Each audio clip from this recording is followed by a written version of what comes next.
Hi, welcome back guys. This is your friend, Cabbage Head Fanfics. Back with amazing fanfiction. This is the series of What If Deku Had Sonic's Chaos Power? Now before starting, please give this video a like and subscribe to the channel if you want more videos like this. Now let's get into the fanfic. Izuku POV. When I was just 4 years old, I dreamed of becoming a hero just like All Might. When I went to the doctor to find out what my quirk was, I was filled with anxiety, determined to become a hero. Unfortunately, I was told that I was quirkless and that I should give up on my dreams.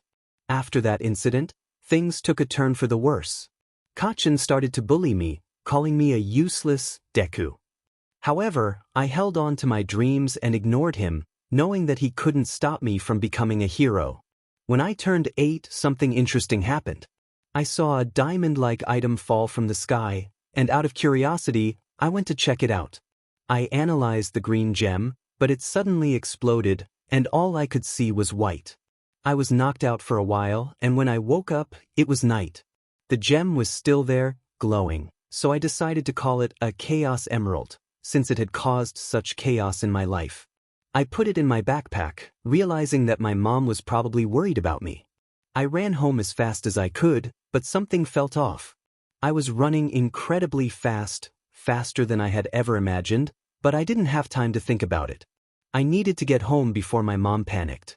When I arrived home, I was scolded for being out so late, but I was overwhelmed with excitement and fear because I had somehow gained a quirk. I took out my hero notebooks to analyze my new ability. The Chaos Emerald must have given me unlimited speed during that explosion. I decided to call my newfound quirk Speed of Sound. After some testing, I realized I was actually much faster than that, but I liked the way it sounded. I kept the Chaos Emerald in a box that canceled out its energy, just in case there were more out there. If a villain got their hands on it, it could spell trouble. I also wanted to collect them all to see what they could do when combined. I kept it safe in my... safe. After I got my quirk, Kacchan seemed more competitive and aggressive, knowing he now had a rival. That was fine with me. I needed a rival to constantly improve myself for the upcoming years. This is the story of how I became the #1 hero. 6 years later. Izuku POV. It's been a long time since I got my new powers. Over the past years, I created a device called a Chaos Radar, which tracks down Chaos Emeralds. I found 2 more throughout these years, a blue and a red one, bringing my total to 3. I still don't know how many more Chaos Emeralds are out there, but I will find out soon. I've changed as well. I dyed my hair blue and became more confident and carefree. However, I still struggle with my mumbling and communication with girls. Kacchan is still the same as ever, yelling, boasting, and aggressive. Normally, I would be timid about this, but I play along with him humorously, which just makes him angrier. There are still 10 months until the entrance exams for UA, so I need to stay on my guard. It won't be easy. 3rd POV. Today is just another day of school for our blue-haired protagonist. So, normally I would hand out career choices, but I don't need to this time. The teacher spoke. I know you all want to apply for the hero course. The class screamed in agreement, showing off their quirks until a certain hothead interrupted. Hey teach, don't lump me in with the rest of these wannabe rejects. The class stopped to look at Bakugo, angered by his comment, and they tried to retort. You think you're better than us? If you're so confident, then take me on. Come on, I'll take you all on. Bakugo yelled back. Oh yeah, Bakugo, you're attending UA, right? Said the teacher. Heck yeah I am. I'm the only one who can get into that school since I'm the best one here. I will be a hero who can surpass All Might. Oh yeah, Midoriya, you're attending there too, aren't you? The class froze, staring at Izuku, who smiled at the events unfolding. Deku. Bakugo shouted, releasing a small explosion. If you think you can beat me, then forget it. I will become the #1 hero, not you. So don't even bother attending you. Izuku smiled and replied with confidence, Really, Kacchan? You and I both know you can't stop me. I will fight to become the next #1 and be a better hero than All Might. If you think I'm just going to stand by and let you take that spot, then you're sadly mistaken. Oh yeah. Fine then. Come at me, Chi. Let's see who's the best once we both get into you. You got it. After that dispute, Izuku walked home, thinking of ways to prepare himself for UA. Maybe if I mutter. As he was crossing under the bridge, a slime villain rose up, attempting to take Izuku's body. You'll make the perfect bodysuit. As the slime villain lunged at Izuku, he phased through an afterimage he created. What the? It's no use. Izuku yelled. Before the slime villain could finish his response, Izuku executed a new move he had practiced in his free time, the spin dash. Take this. The slime villain burst into tiny bits from the impact of the spin dash. While Izuku collected the remains in a bottle, a certain muscular hero emerged from the sewer. I am here to arrest. Before All Might could finish, he noticed the blue-haired kid containing the slime villain in a bottle. Oh my chaos! It's All Might! Izuku exclaimed, freaking out while asking for his autograph. Young man, did you do this? All Might asked, signing his hero notebook. Yes, All Might. He tried to take over my body, so I stopped him before he could do anything. Izuku explained. Very well, young man. Thank you for taking him down. As always, I must go. Go beyond. Plus ultra. All Might shouted as he leaped away toward the police station. I can't believe that I finally met All Might. Izuku exclaimed joyfully. I must head home now. I don't want to make my mom worry. As Izuku made his way home, he noticed an explosion in the distance. Curiosity piqued, he ran to investigate. When he arrived, his eyes widened in shock at the scene unfolding before him. The slime villain had somehow escaped and was attempting to take over the body of a familiar blonde teen. Kakachin? Chapter End. Izuku POV. Kakachin? I thought the slime villain had been captured. It must have escaped from All Might somehow. It doesn't matter now. I need to go save him. I ran towards the slime villain, who instantly recognized me. You again? Yup. I shouted as I dashed toward him, creating afterimages to confuse him.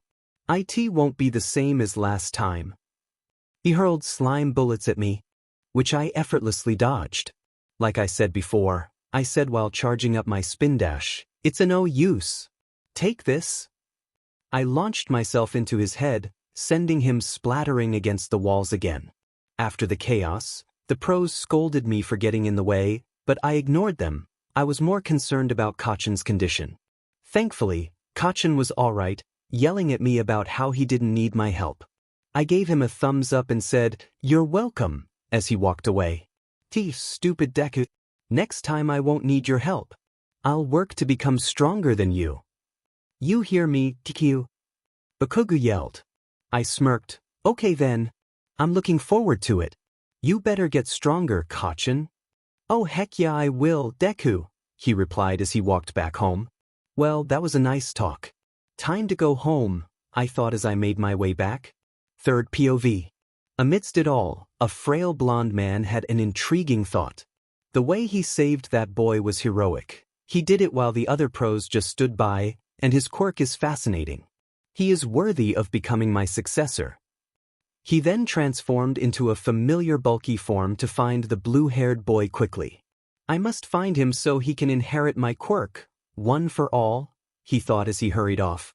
Third POV. As Izuku was walking home, he was about to make a turn when a bulky man slid across his path. Greetings, citizen. Why? Because I am here. All Might proclaimed. Oh my chaos. Hi, All Might. It's great to meet you again. Izuku exclaimed, barely able to contain his excitement. Ahem. Oh, sorry, All Might. Before All Might could speak, a cloud of smoke enveloped him, revealing his true self. Izuku, now shocked, questioned what had just happened. What? What happened? Who are you? Where's All Might? Calm down. I am All Mig. Before he could finish, blood trickled from his mouth. Ewa. Are you okay? Izuku asked in concern. Yeah, I'm fine. It's just something that happens after I received a critical injury from a powerful villain I fought 5 years ago. And before you ask, due to this injury, I can only do hero work for 3 hours a day at best, All Might explained. So now, young man, what is your name? Izuku Midoriya. Now, young Midoriya, you have shown great heroism, and you demonstrated that you have the potential to become a great hero. So let me ask you this, will you be my successor? All Might inquired. Successor? What do you mean by that, All Might? What I mean is this, will you inherit my quirk? Its name is One for All. So now, young Midoriya, will you accept my power? Izuku POV. All Might wants me to be his successor? And he wants me to have his quirk? What is going on? Wait, so you can pass on your quirk to others? I asked. Yes. You see, I wasn't born with this power. It was passed on to me like a sacred torch from generation to generation. Each time it gets passed down, it grows stronger. Now, young Midoriya, will you accept being the 9th holder of this power? To be the next symbol of peace? I didn't know what to say. My dream was to be just like All Might, even to surpass him, and now he was willing to offer me his power to become the next symbol of peace? I smiled and stood up. Yes, I will be your successor, All Might. He smiled back. You didn't even hesitate. That is what I expected from you. Okay, meet me at the beach tomorrow morning to prepare you to inherit my power and for the UA entrance exam. All right then. You got it. I'll see you later, All Might. I said, filled with energy. I'll see you later as well, young Midoriya, All Might replied with a grin. Then I ran back home in a matter of seconds, unable to contain my joy. I'm home. Welcome home, sweetie, my mother said. You seem to be happy, she remarked with a smile. I grinned. You have no idea. Come on, let's eat. I made your favorite chili dogs. Yeah, now we're talking. After dinner, I took a shower, changed into my pajamas, and had endless thoughts about what was going to happen tomorrow. Today's been amazing, I thought before I dozed off to sleep. Chapter End. Izuku POV. If there's one thing I can describe these past 10 months of training, torture. It was absolute torture. I had to clean the beach without using my quirk, which was a big pain to deal with. All Might told me I should prepare my body because if I didn't, it wouldn't handle the power, and it could lead to serious consequences. But it was worth it. I finished cleaning up the beach today, and I was going to climb to the top to shout out my victory. Before I did that, something shiny caught my eye. I walked towards it, and it turned out to be a small green shard. It was glowing just like the Chaos Emeralds, so I kept it in my pocket to analyze later. Now where was I? Third POV. As All Might made his way to the beach to check on our blue hero, a scream of victory echoed from a distance. All Might rushed towards the beach, only to be blinded by the sparkle of the sand. What the? He questioned. He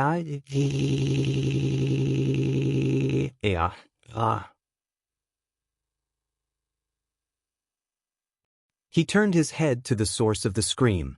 He saw Izuku on top of the pile of trash he had picked up. He was shirtless, showcasing his newly toned body, shouting his lungs out in triumph. Kid! You have surpassed my expectations. You cleaned up everything. Just. All Might was left speechless. Izuku collapsed, but All Might caught him in his buff form before his face could hit the sand. Izuku straightened himself up and looked at All Might with a big grin on his face. What do you think? What do I think? I think I made the right choice for you to be my successor. Now, young Midoriya. All Might exclaimed, pulling at his hair in excitement. This is it. I'm going to inherit One for All. The power that will help me become the next symbol of peace. Izuku thought. Eat this. All Might handed him a strand of hair. Wait, what? Well, in order to receive my power, you have to swallow my DNA. That's how it works. Now eat. Eat. All Might explained while urging Izuku to take it.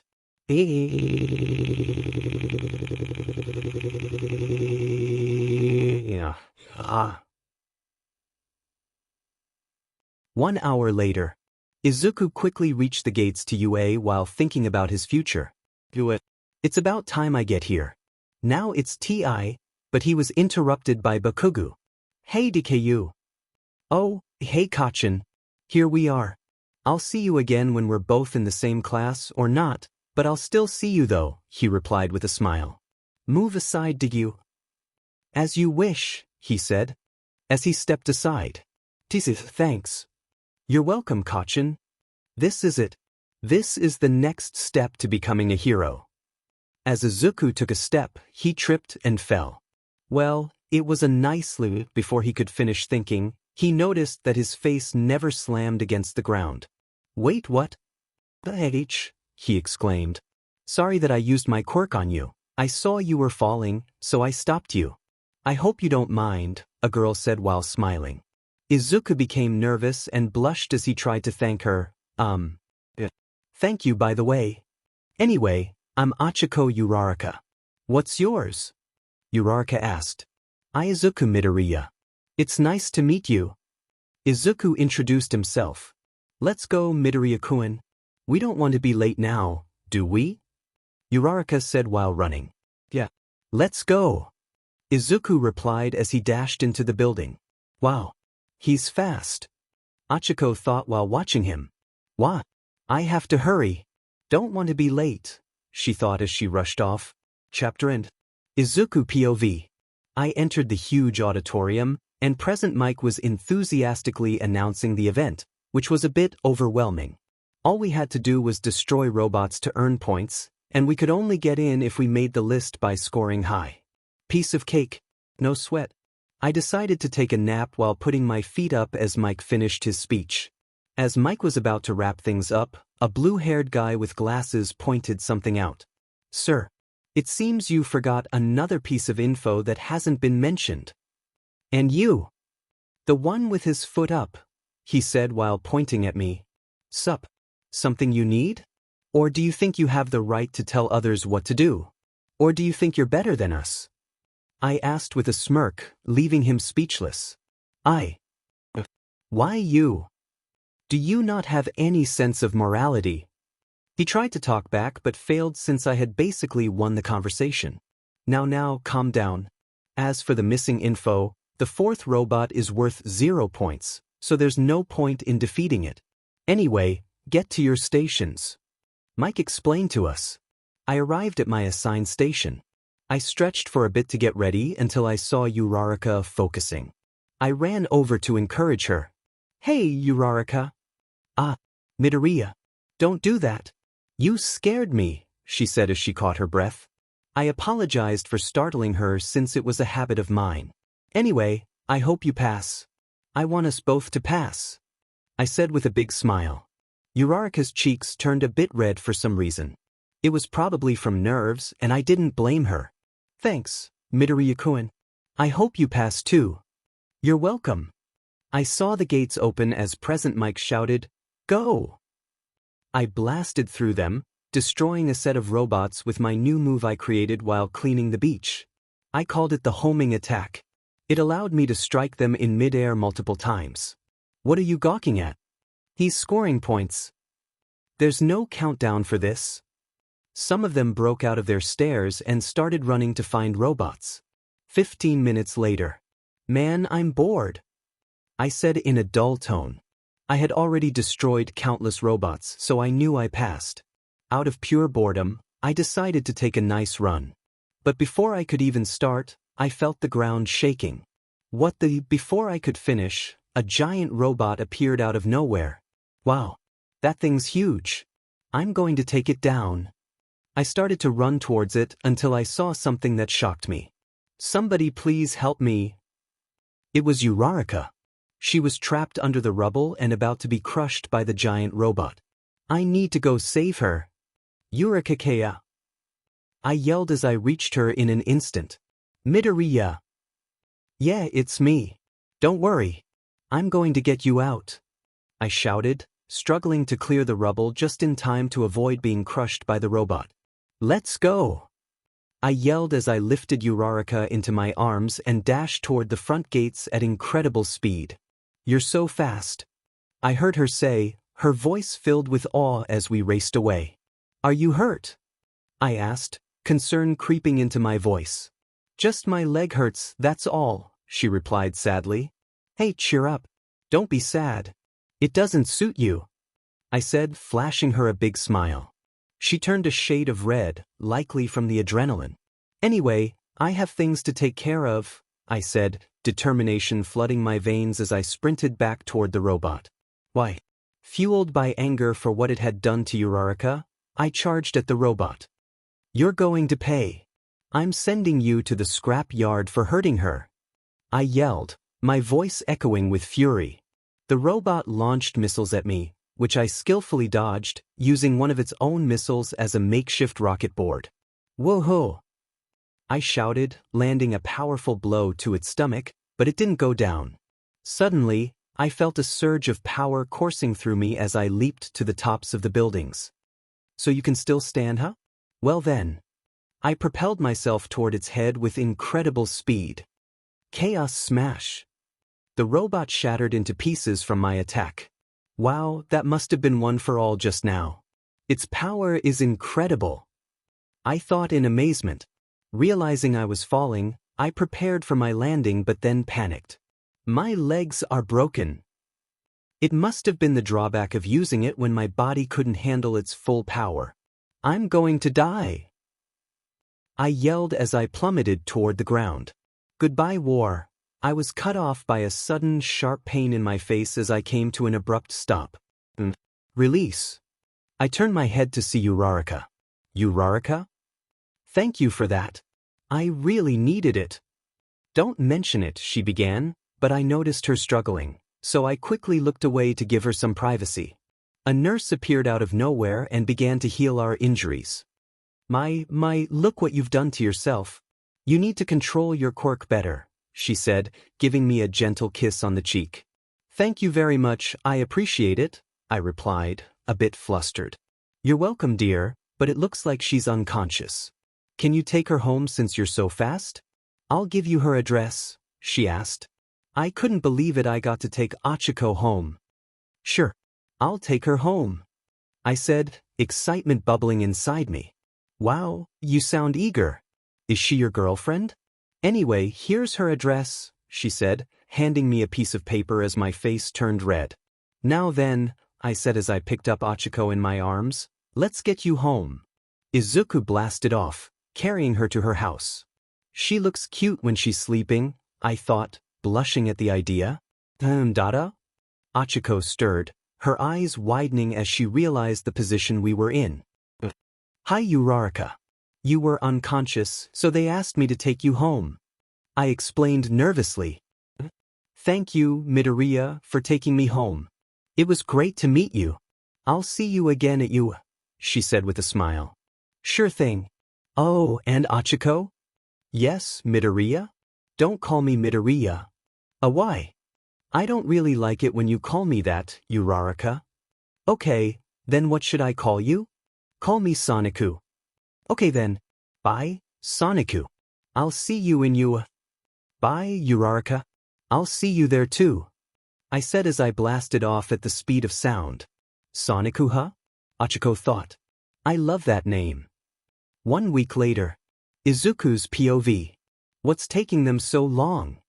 It's been a week since the exam, and here I am, anxiously waiting for a letter that says I got in. Man, I hate waiting. Izuku. It's here, it's here. The letter from you. My mom screamed, bursting into the room. Sweet. My acceptance letter. I grabbed it and opened it, revealing a hologram of All Might in a suit. All Might? He's teaching at UA now. IT is I. All Might. I am here to tell you that you got accepted into U. You have the highest score of over 150. You scored 70 villain points, but you saved Achiko Uraraka, and since there's a hidden point system, you gained 80 points. So welcome to your hero academia. The projection ended there. I did it. I did it. I made it into UA. I yelled in joy. My baby got into his dream school. This calls for chili dogs. My mother exclaimed, tears of joy streaming down her face. Ah yeah, this is happening. Suddenly, I received a text from All Might telling me to meet him at the beach. Mother, I have to be somewhere right now, but I'll be home quickly. Okay, Izuku. Be safe, I'll prepare the food while you're out, she said with a smile. Thanks, Mom. I dashed to the beach in 20 seconds and stopped right behind All Might to give him a scare. Hi, All Might. He screamed, a bit of blood spilling from his mouth. Goodness, young Midoriya. You scared me. Don't do that, he exclaimed, clutching his chest. Anyway, congrats on making it to UA. I also need to talk about One for All with you, All Might said, his tone turning serious. As you've experienced, after using One for All at full power, your body breaks. You need to use a certain percentage of it and gradually increase until you can handle its full power. From looking at you right now, I'd say you can at least use 15% of it, which is a good start. That explains a lot. So I can use 15%, huh? Well, it's a good start. Thank you for telling me, All Might. I'll see you there too, young Midoriya.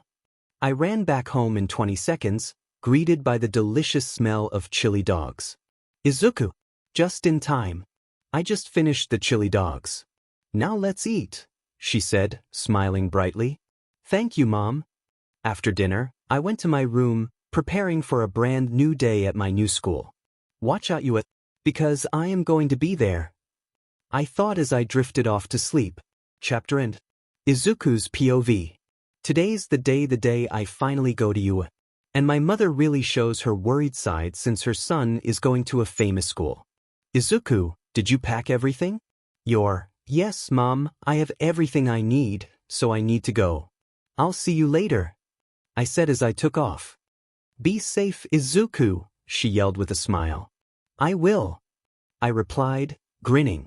1 minute later, here I am at UA, the school that will turn me into a pro hero. I wonder who's going to teach me? I wonder what my classmates will be like? I hope I'm in the same class as Achiko. We get along well, so I have high hopes for that.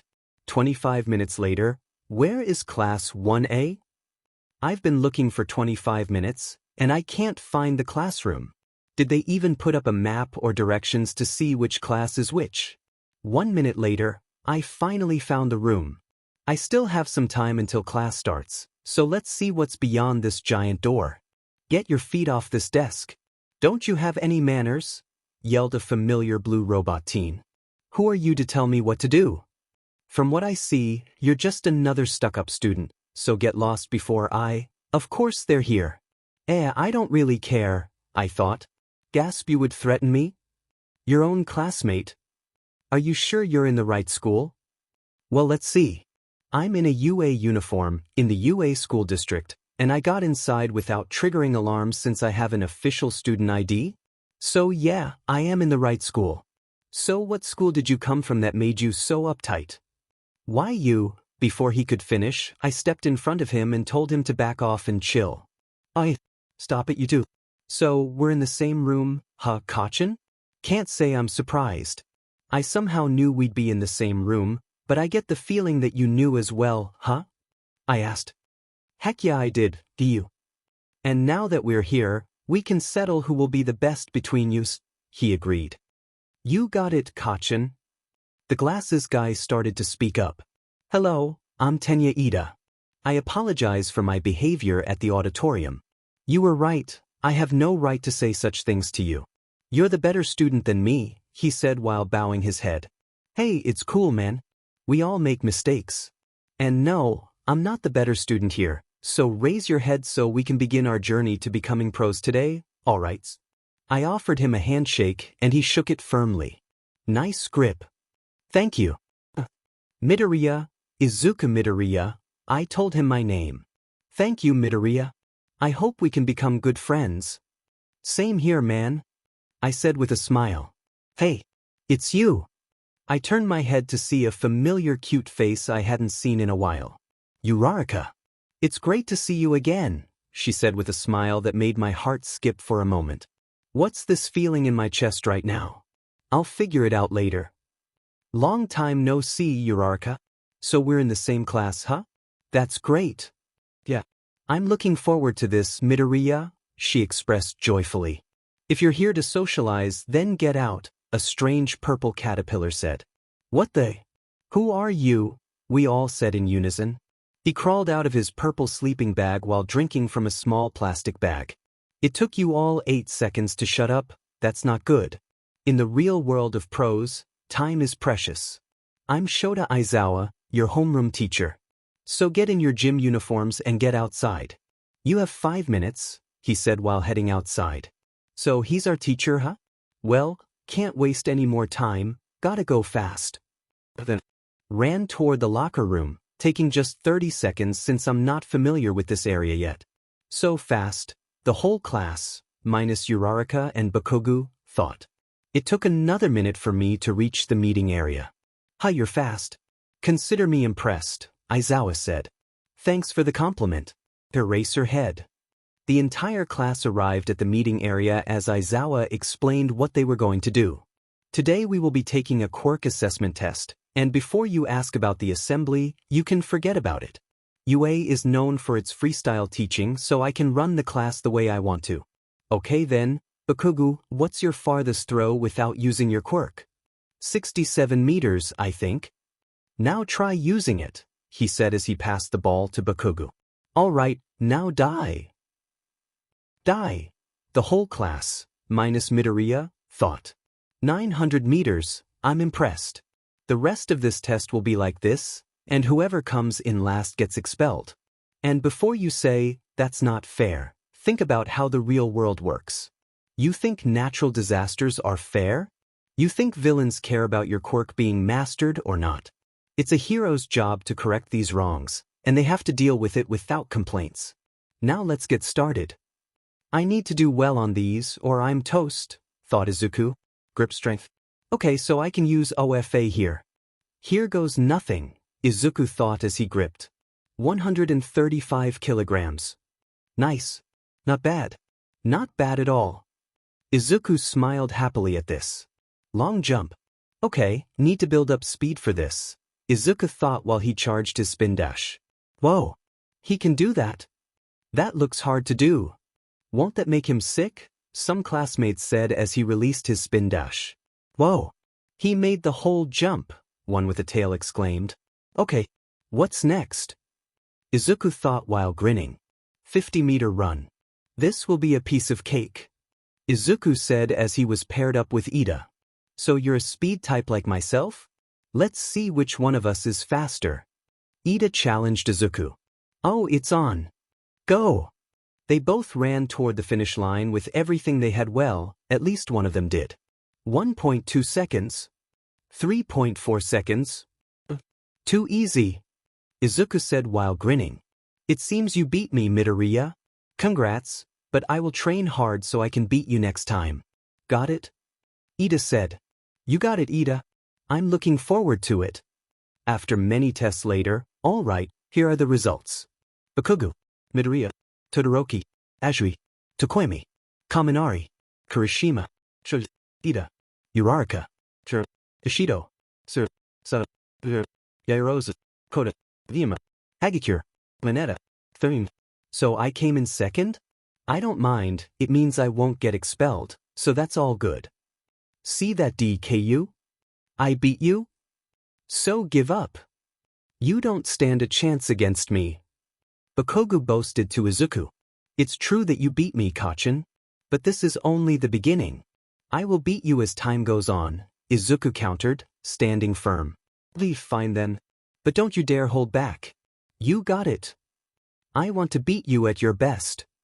Oh, I will, Kacchan. You better give it your all, he said with a grin. Both of you shut up. And I was lying, no one is getting expelled. It was a logical deception to make you guys give it your all so I can see if you have potential or not. Turns out everyone here does, so grab your syllabus when you return to class. Class dismissed. The whole class, except for a few, exclaimed, Soniku! You were awesome in the test. I was blown away by your skills. Achiko said excitedly. Oh, really? Thanks, Uraraka. You did amazing too. I was shocked to see your result on the ball throw like infinite. That blew my mind. Izuku nervously replied, his cheeks slightly flushed. Achiko, now blushing, said, hee, thanks, Soniku. That's great to hear from you. By the way, Uraraka, why do you call Midoriya Soniku? Is it a nickname you gave him, or did he tell you to call him that? If it's the second one, then why? Ida asked. Well, Soniku doesn't like when I call him by his last name, so he asked me to call him that instead. Yup, that's pretty much it, Izuku clarified. I see. Well, let's go back to class. We still have lessons to go through. Right. Izuku and Achiko said in unison, sharing a laugh. Anyway, let's go, Soniku. All right, Uraraka-san. The end of school. Well, today was interesting, but I'm looking forward to tomorrow. It's going to be fun, Izuku said while walking out of the school. Soniku. Izuku turned around to see Achiko running towards him. Hey, Uraraka-san. Walking home. Yeah, but it's too far. It takes me 30 minutes to get there, so I was wondering if you... Achiko's cheeks turned red with embarrassment. To what? Titio, take me home like you did last time. It was Izuku's turn to blush. Sure. I'll take you home, he stammered, feeling flustered. Thanks, Soniku. Izuku picked up Achiko in a gentle hold, telling her to hold on tight. Hold on tight, we'll be there in 20 seconds. So in 1, 2, 3, let's go.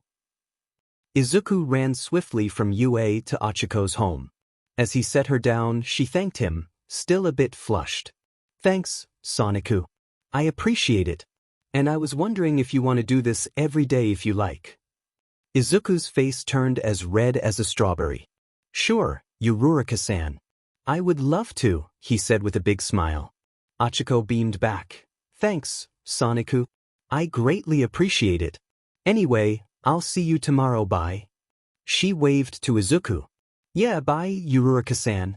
See you later, he waved back, and as he stopped, the sound barrier broke once again. Can't wait for tomorrow, they both thought simultaneously. Chapter end. Third POV. Today is another day of school for our blue protagonist, but today is going to be a bit different. I am here going in the door like a normal person. It's All Might. The class shouted in joy since the number 1 hero is going to be teaching them for the next 3 years. This is going to rock. Kirishima said, smiling widely, a single tear rolling down his cheek for some reason. Hey, he's wearing his Silver Age costume, isn't he? Said Azui, curiously. This can't get more shocking, right? Kaminari exclaimed, his eyes wide. Shut up, idiot. You look dumb when you're too excited, Jiru said with a bored yet amused expression. That's harsh, you know that, Joe. Kaminari replied, feeling hurt. Sorry, Kaminari, but it's the truth. At least only to me, she whispered the last part so no one could hear her. Now! It's time for the day you've all been waiting for. All Might declared, pointing his finger up in the air. It's time for hero training. But to do that, you need your hero costumes. A costume is one of the important things you need to become a hero. Now go get ready, he said as suitcases emerged from the walls. Finally, can't wait to wear my hero costume, said our blue protagonist. I'll meet you all in ground beta. All Might announced as he took off. Well, can't waste any more time. Gotta go fast. Izuku thought as he grabbed his suitcase and dashed off to the locker room. How fast is this guy? The whole class exclaimed. 9 minutes later. The whole class, minus Izuku, who was having trouble putting on his hero costume, emerged in their outfits. Look at you all. You all look so cool. All Might exclaimed. Thanks, All Might. The whole class, except Izuku, replied in unison. Hey, has anyone seen Soniku? Achiko asked, looking concerned. Yeah. For a guy who's fast, he sure is late, Kaminari pointed out. Well, sorry about that. It took me a while to put on my hero costume, Izuku said as he appeared behind Kaminari. Awa. Don't scare me like that, you JRK. Kaminari shouted, clutching his chest to steady his heartbeat. You sound silly when you scream out of fear, Kaminari, Jiru said, trying to hold back her laughter. Shut up, Jiru. That wasn't very manly, dude, Kirishima said, shaking his head. Yeah. I agree with Kirishima. That wasn't cool, Midoriya. Ashido chimed in, crossing her arms and nodding along with Kirishima. Hey, Soniku. So that's your hero costume, huh? It looks great on you. Achiko said in amazement. Thanks, Uraraka. You look great in yours too. Izuku replied, a slight blush on his cheeks. Thanks, Soniku. Achiko said, also blushing a bit. Today's training will be hero versus villains. It will be a 2 versus 2 battle. In order to win, you must tape up both teammates with capture tape or touch the bomb that the villains will try to protect. You have 5 minutes to prepare. The time limit is 15 minutes. Now, let's see who our team members are. The teams are the same as in the anime. 2 minutes later. So, Soniku, do you have a plan? Yeah, I do. Knowing Bakugo, he would likely come after me, so while I distract him, you go find where the bomb is. Is that all right with you? Absolutely. Let's go, Soniku. 3 minutes later. Start. All Might yelled. I wonder how the blue guy will do. Sure, he's fast, but speed isn't everything, Kaminari remarked. I agree with you, Sparky, Jiru teased, playfully nudging Kaminari. Teamwork will be the key to this exercise. It's about how they work together rather than just seeing who performs better, Momo stated confidently. Yaoyorozu is right. Teamwork is essential for success in this, Todoroki added calmly. Thanks, Todoroki. Don't mention it. Back at the training field, as Izuku and Achiko rushed inside, an explosion echoed from above. Achiko, stay behind me, he could appear at any moment, Izuku warned, positioning himself protectively in front of her. Just as they were about to turn a corner, Bakugo emerged, unleashing a small explosion right in front of Izuku. I found you. Now let's fight to see who's stronger.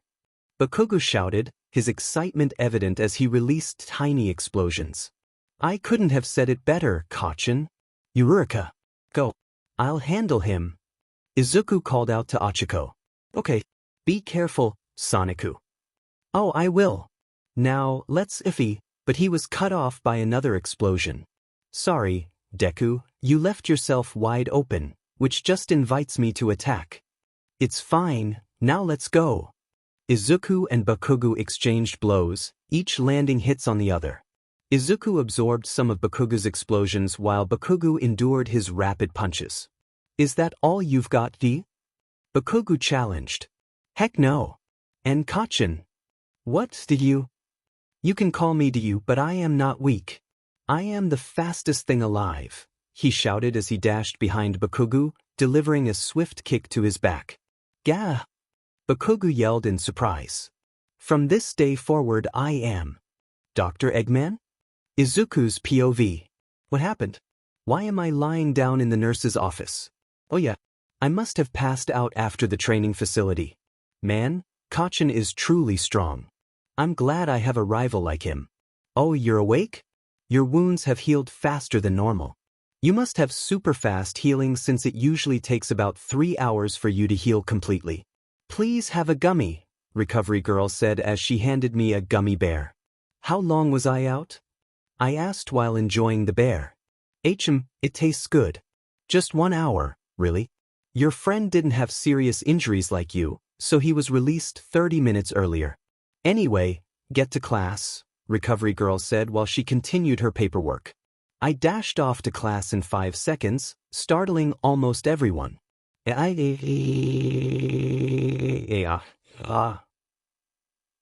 You've got to stop doing that. They all exclaimed in unison, which made me chuckle a little. Anyway, wanna go grab a bite? I heard Kaminari say as he entered the room with Achiko. Why do I feel like I want to strangle him right now? He's not doing anything wrong, but just seeing him wanting to take Achiko out makes me want to punch him. I heard Jiru say with a sad expression for some reason. Maybe Machart. Soniku. Are you okay? Achiko exclaimed, suddenly forgetting Kaminari, which made me feel oddly happy. Soniku, I saw the footage when you were resting. Just where did you get that diamond from? And how did you teleport? You were really hurt, so you couldn't have escaped from that blast so easily, Achiko said, her curiosity evident. Ribbit, yeah? How did you do that, Midoriya-kun? So you asked. I'd like to know as well, Tokoyami added. Well, I hesitated to explain, wanting to keep it a secret, but I might as well tell them anyway. The green diamond is actually a chaos emerald I found 7 years ago. It was overflowing with energy, so I kept it for safekeeping to help me become a better hero. The teleportation you saw was a new technique I've been trying out. It's called chaos control. Not only can I teleport, but I can also stop time if I have more of them, like, say, 3 or more. I currently have 3, and I don't know how many there are, but I will find them all someday. I trust you all to keep this a secret. If word gets out, a villain could use it for evil deeds, and I have a feeling they might already have the rest. They all looked dumbfounded at what I just said, but I didn't blame them. Wow, Soniku. That's just amazing. Do you think the villains will come after you? Achiko asked, looking worried. Yep, I think they will. They'll probably be tracking the chaos energy, but fortunately, I built a device that makes it untraceable unless I take it out and use its powers. I only use it in desperate situations, I explained. Okay, Soniku. Just please be careful. Let's go home, she said with a bright smile that made my heart skip a beat. Sounds like someone has a crush. I turned to see Kirishima and Ashido giggling, which made me feel embarrassed. It's not like that. Achiko and I yelled at them, our faces bright red. Su-er, they both said in unison. I'm outta here, I said while running out with Achiko. Today has been exhausting. Third POV. Back in the classroom. Man, Midoriya is really strong, am I right? Kaminari exclaimed while others nodded in agreement. Do you think his speed will be helpful when we go to the USJ next week? Todoroki asked. Most likely, but it all depends on his patience. He hasn't shown any impatience, but he does rush into things, which can be his greatest downfall, Yaoyorozu explained, followed by many nods. Correct as always, ha Yamomo? Todoroki complimented. Yeah. Thanks, Todoroki, she said with a small blush on her face. What's up with her? Todoroki thought as he walked out for tomorrow. Izuku's POV. Today we are going on a field trip to practice rescue techniques. I am completely looking forward to this. Testing my skills in terrains I've never been to before will help my experience. Ida was telling us to get on the bus. Ida became class president. I actually won, but I wasn't interested, so I gave it to Ida since I have better things to do than lead the class. We all gathered on the bus and talked for a bit to get to know each other better. Third POV. So, Midoriya, you were pretty impressive in the HVSV training. Just how fast are you? Kirishima asked with a grin on his face. Others also wanted to know the limit of his speed. Midoriya smirked at the question. Well, since you all want to know so badly, I'll tell you, but it's a secret, he said, leaning back with his arms behind his head and his foot stretched out. I call my quirk speed of sound, so you immediately think I'm as fast as the speed of sound, right? Others nodded, and Izuku's smile widened. Well, actually, I am not as fast as sound, he said, shocking the class, even Aizawa. I am faster than light. This made the whole class, except Bakugo, scream. WHATTTTTTTTTTTTTT? The class exclaimed in unison, their eyes wide. My speed has no limit. I'm just too fast, really. Then why do you call your quirk speed of sound instead of speed of light or infinite speed, if I may ask? Yaoyorozu inquired, still in shock. There are 2 reasons. 1, to fool my opponents. And 2, I just like calling it that. It sounds cooler to me, Midoriya explained, still smiling. I agree with you, man. Speed of sound does sound cool, Kaminari said, while others cringed at his awful pun. Jaira chuckled at his pun but quickly returned to her stoic self, playfully nudging Kaminari for his cringy joke while secretly smiling and whispering, "Idiot. Soniku. How come you never told me anything about your speed?" Achiko pouted. Izuku chuckled at her sudden behavior. "It's because you never asked," he laughed a little, while Achiko fumed in frustration. "Okay, everyone. We are here, so quiet down," Aizawa said sternly. They all entered the USJ while being introduced to the rescue hero. Others were amazed to meet this hero, especially Achiko, who was fangirling over her right now. "Where's All Might?" Aizawa asked. 13 replied with a sad tone. "Well." She didn't continue, just holding up 3 fingers, which gave Aizawa a hint, along with a certain blue-haired hero. "So his time is up for today, huh?" thought Izuku, feeling a wave of sadness wash over him. While they were busy talking, Kirishima suddenly exclaimed, "Hey, look!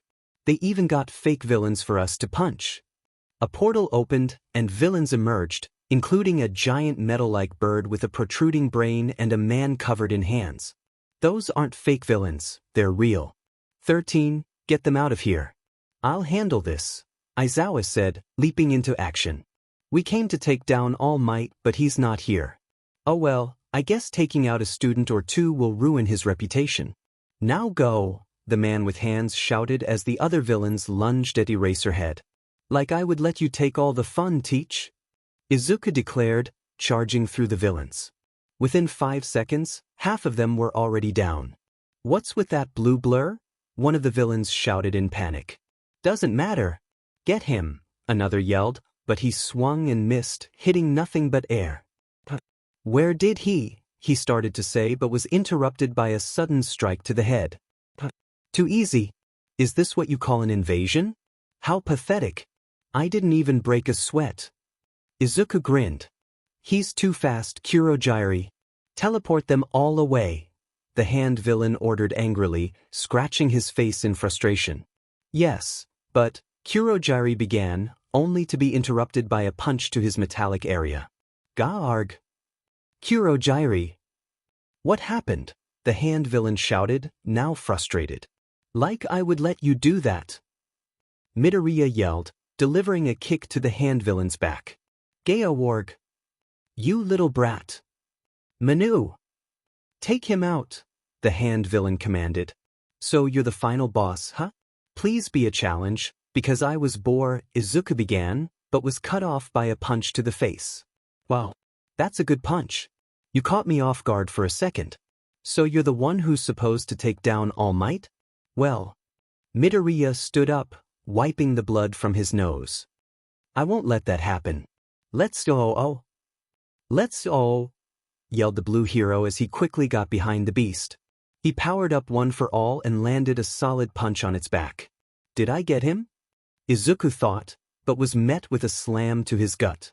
He staggered back, struggling to get up as the hand villain laughed, explaining the creature's abilities. "Ha ha ha ha. You can't beat this thing. It has regeneration and shock absorption. You will fall here. Ha ha ha ha." Izuku got back up and used afterimages to confuse the monster, buying himself some time to come up with a strategy. "So this thing can regenerate and has shock absorption? That's a big pain to deal. But thankfully, burnt cells can't regenerate.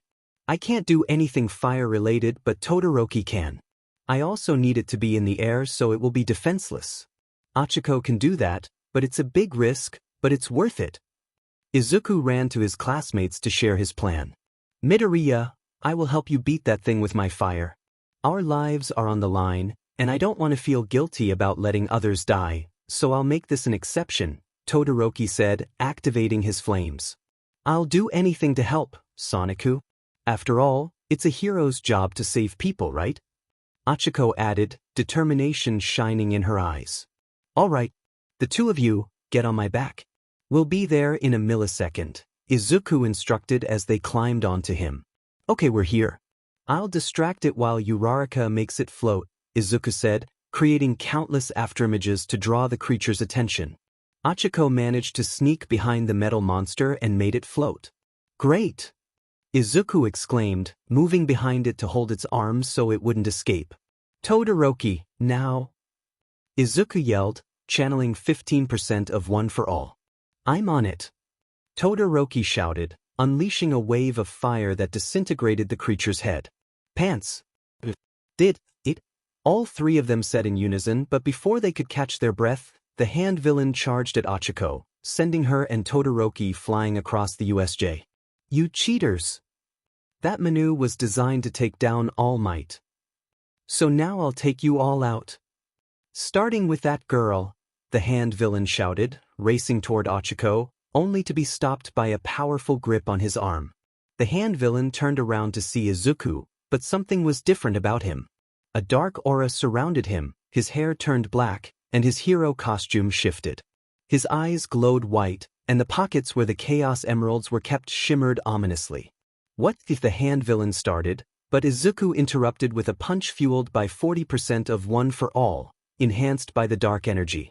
There was no backlash from using such power. Don't even hurting. Ochako. You villain. Izuku shouted, consumed by rage as he unleashed a flurry of strikes on the villain. Kurogiri recovered and saw the near-defeated villain about to be finished off. Shigaraki. Kurogiri managed to warp Shigaraki away just in time. We will return, hero. But before I leave, tell me, what is your name? Kurogiri asked as he began to warp away. My name is Sonic. Sonic the hero. Izuku declared as he returned to his normal state. Sonic, we will come back, stronger and better. We will create a being that can defeat you. Until then, I bid you farewell, Kurogiri said, vanishing as a group of exhausted teens rested. There were no serious injuries, and the wounds Izuku had received seemed to have vanished, likely due to the transformation he underwent. Midoriya, what was that? Todoroki asked. Sonic thought for a moment before responding. I think that was an alternate transformation from the Chaos Emeralds. I guess I was so angry that I absorbed the negative energy and transformed. Speaking of which, Sonic ran to the defeated creature to collect the 2 Chaos Emeralds it had contained. So they used the Chaos Emeralds to power this thing, huh? Okay, I got 2 more, so that makes 5. I don't think there are many left. Let's say 2 more to find.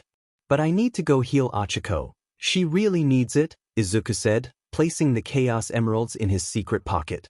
A few hours later, after the USJ incident, the students were sent home to relax after their harrowing experience. They now experience what it's like to confront villains, and as the years pass, the tension among them grows. At the villain's hideout, Master, we have failed to eliminate All Might, and to make matters worse, we lost 2 Chaos Emeralds, Kurogiri said, bowing before the television. It's all right, Kurogiri. Shigaraki will be recovering for a long time, which gives us time to prepare. By the way, did you manage to gather a full scan of that one student? The masked villain inquired. Yes, I did, Master, Kurogiri replied, producing his scanner and sending the information to Dr. Eggman.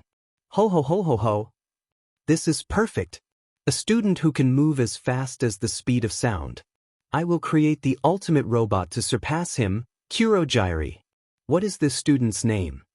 Eggman asked, excitement building as he planned his new invention.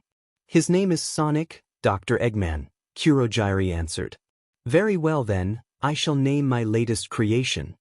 Metal Sonic. Chapter End. 3rd POV. Today was another day at UA. Most of the students in Class 1A were in the classroom discussing how they managed to survive the villain attack and how Izuku handled the situation. Kaminari, man, that was intense back there, wasn't it?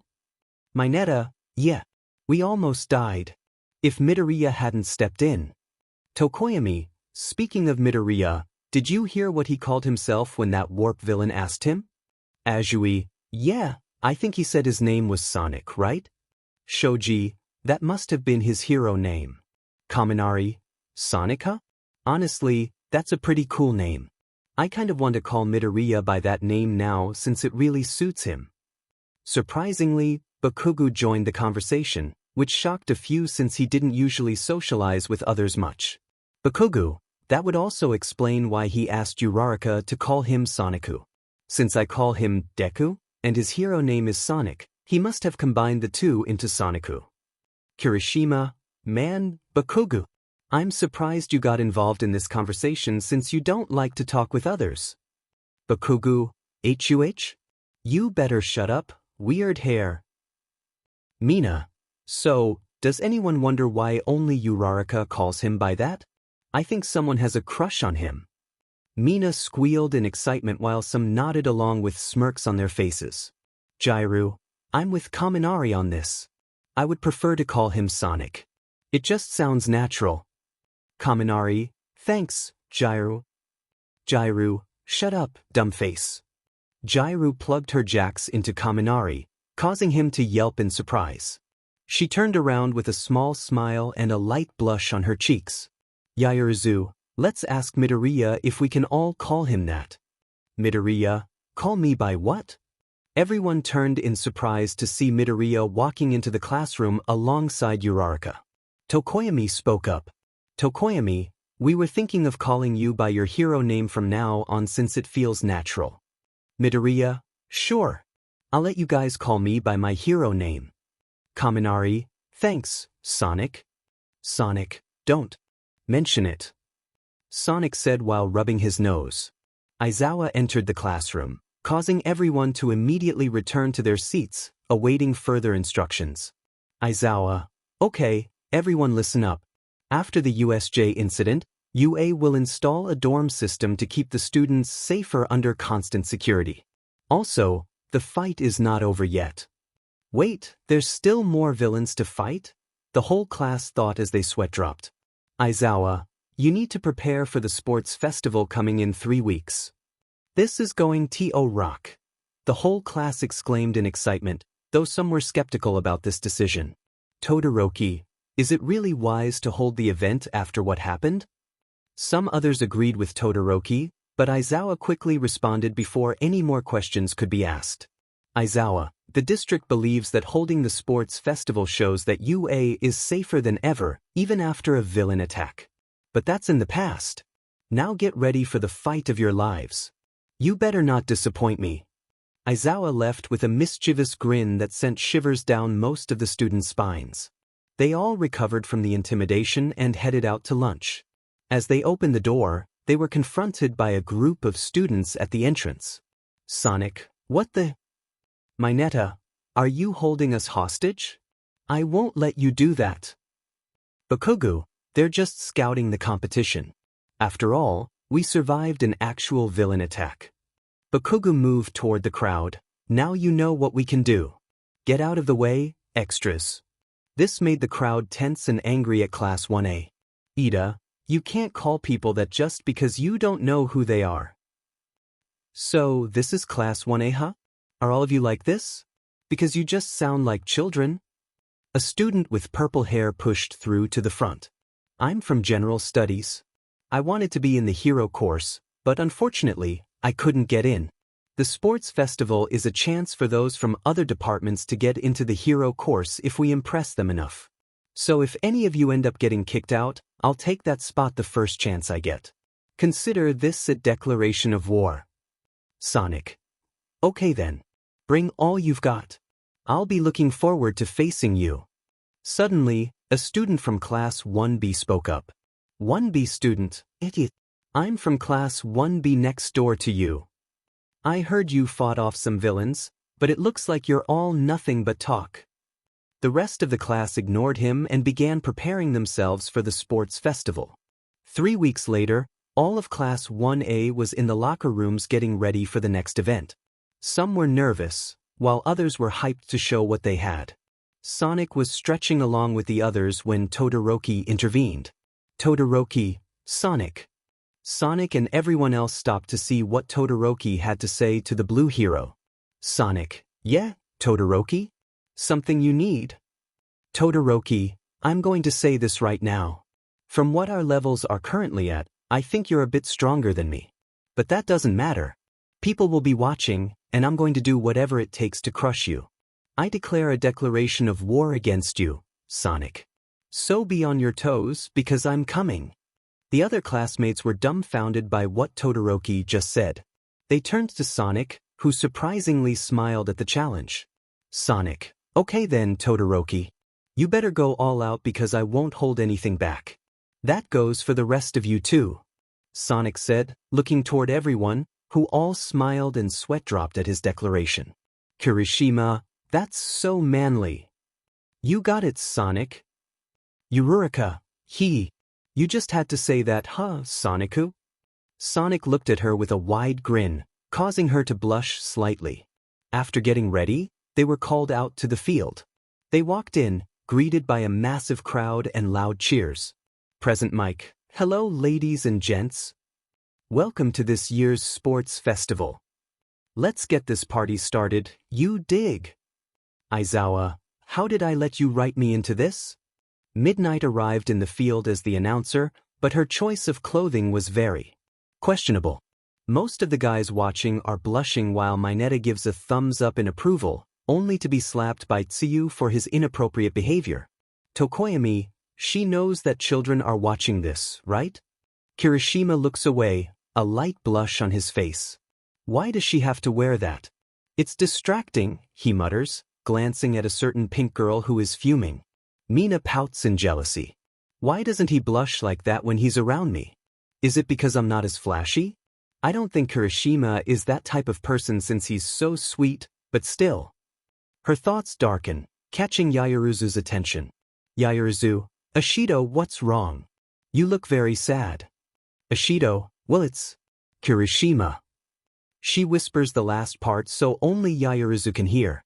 Realizing now is not the time for this, Yaoyorozu assures Ashido they will discuss it after the sports festival. This brightens her mood, and she gets ready for the first event. Midnight. But before we begin, let's hear it for our freshman representative. She points to Sonic, who jumps up to the podium in a flash. Sonic, hello everyone. Thank you for tuning in for this sports festival. I hope you enjoy the performances we have planned. And to my fellow contestants, give it your all since there will be one winner. Sonic finishes his speech and runs back to his group, greeted by loud cheers. Midnight. After that wonderful speech, let's begin the first event. She announces as the randomizer spins, landing on the obstacle course race. Midnight. For the obstacle course. Only the first 42 will move on, so give it all you've got. Sonic smirks. An obstacle course? This is just too easy. This isn't even a race. Others look at him in confusion while some hang their heads in shame. Midnight, on your mark. Get set. Go. As soon as Midnight says, go, Sonic blasts through the crowd with blinding speed. A sonic boom echoes, leaving some students in awe. Present mic. It looks like Midoriya has surged ahead of the crowd. But standing still won't help them move on. Sonic yells back at them, already far ahead. Sonic, come on, step it up. Before the others can even move, a wave of ice spreads across the floor, trapping most of the contestants. Todoroki glides over the ice towards Sonic while the rest struggle to get past the icy barrier. Yaoyorozu, nice try, Todoroki. Ojiro, that trick won't work on me twice. Bakugo, nice try, icy hot. Bakugo blasts over the ice with explosions, soaring through the air at intense speeds. Sonic, so now you're stepping up? That's great. But this is still too easy for me. Sonic boosts even faster than before. Robots appear out of nowhere, but he zips right past them, even the 0-pointers. Sonic, those robots aren't even a challenge. He continues to speed through the course until he spots a pitfall. Instead of slowing down, he accelerates, causing everyone to question his sanity. Present mic. What is Midoriya doing? He knows he can't make that jump.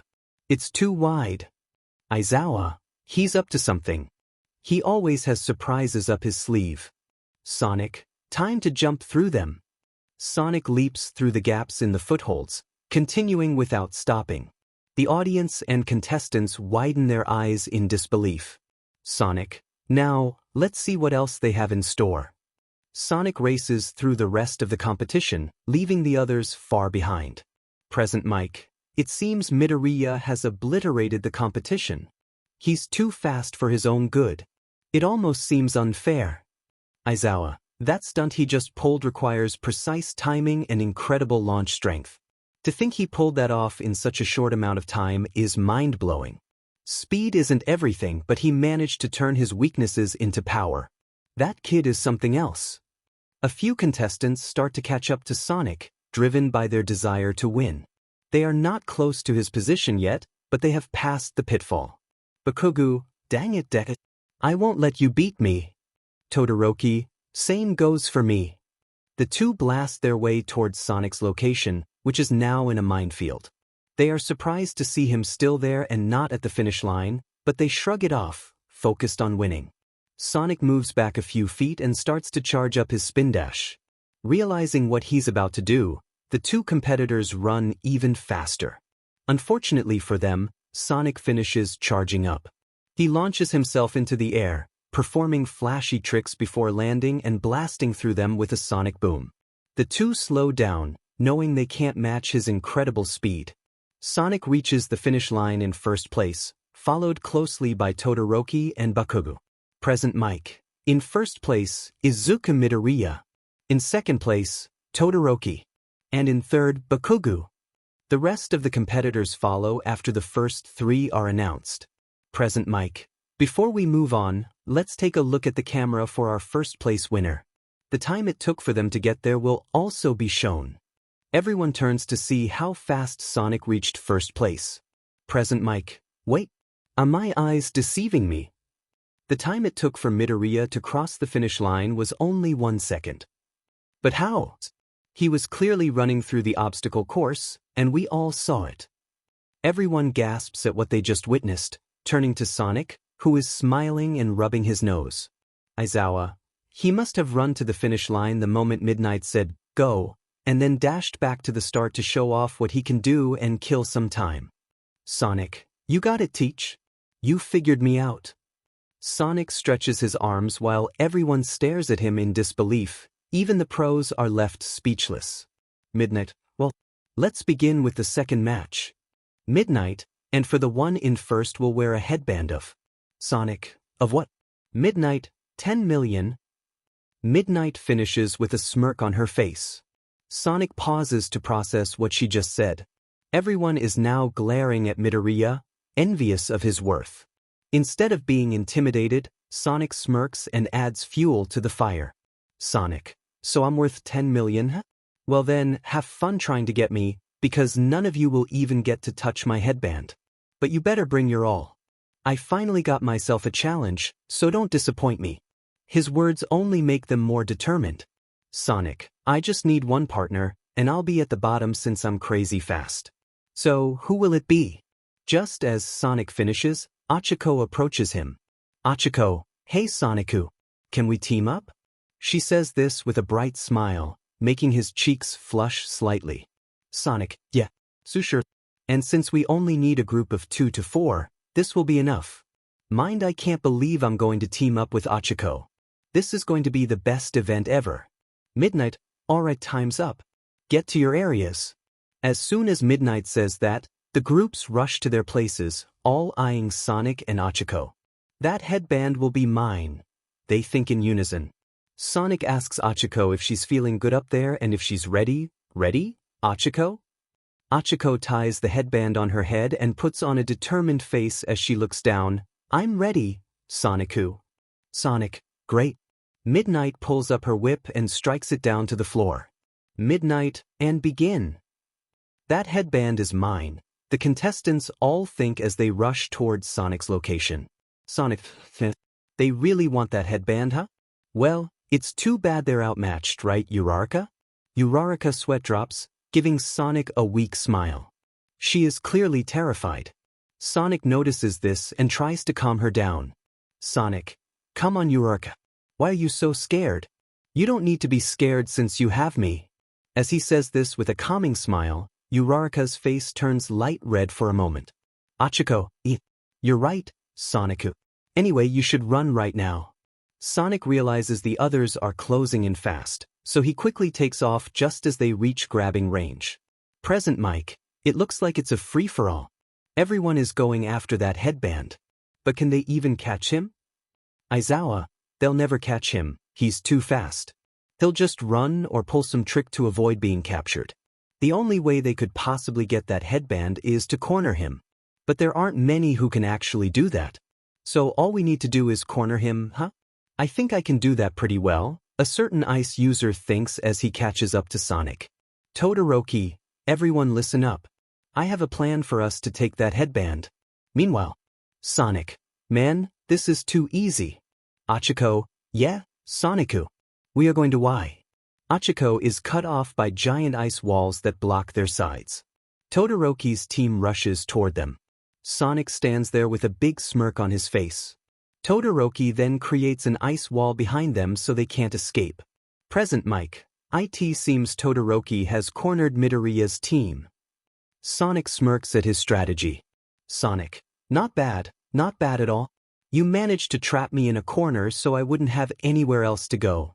I'll reward you by giving you a 5-second head start to try to take my headband. I won't move a single muscle until those 5 seconds are. Todoroki, do it now. Sonic, Ida, I'm on it. Ida, Recibro burst. Sonic, 3. Todoroki, that headband is mine. Sonic, 2. Todoroki reaches for Achiko's head to grab the headband. Achiko, Sonicu? Sonic, Chaos Control. Todoroki's eyes widen in realization that Sonic is nowhere to be found. He looks around, searching for him but finds nothing. Sonic appears behind him, smirking. Todoroki turns around, dumbfounded. His teammates are shocked to see Sonic right behind them, and even Achiko is confused about how he did it. Yaoyorozu, how did you do that? Achiko, yeah, Sonicu. How did you do that? We didn't have time to dodge that, so how did you do it? Sonic grins at their reactions and decides to explain. Sonic, I'll tell you how I did it. I used Chaos Control. Todoroki, I remember. You told us that you can teleport when you have one with you, but we didn't see you teleport, so what was that? Sonic, I have more than one, Todoroki. I have a total of 5 with me right now, and when I have more than 5, I can stop time. Everyone who heard that, WH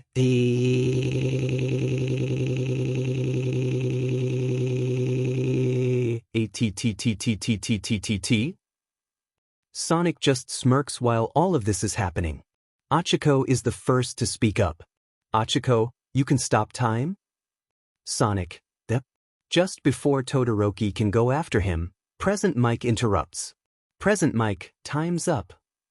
Midnight, and now for the teams who will be moving on. Present Mike, but let's take a break before we begin the final event. Aizawa, I'm going to sleep. As everyone exits the field to get their lunch, Todoroki calls out to Sonic for a conversation. Sonic, can we talk for a bit? To which Sonic replies, sure, why not? But make it quick since I want to eat chili dogs, okay? Todoroki nods as he leads them to a secluded area. Todoroki leans back against the wall as Sonic does the same, waiting for Todoroki to speak. Todoroki, Sonic, I want to fight against you in the final event, so you better not lose and go all out. Sonic, huh, that's it? Okay then. I will, but you better go all out too. Todoroki, oh why? Sonic cuts in before he can finish. Sonic, I mean it with your full power. Fire and ice. Don't hold back. It is your power and yours only. No one owns that power but you. So if you want me to go all out, then you must do the same. Holding a grudge and limiting yourself because of resentment will only bring more despair into your life. You know that in the real world, you have to give it your all. Manu is the perfect example of this. You use your fire because it's the only way to beat it. That goes to show that you need to use your full power in everything. After all, it's your power, not his. Sonic walks to the cafeteria, leaving Todoroki there, dumbfounded by what he just said. Todoroki, how does he know? 30 minutes later, all the contestants gathered on the field once again. Once they arrived, Midnight announced who would be fighting in the first round. Sonic and Shinso stepped onto the arena, exchanging a long, intense stare before taking their battle stances. Midnight, and without further ado, let the first match begin.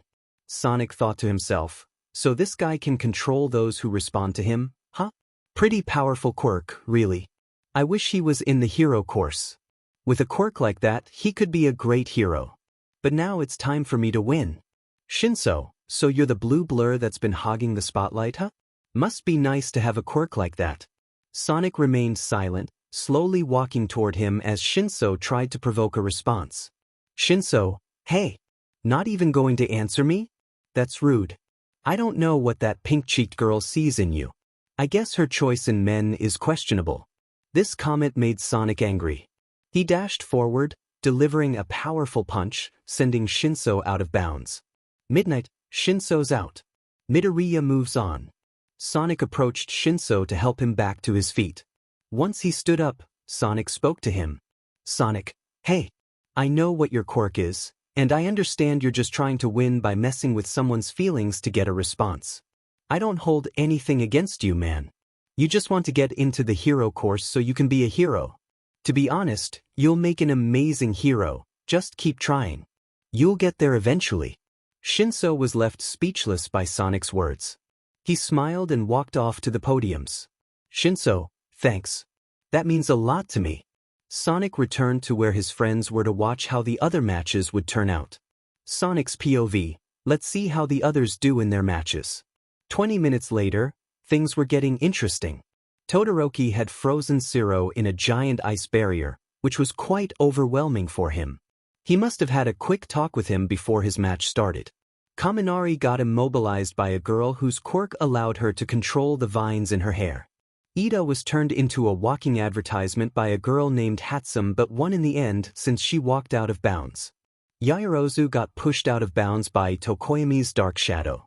Kirishima's match dragged on a bit since his opponent, Tetsu, was basically a copy of him but made of steel. They ended up tying but decided to have an arm wrestling competition, which Kirishima eventually won. The last match, however, had me all tense. Achiko was fighting Bakugo. I was worried about this one since I knew Bakugo wouldn't hold back, which was respectable of him. He doesn't hold back on anyone, no matter who they are. I went to Achiko's room to cheer her up, but I was met with an intense expression from her.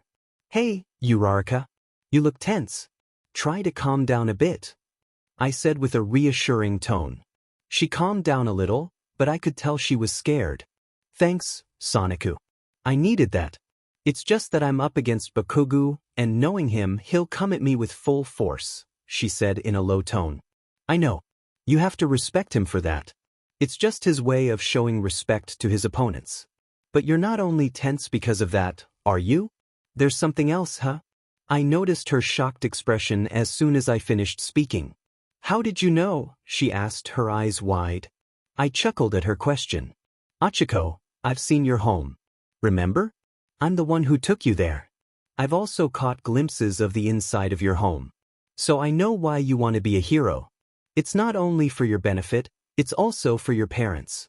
What you're doing is very inspiring, and it pushes me to be a better hero as well.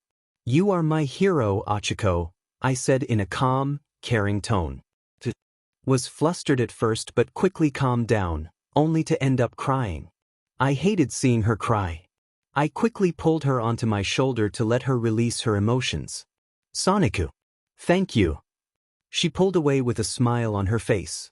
You're my hero too, you know. Every time I think of the word hero, I think of you. I'm happy to have you in my life, Soniku, she said in a calm tone, her smile warming my heart. I wanted to kiss her right then, but now was not the time. She needed to focus and improve. If I told her now, I would only distract her. I got up and encouraged her to do her best against Bakugo. She nodded with a smile, her determination shining through. I walked out toward the podium. Achiko's POV. As soon as Sonika left, I felt a little down since I wanted him to stay by my side a bit longer. Ever since the entrance exams, I always felt strange around him. It took me some time to figure it out, but after what just happened, I finally know what I've been feeling all this time. I'm in love with Soniku. I want to tell him, but now is not the time. I'll tell him when the moment is right. Announcer, Achiko Uraraka and Katsuki Bakugo, it is time for your match. Well, it's time to fight. As Achiko and Bakugo entered the arena, Present Mike was excited about how this match would unfold. Present Mike, here we are, the final match of the first round. In the left corner, who I'm personally rooting for, we have Achiko Uraraka. In the next corner, we have a hothead, Katsuki Bakugo. Midnight, ready. Bakugo, so you're Deku's girlfriend, huh? Just to let you know, I won't hold back, so bring everything you've got. You got that round face? Uraraka was a blushing mess and felt annoyed by the nickname Bakugo gave her. Uraraka, he's not my boyfriend. We're just friends. Midnight, begin. Uraraka immediately ran toward Bakugo. She knows how to counterattack since Sonic told her how Bakugo starts a fight. Bakugo prepares for his big right hook and strikes just before she can make contact with him. Uraraka, dang. I saw it coming but didn't dodge it. Bakugo, there's no way you can beat me. Uraraka continues her rush attacks as Bakugo keeps pushing her back. This continues for some time until the crowd starts booing Bakugo. Random hero, just throw her out of bounds already. Bean, shouldn't the teachers step in? Random hero, yeah, this is too rough.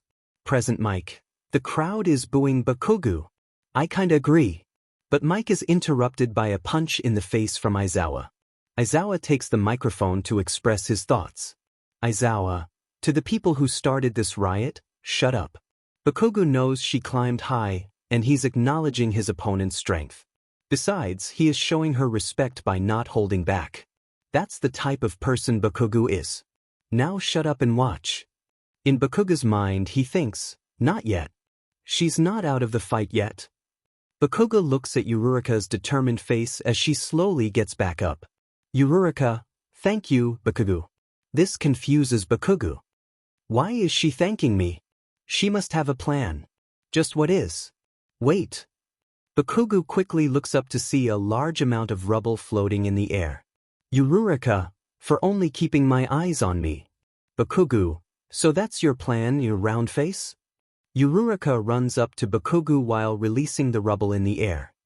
Even if he evades or counterattacks, there will be an opening for me to make him float. Uraraka thinks as she gets closer to him. Bakugo quickly puts his hand up and launches a massive explosion that destroys all of the rubble, creating a shockwave that sends Uraraka flying. Uraraka lifts her head in shock at what Bakugo just did. He just destroyed everything in one blast, and after everything I put into that, Uraraka struggles to get back up while Bakugo smiles at her determination. Bakugo, so you can still fight, huh? Very well then. The real match begins, Uraraka. Bakugo runs towards her, but before she can fully stand, she collapses. All the adrenaline has worn off. Her body won't move. She has lost. Midnight walks towards the collapsed brunette to check her condition. Midnight, she's unconscious. Bakugo will be moving on. Sonic smiles sadly. He is happy that she didn't give up no matter what, but sad that she lost. Sonic teleports to the arena to take her to the nurse's office. He picks her up bridal style and teleports there. But before he does, he faces Bakugo. Sonic, Kachin, thank you for pushing her to her limits. Thank you for not holding back. I will be waiting for you in the finals, so be ready. Bakugo walks back to the podium to reflect on what happened. 10 minutes later, Uraraka wakes up from her match and is greeted by Sonic, who is next to her. Sonic, hey, Uraraka. How do you feel? Uraraka quickly hugs Sonic, catching him off guard, but he eases into the hug and returns it. Uraraka, I lost. Sonic, you did. But that's fine. You live and learn from experiences like this. You'll be better next time. You just need to improve yourself even more to become a better person. Uraraka starts crying again, burying her face in Midoriya's chest as she lets it all out. 5 minutes pass and she eventually stops. She looks at Sonic with a smile. Uraraka, thank you, Sonic-ku. You are someone I truly need. Sonic blushes at this but remains calm. Sonic, hey, that's what friends are for. The word friend stings a little since they both want to be more than that. After a comfortable silence, Sonic stands up and heads to the arena since he knows his match with Todoroki will be up soon. Sonic, bye, Uraraka. I'll see you soon. Uraraka, bye, Sonic-ku. I'll be cheering for you. Sonic, Thanks. Sonic then runs to the arena just as Present Mike announces the next fight. Present Mike, it's time for round 2, baby. For the first match, we have Midoriya versus Todoroki. Who will win this fight? I can't wait to find out, folks. Sonic and Todoroki both slowly walk up to the arena. When they reach the stage, the crowd roars for the fight. Midnight, ready, and begin. Todoroki immediately launches a giant wave of ice, expecting Sonic to teleport. He quickly turns around and launches another wave of ice, only to find nothing there. Did I actually get him? Todoroki thinks as he keeps his guard up. Suddenly, noises emerge from the first iceberg. Todoroki, what is that noise? The noises grow louder every second. Todoroki, is he breaking his way through that wave of ice? The ice now has a giant hole in it, and Sonic walks out with a smirk. Sonic, what's wrong? Hedgehog got your tongue? But you shouldn't be looking forward. In the blink of an eye, Sonic gets behind Todoroki and delivers a solid roundhouse kick. Todoroki nearly gets thrown out of bounds but uses his ice to save himself. Sonic, you can't beat me with half your strength, Todoroki. It's insulting that you're holding back at all. Heroes give it their all when they fight villains, and you'll struggle against a villain you can't beat if you just use half your power. Todoroki, shut up. Todoroki freezes the ground to slow down Sonic's speed. Sonic jumps on the ice blocks scattered around to avoid getting caught. Todoroki's drawback from using his ice quirk kicks in, and he can barely move his limbs. Sonic notices this and tries to push Todoroki to use his fire even more. Sonic, freezing the floor to reduce my speed, huh? Pretty smart, but unfortunately for you, I have ways to attack my opponents. Sonic jumps into the air and attacks Todoroki with his homing attack multiple times. Todoroki keeps trying to grab him to freeze him, but the frostbite limits his movement. Sonic, you can't beat Todoroki. Use your fire if you truly want to win. Use it for yourself. After all, it's your power, not his. Todoroki, how do you even know about me and my father? Sonic, it's pretty easy really. 1. You only use your ice and not your fire. And 2. Every time Endeavor is mentioned, your eyes fill with hatred. I won't ask what happened between you two. After all, I have no right to ask that. Todoroki, so I was that obvious? Peh. Sonic, come on, Todoroki. You've got to step it up. Why are you in UA? Todoroki was suddenly flooded with memories of his early childhood, particularly moments with his mother before her hospitalization. Shoto, do you want to be a hero? His mother asked gently. Yes, mother, but not like dad. That's okay, sweetie. You are your own person. You are not your father. Be the hero you want to be, Shoto, she said, her lovely smile lifting his spirits. Yes, mommy. I'll be the hero I want to be. The flashback faded, and adrenaline surged through Todoroki as he ignited his flames. I want to be the hero I want to be. Todoroki declared.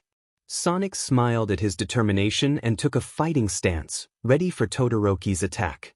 All right, ready when you are. Todoroki grinned. Heck yeah, I'm ready for this. As Sonic charged up his spin dash, Todoroki unleashed a massive wave of fire toward him. Sonic propelled himself forward, colliding with the flames. Thank you, Sonic. Todoroki murmured.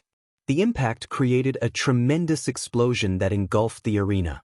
Present Mike exclaimed, How can I commentate when I can't see a thing? It's a good thing you're not commentating, Aizawa replied dryly.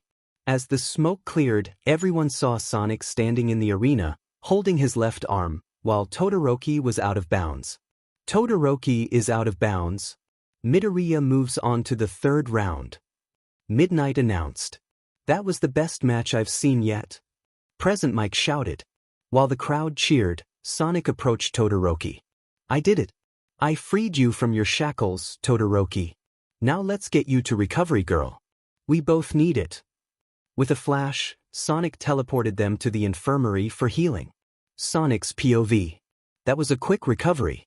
Todoroki needed more rest, so I decided to watch the rest of the matches.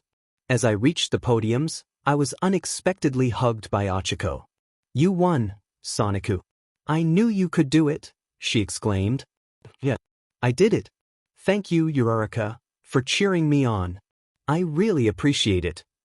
We sat down to watch the remainder of the second round. Ida won his match against the girl with plant powers by skillfully avoiding her vine attacks and pushing her out of bounds. Bakugo's match dragged on a bit. Kirishima's hardening gave him an edge in defense, but eventually, Bakugo overwhelmed him with a powerful explosion. Tokoyami won by pushing Ishido out of bounds, which left her sulking for a moment until Kirishima came over to cheer her up. Mina seemed a bit too cheerful, which was unusual. After that, I was set to fight Tokoyami. I figured it would be a quick match since Dark Shadow wasn't fast, and Tokoyami struggled at close range. I was right, and I prepared for the final fight. Ida lost his match when Bakugo used a stun grenade move to blind him briefly, then followed up with a massive explosion that sent him out of bounds. So I'm fighting Bakugo again, huh? This will be fun, I said as I ran toward the arena, but I was stopped by Ida, who looked desperate. Sonic, I'm afraid I must leave. A villain has taken my brother. I need to go to the hospital to be there for him. I was shocked by his words. I could only hope for the best for Ida's brother. I placed a comforting hand on his shoulder. It's okay, Ida. Go to your brother. He needs you right now. Thank you, Sonic. Ida replied before rushing off. I ran back to the arena, ready for the final match. Bakugo and I walked slowly toward the arena, the tension palpable in the air as the crowd erupted in excitement. We locked eyes as Midnight prepared to start the match. Okay, this is the fight you've all been waiting for. Are you two ready? Midnight asked. Yeah, I replied. Oh, I'm ready all right.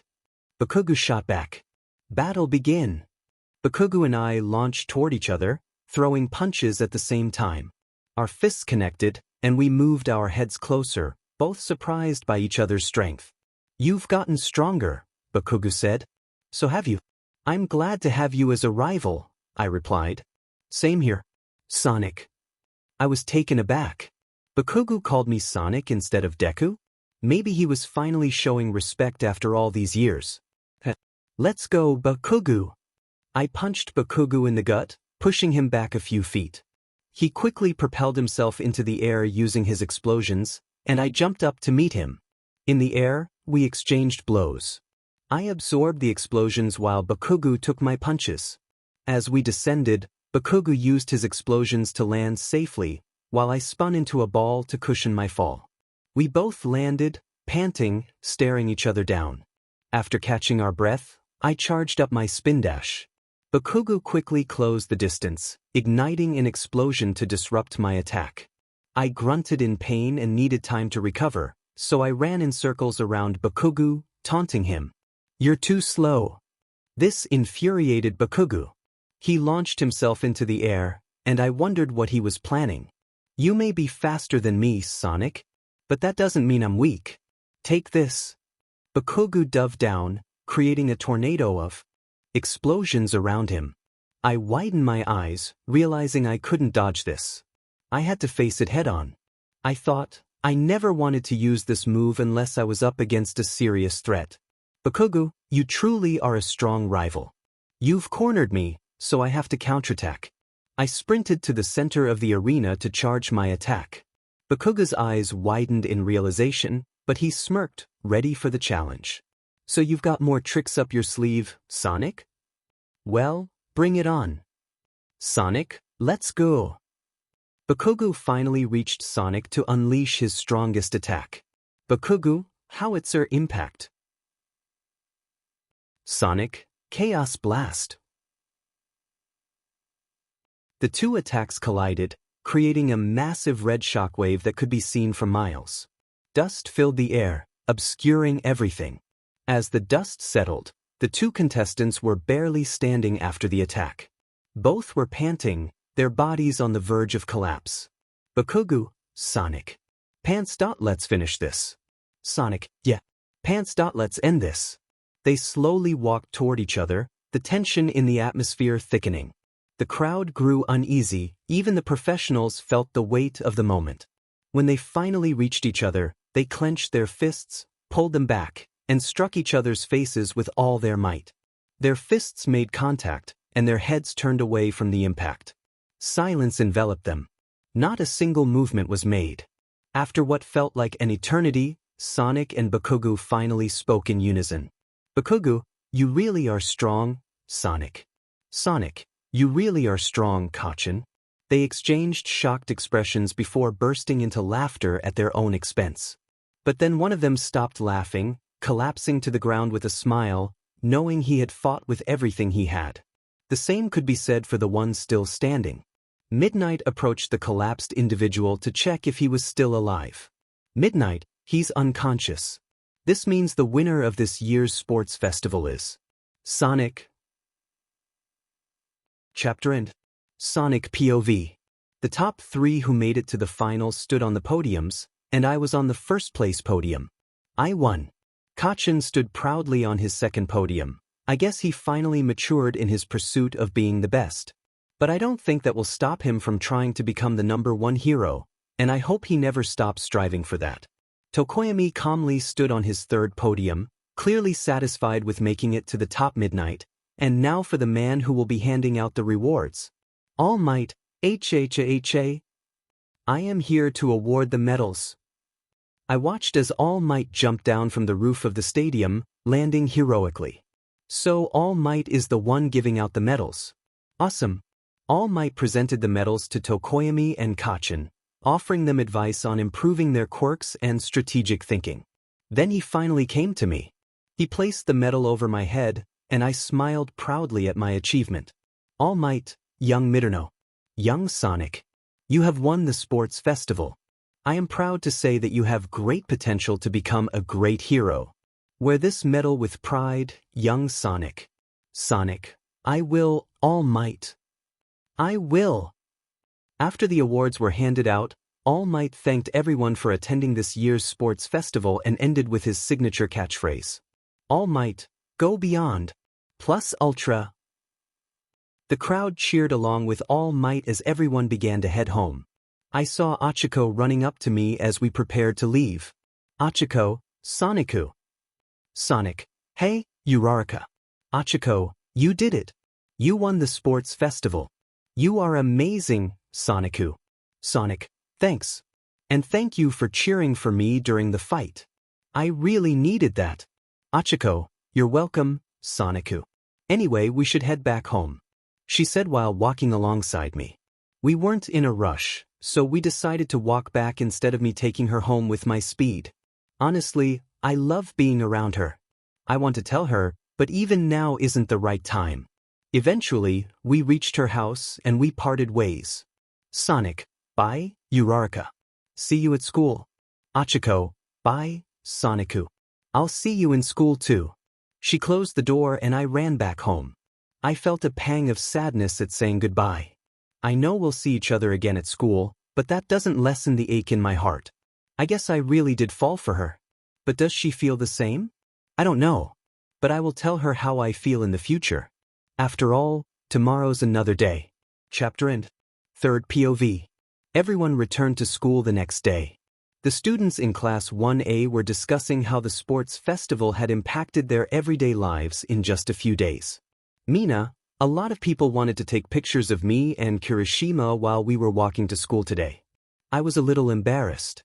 Momo leaned in closer to Mina so the others couldn't hear her. Is it because you were too close to him? Mina blushed slightly and admitted yes. Kaminari, after one sports festival, were like celebrities. Jairu, only to those who made it far, you know. I didn't get scouted by random civilians like some of you. Jairu was fiddling with her earphone jacks, looking a bit down. Kaminari noticed and tried to cheer her up. Kaminari, come on Jairu. Don't be sad. It doesn't suit you at all. You have more chances in the future. Who knows?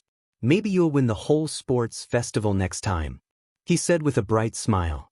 Jairu blushed at his words and the warmth of his expression. She quickly turned away to hide her blush. Jairu, thanks. Kaminari. Kaminari, I'm always happy to help you, Jairu. Sonic then entered the room alongside Achiko. Everyone turned to congratulate Sonic on his victory.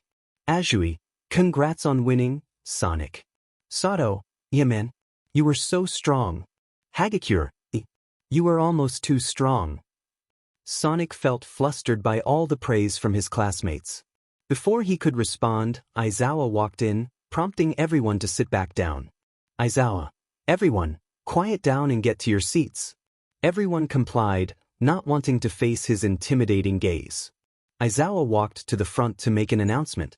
Aizawa, it's time to pick your hero names. Everyone, this is going to rock. Aizawa activated his quirk to silence them, which worked effectively. He continued. Aizawa, as you know, the sports festival is also an opportunity for those who impress the pros to receive internship offers. Here are those who received offers. Offer poll. Sonic 9000. Bakugo 3359.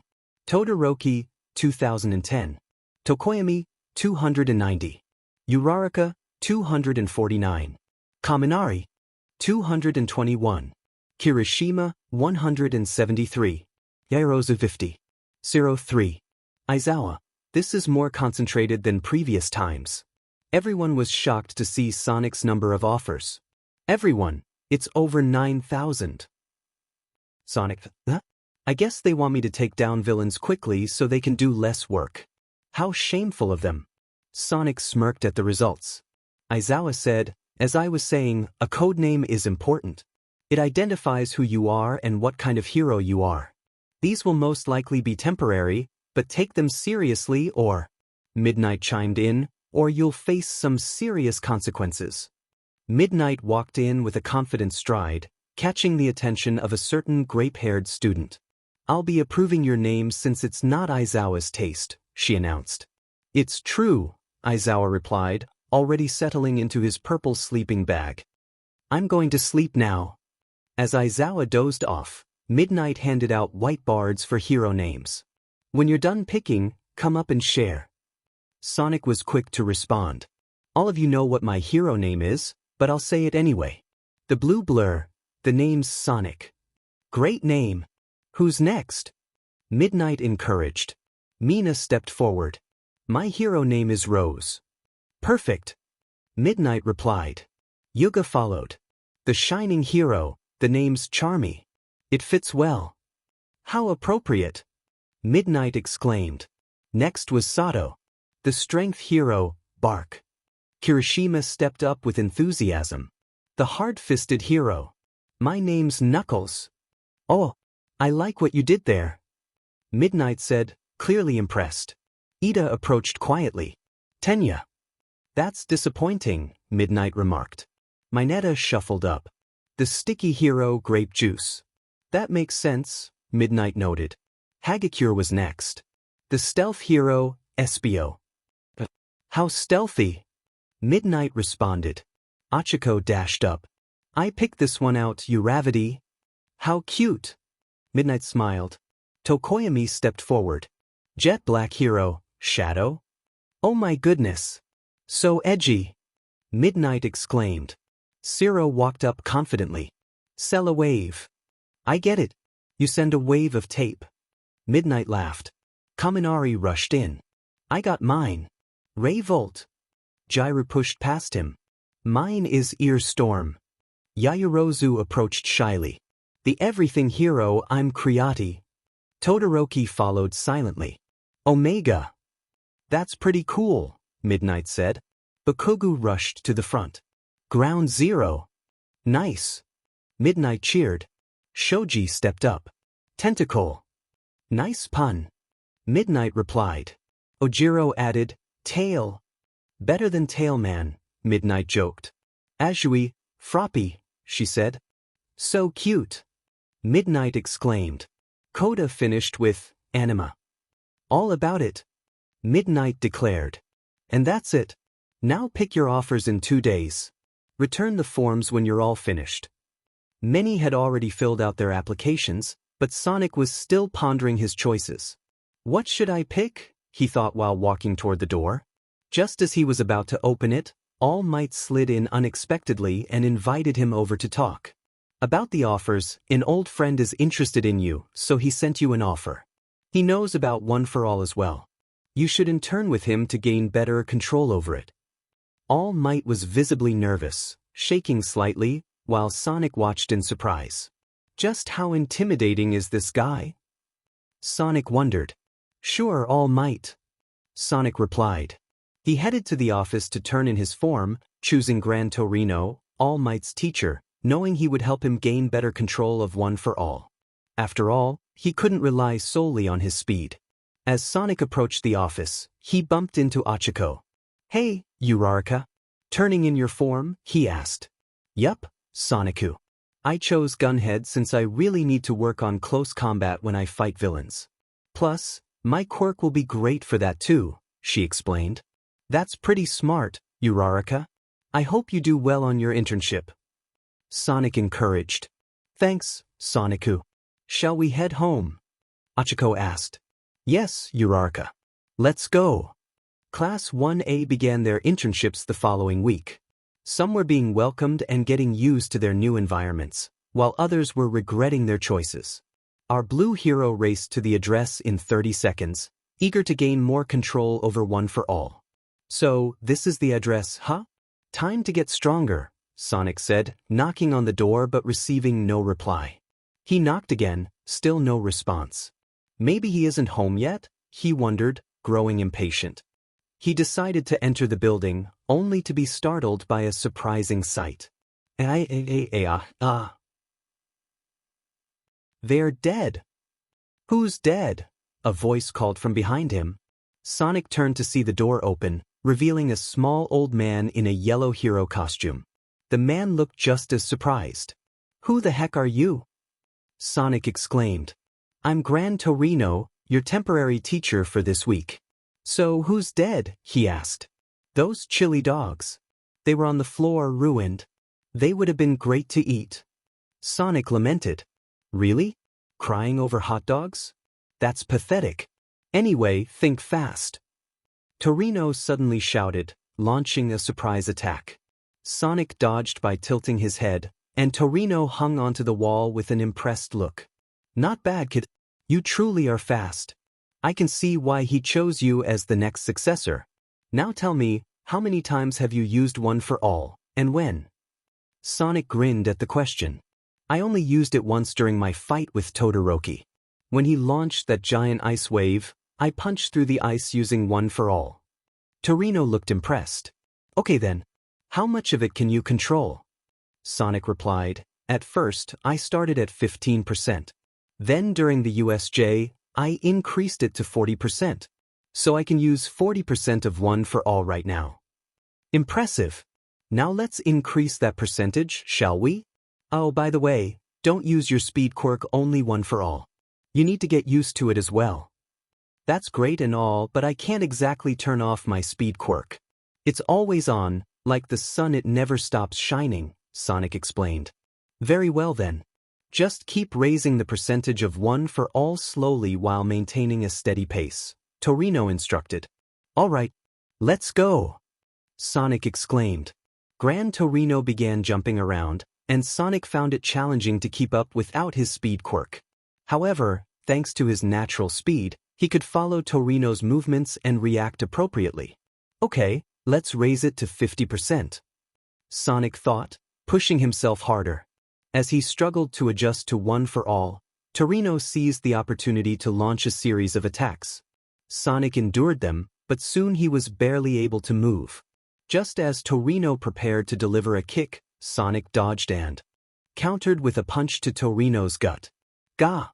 Torino shouted as he was sent flying into the wall, creating a small crater in his home. Sonic panicked, worried he might have seriously hurt the older man. He rushed over to check on him.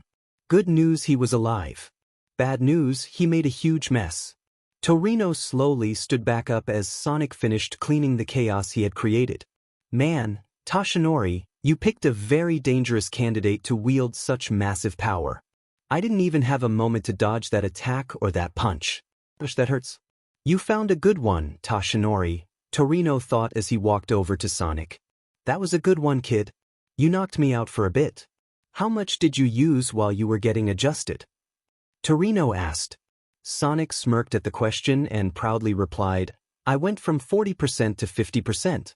It hurts, but man, do I feel proud of it. A 10% increase? You'll master OFA by the end of this year if you keep that up. Anyway, go get some ingredients so we can eat. I'm starving. Torino exclaimed. Got it, Sonic said, blasting off to the grocery store. Gran Torino watched the blue blur dart away, lost in thought. That kid will undoubtedly surpass All Might for sure. I guess I don't have to worry about villains conquering the world. The world can rest easy knowing that Hero Sonic will protect them. Am I right, Toshinori? Or should I say, All Might? Sonic's POV. I had an unusual time with Torino. For the next few days, we focused on sparring, and I managed to increase my use of OFA to 60%, but it took me 2 days to achieve that.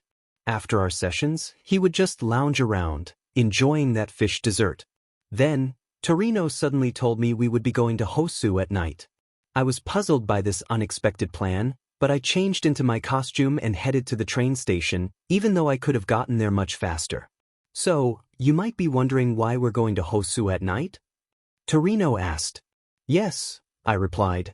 We're going to Hosu to confront villains. It's a chance for you to test your new partial mastery of your quirk. Plus, it gives you experience with different fighting styles. And nighttime is when criminals are more active, Torino explained. That makes us see. An explosion erupted right in front of me. I was shocked to see more menu. What were they doing here? It must be Shigaraki. But that didn't matter now, all that mattered was taking them down. I quickly used 35% of OFA and launched a powerful punch at one of their heads. I followed up with rapid homing attacks to prevent the other from causing more damage. Wow, that was fast. I'll call the police so they can handle these things. You go search for more, and if you see trouble, take care of it. Now go. Torino instructed. See you. I called back, running through most of Hosu but not finding any more mu. I guessed my job here was done. Now then let's... Hero Killer. What was that? Hero Killer? Was that Ida's voice just now? Was he seriously trying to get vengeance? That idiot. I needed to get there fast. But first, I had to let the others know my location and status. Then send. Now where was I? Oh yeah, the Hero Killer. I dashed through the alleyways and finally found Ida, but he was on the ground, in a perilous situation with a sword hovering dangerously close to him. I couldn't let that happen. I quickly charged up my spin dash and managed to intercept the Hero Killer, Stain, before he could harm Ida. Sonic, I won't let you hurt him. Stain staggered back slightly but regained his composure. Stain, another one in my way, huh? Or you? Wait, I recognize you. You're Sonic, the winner of the sports festival. I must admit, you're fast and quite strong. But I have a job to do, so step aside. Ida, you fool. He's mine. I came here to avenge my brother. I should be the one to take him down. Sonic, hold on a moment, I have something to say. I walked over to Ida and playfully tapped him on the head. Sonic, you're the one being foolish. A hero doesn't seek vengeance. A hero helps others, even when they don't ask for it. You're acting like a child throwing a tantrum. Now, be quiet and watch me take this guy down so I can give you a talking to later. Stain, you seem worthy of the title, hero. But I have a job to finish. Stain pulled out a dagger and threw it in my direction, but I dodged it. I slipped under him and jumped into the air to escape his line of sight. I executed my homing attack, landing a hit. Just as I touched down, I felt a sharp pain in my arm. Dang, he must have nicked me during the attack, I thought. Stain, that was an impressive move, I'll give you that. But I managed to get a cut in. Checkmate. He was liking something off that small dagger. I tried to charge at him, but suddenly I couldn't move. What was happening? Wait a minute, when he liked that blade. That must have been my blood. His quirk must be some kind of blood paralysis. I need to move. Stain, your attacks are impressive. You're definitely someone worthy of the title hero, but it's time to finish what I came here to do. Stain was going to finish them off. I couldn't let that happen. But my body wouldn't respond. Sonic, stop. Suddenly I felt a wave of heat. Where was it coming from? A burst of fire erupted out of nowhere, forcing Stain to retreat. Stain. Another one joins the fray, huh? Who is it? Endeavor? Heat Man? Nope, just a guy who was called here by a speedy blue hero. Sonic. Todoroki. You made it just in time. Todoroki. Thanks for the detailed explanation and your location, Sonic. Now let me handle this guy. Todoroki unleashed his fire, finally embracing his powers. Sonic. Todoroki. Don't let him cut you. He'll paralyze you if he does. Todoroki. So he can paralyze people if he drinks blood. This is going to get complicated. Stain threw a dagger that managed to cut Todoroki. He leaped toward Todoroki to lick his blood, but Todoroki activated his flames to prevent it. I needed to help him, but my body was still sluggish. Wait. I could move again. It must have a time limit. I charged up my spin dash and tackled Stain against the wall. He must be type O, Stain thought as he backed away from us. Ida, how did you break free first? Sonic. His quirk has a time limit.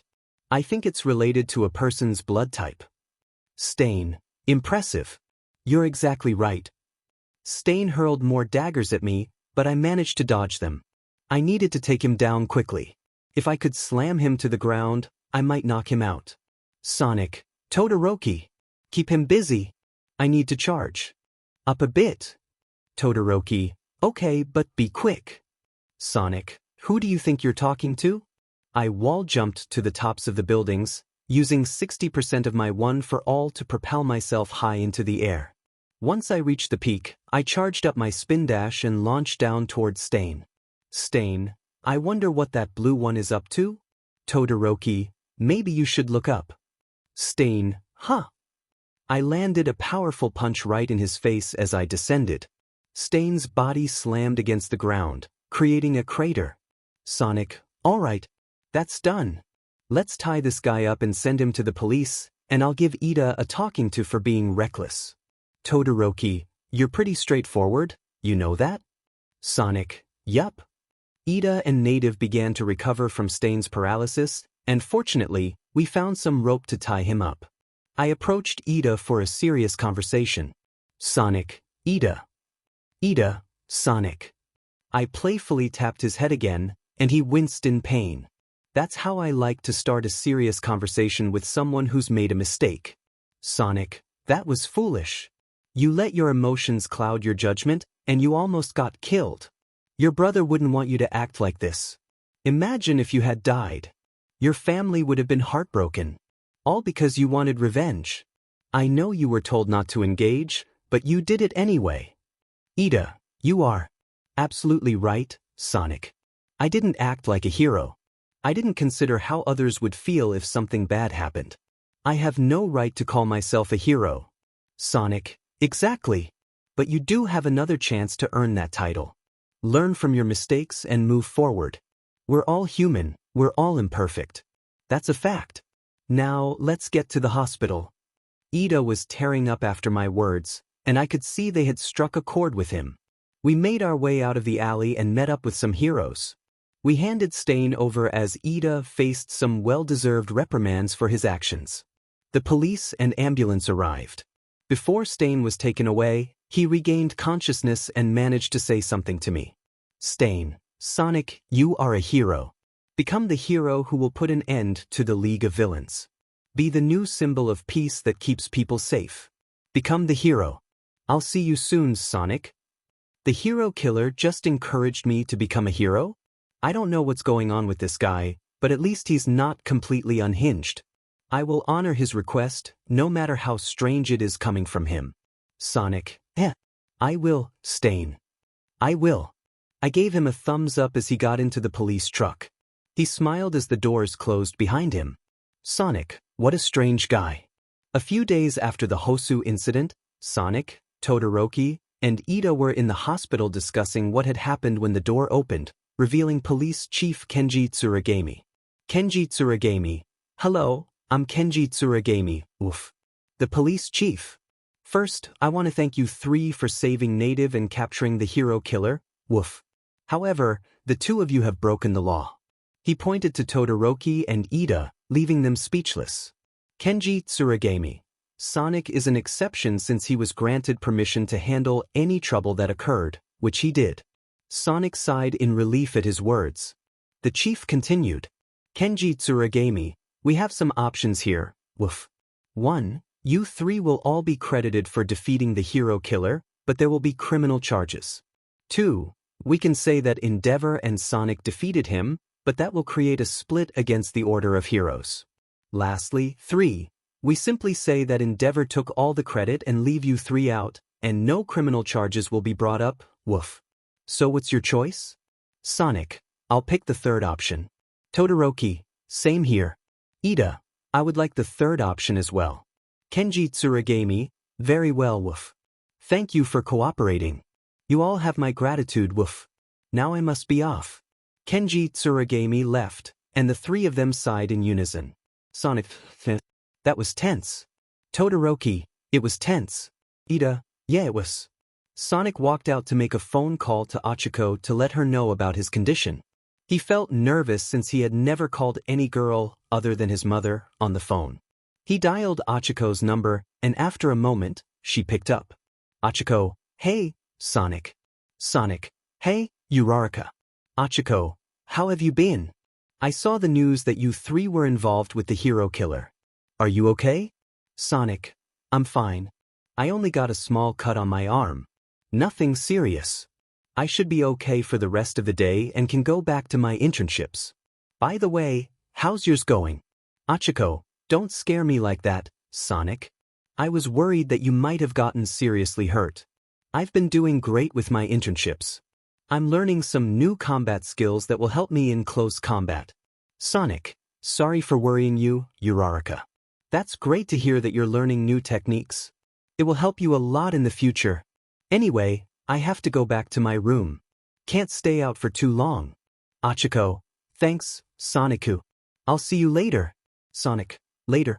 Sonic hung up the phone, feeling a rush of excitement and his face turning red after what had just happened. I can't believe I talked to Achiko on the phone. It felt so nice. I wish it could have lasted longer. Well, no use sulking about it now. Gotta go back to my room, Sonic thought as he walked back to join his friends. Meanwhile, on Achiko's side, she thought, I can't believe I talked to Sonic-ku on the phone. It felt so nice. I just wished it could last longer.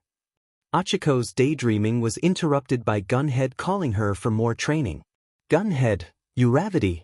It's time for more training. Please stop daydreaming about your crush. I know the person you were talking to was Sonic since you just said, Sonic-ku. Gunhead teased Uraraka, making her blush bright red. Uraraka, he's not my crush. Gunhead, he. 2 days later, Sonic was released from the hospital, and Torino decided to have one last sparring session with him to see if the experience had shaken him. Torino was bouncing all over the place while Sonic tracked him down with a calm expression. So he's still calm, cool, and collected after that experience? That's great.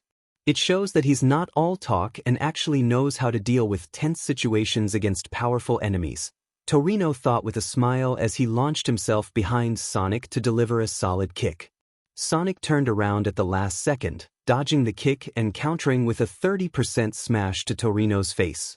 Torino was sent flying, creating a wider crater in the ground than the one Sonic had made in his house since day one. Sonic rushed over to check if he was alright, and fortunately he was. Torino, hey, you're good, kid. Now go back to where you came from and master OFA. You got it? Sonic smirked. I got it. Before he ran back home, Torino stopped him with one final question. Torino, hey. Sonic stopped and turned around to see what else he had to say. Torino, who are you? Sonic, I'm the blue blur, Sonic. Sonic blasted off back home right after he said that. That kid will be big. History will remember him as the hero Sonic, the next symbol of peace, Torino thought as he returned to his destroyed apartment to enjoy some dessert. Class 1A was sharing their experiences from their internships, while Bakugo was angrily confronting Siro and Kirishima for laughing at the haircut he was forced to have by Best Jeanist. Mina, you got to face off against villains. I'm super jealous. Jiru, I didn't fight. All I did was escort some hostages to safety. Mina, that's still cool though. Kaminari, yeah, Jiraiya. That's cool. Jiraiya lightly blushed at what Kaminari said, and in response, she playfully jabbed him, making him yelp. Kaminari, OW. What was that for? I was complimenting you. Jiraiya looked away to hide her light blush. Jiraiya, shut up, stupid. Azui, all I did was cleaning and training. Although we did catch some drag smugglers one time. Jiraiya, Kaminari, and Mina. Okay, that's cool. Sonic walked in with Achiko to discuss their internship experiences, only to be bombarded by questions from their classmates. Mina, Sonic, are you alright? Siro, were you scared? Kirishima, what was it like to fight against a serial killer? Sonic, oh I. Man, you guys are so nosy. I'm fine. I was scared, but I stayed calm and collected, and it was an interesting experience. He's a strange guy. Bakugo, what do you mean strange, Sonic? Bakugo surprisingly joined the conversation, leaving the others in shock. Sonic, he's strange in what he said to me before he was taken away. He asked me to be a hero, one who will take down the League of Villains and become the next symbol of peace. It's ironic for him to say that since he's a hero killer. Kaminari, that is strange. Kirishima, why on earth did he ask you? Mina, I'm with Kirishima on this.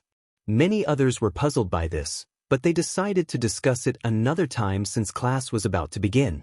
Time skipped to the last class. All Might was announcing the final test of today's class. All Might, welcome back everyone. I can tell that you've changed a bit. Today's challenge is a race. You will go through a maze and do whatever you can to rescue me. Everyone will be placed in different locations. Now get ready. As Mina, Sonic, Siro, Ojiro, and Ida took their places, the rest of the class debated who would win.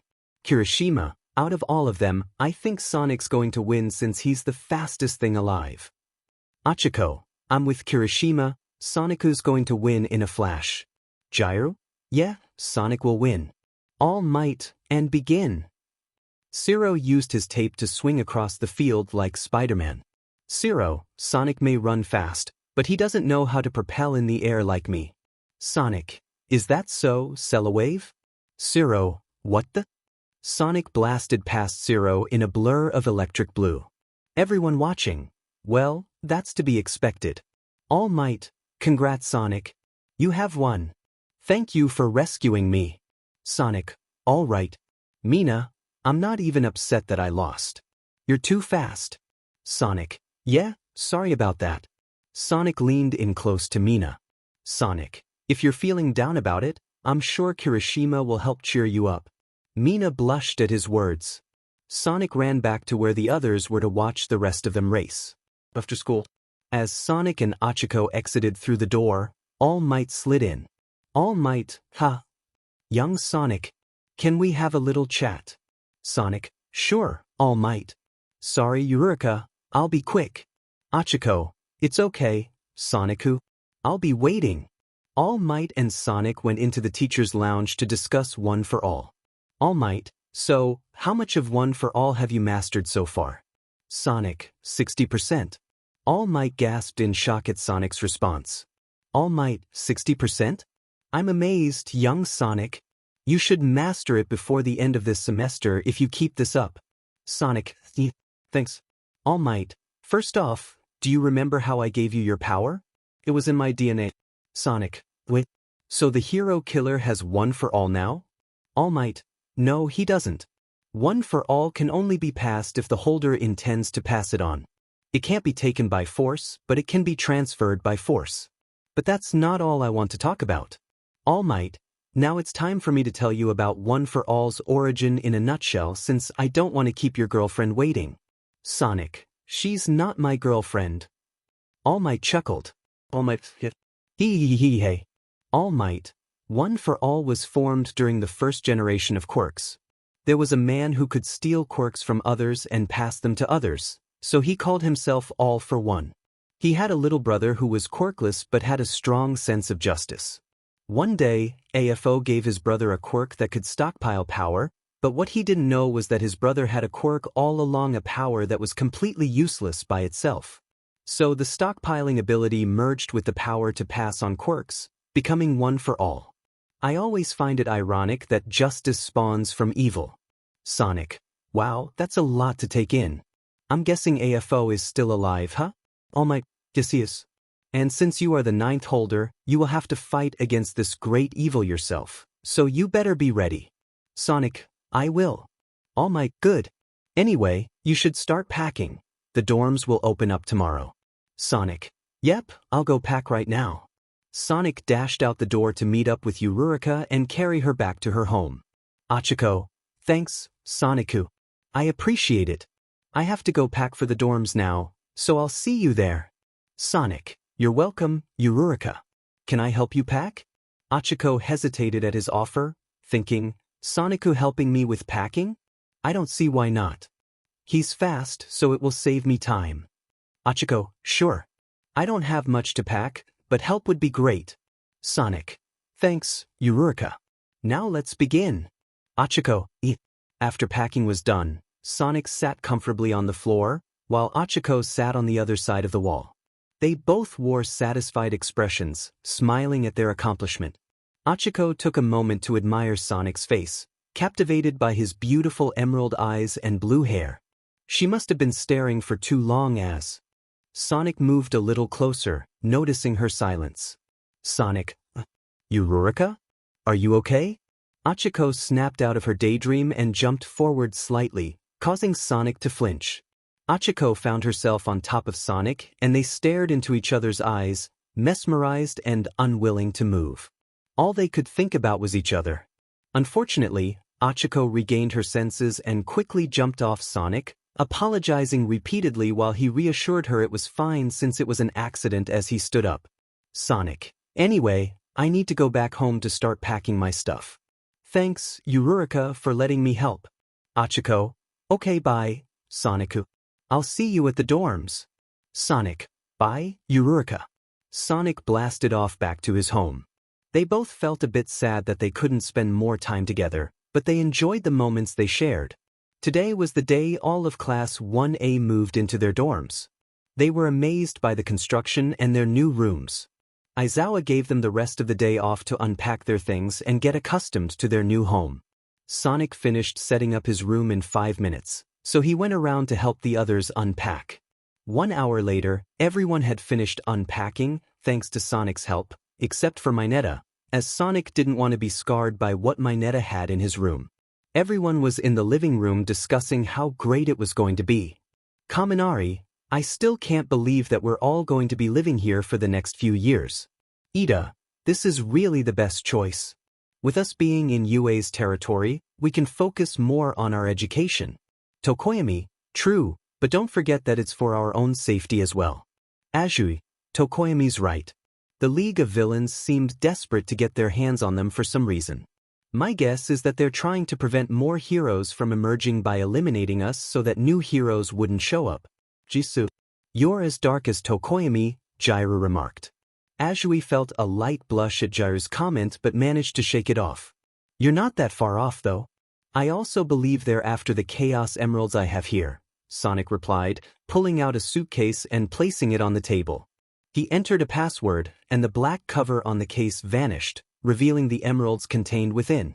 The Chaos Emeralds and a small green shard were now visible to his classmates.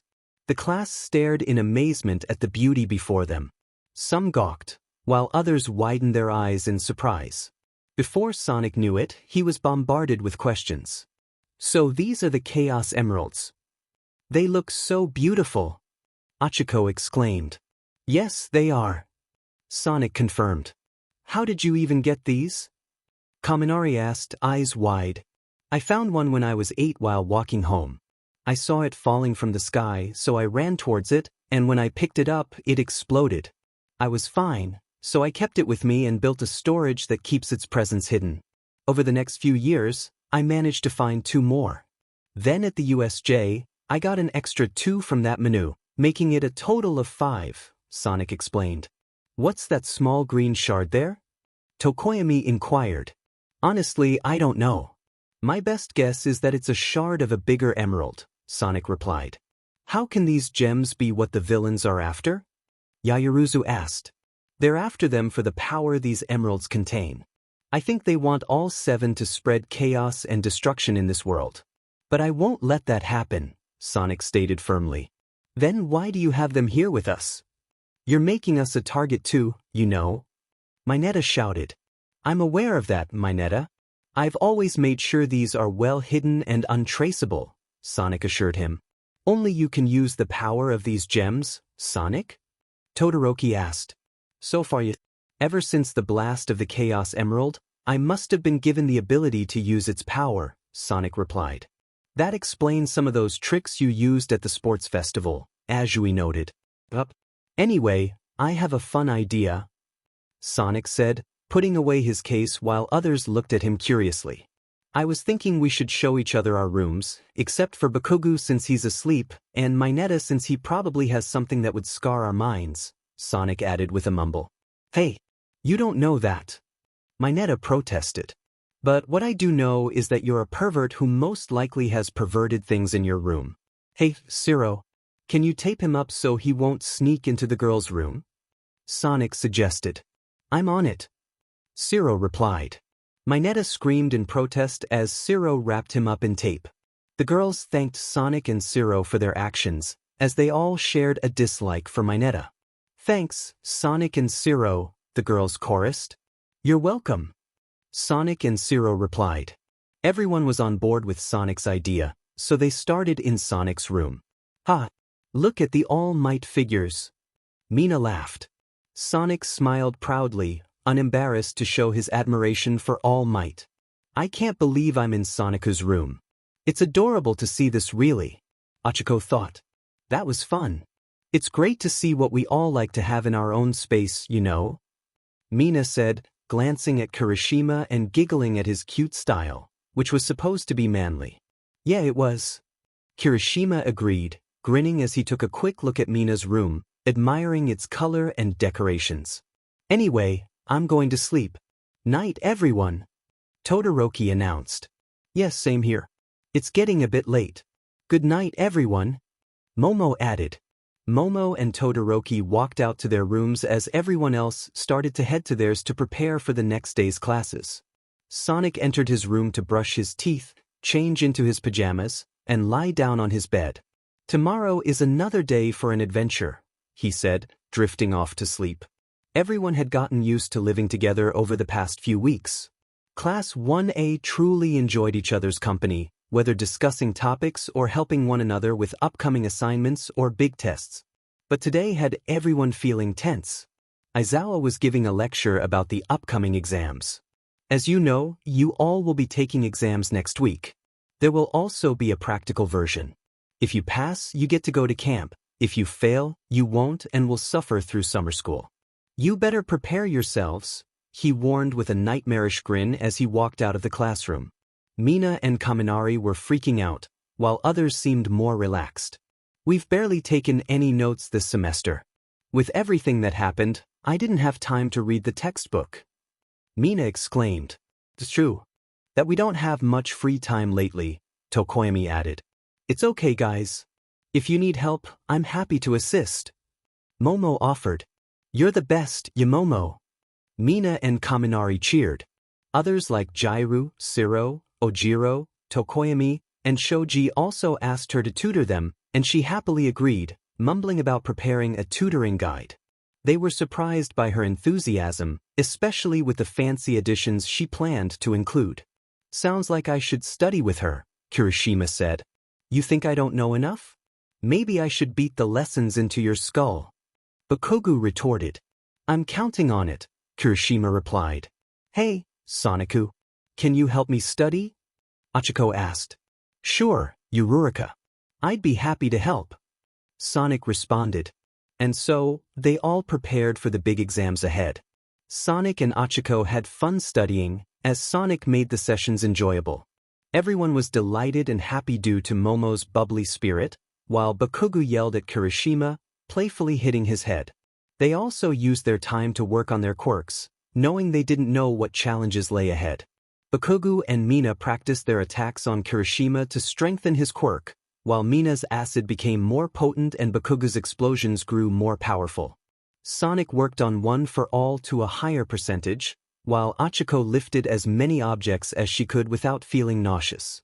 Shoji and Ojiro lifted weights, preparing for whatever awaited them. Kaminari was focused on refining his electric attacks, trying to increase his stamina while avoiding Jiru's teasing laughter, who was also enhancing the quality of her earphone jacks. Tokoyami worked on making Dark Shadow more resilient to light, while Azui concentrated on strengthening her muscles. The rest of the class was similarly dedicated to improving their quirks.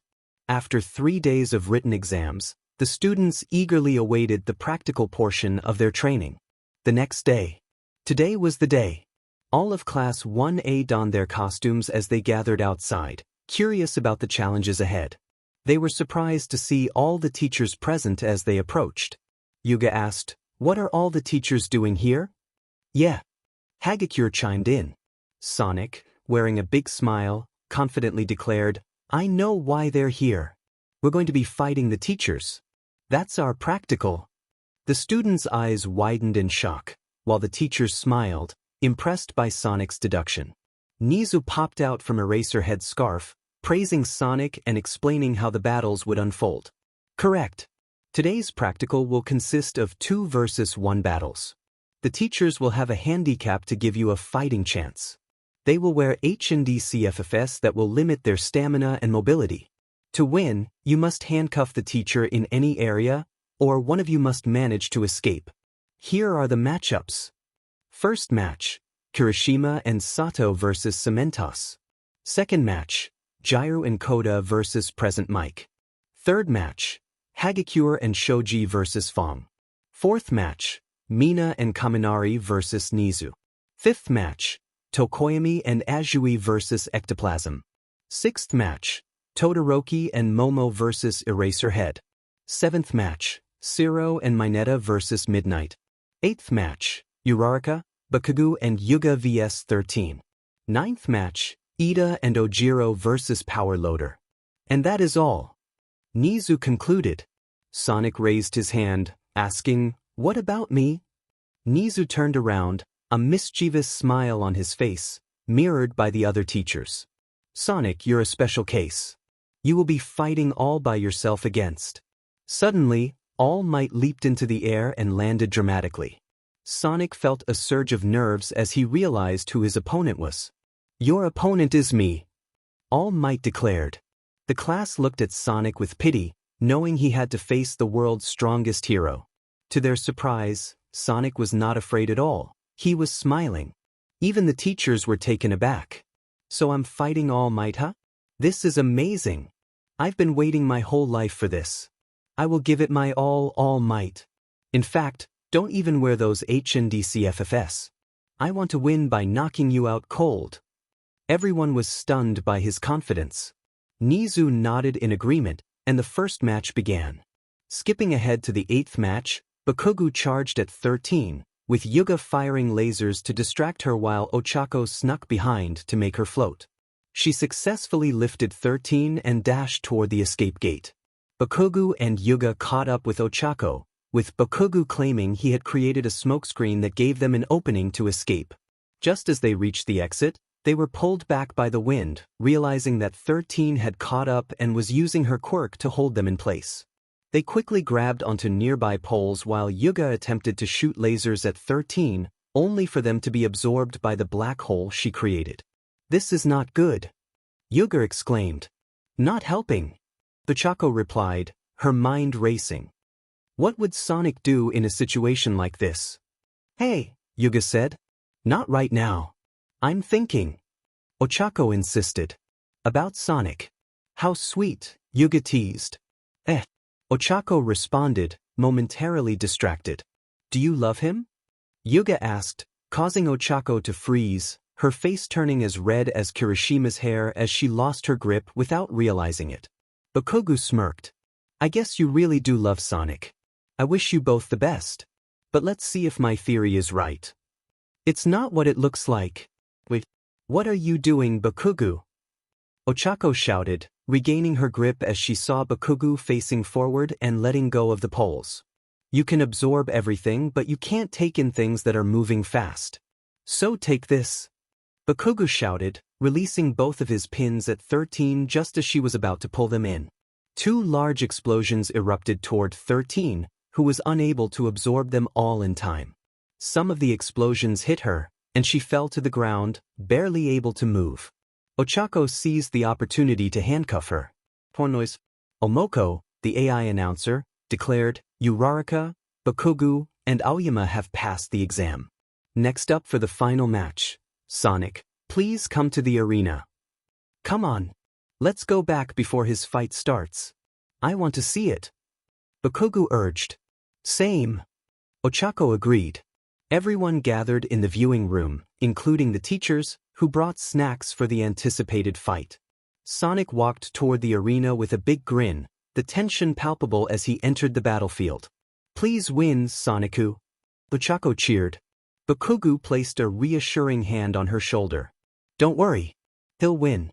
I know it. Omoko announced, the final match of the exam will begin now. All Might and Sonic quickly charged at each other, delivering powerful punches to each other's faces. The impact sent them both staggering back a few feet, blood trickling from their noses. They wiped it away and exchanged a long, intense stare. All Might broke the silence. Sonic, you sure pack a punch. Tell me, how much have you mastered so far? Sonic smirked at the question. Instead of answering, he swiftly moved behind All Might and delivered a roundhouse kick that sent him crashing through several buildings. All Might coughed as he quickly regained his footing, only to be met with a fist coming at him at lightning speed. I'll tell you. Sonic's fist connected with All Might's face, launching him back hundreds of yards. He struggled to stay on his feet after the powerful blows. Sonic appeared before him, confidence radiating from his smirk. I've mastered. He vanished and reappeared right in front of All Might. 100%. All Might was taken aback by what he just heard.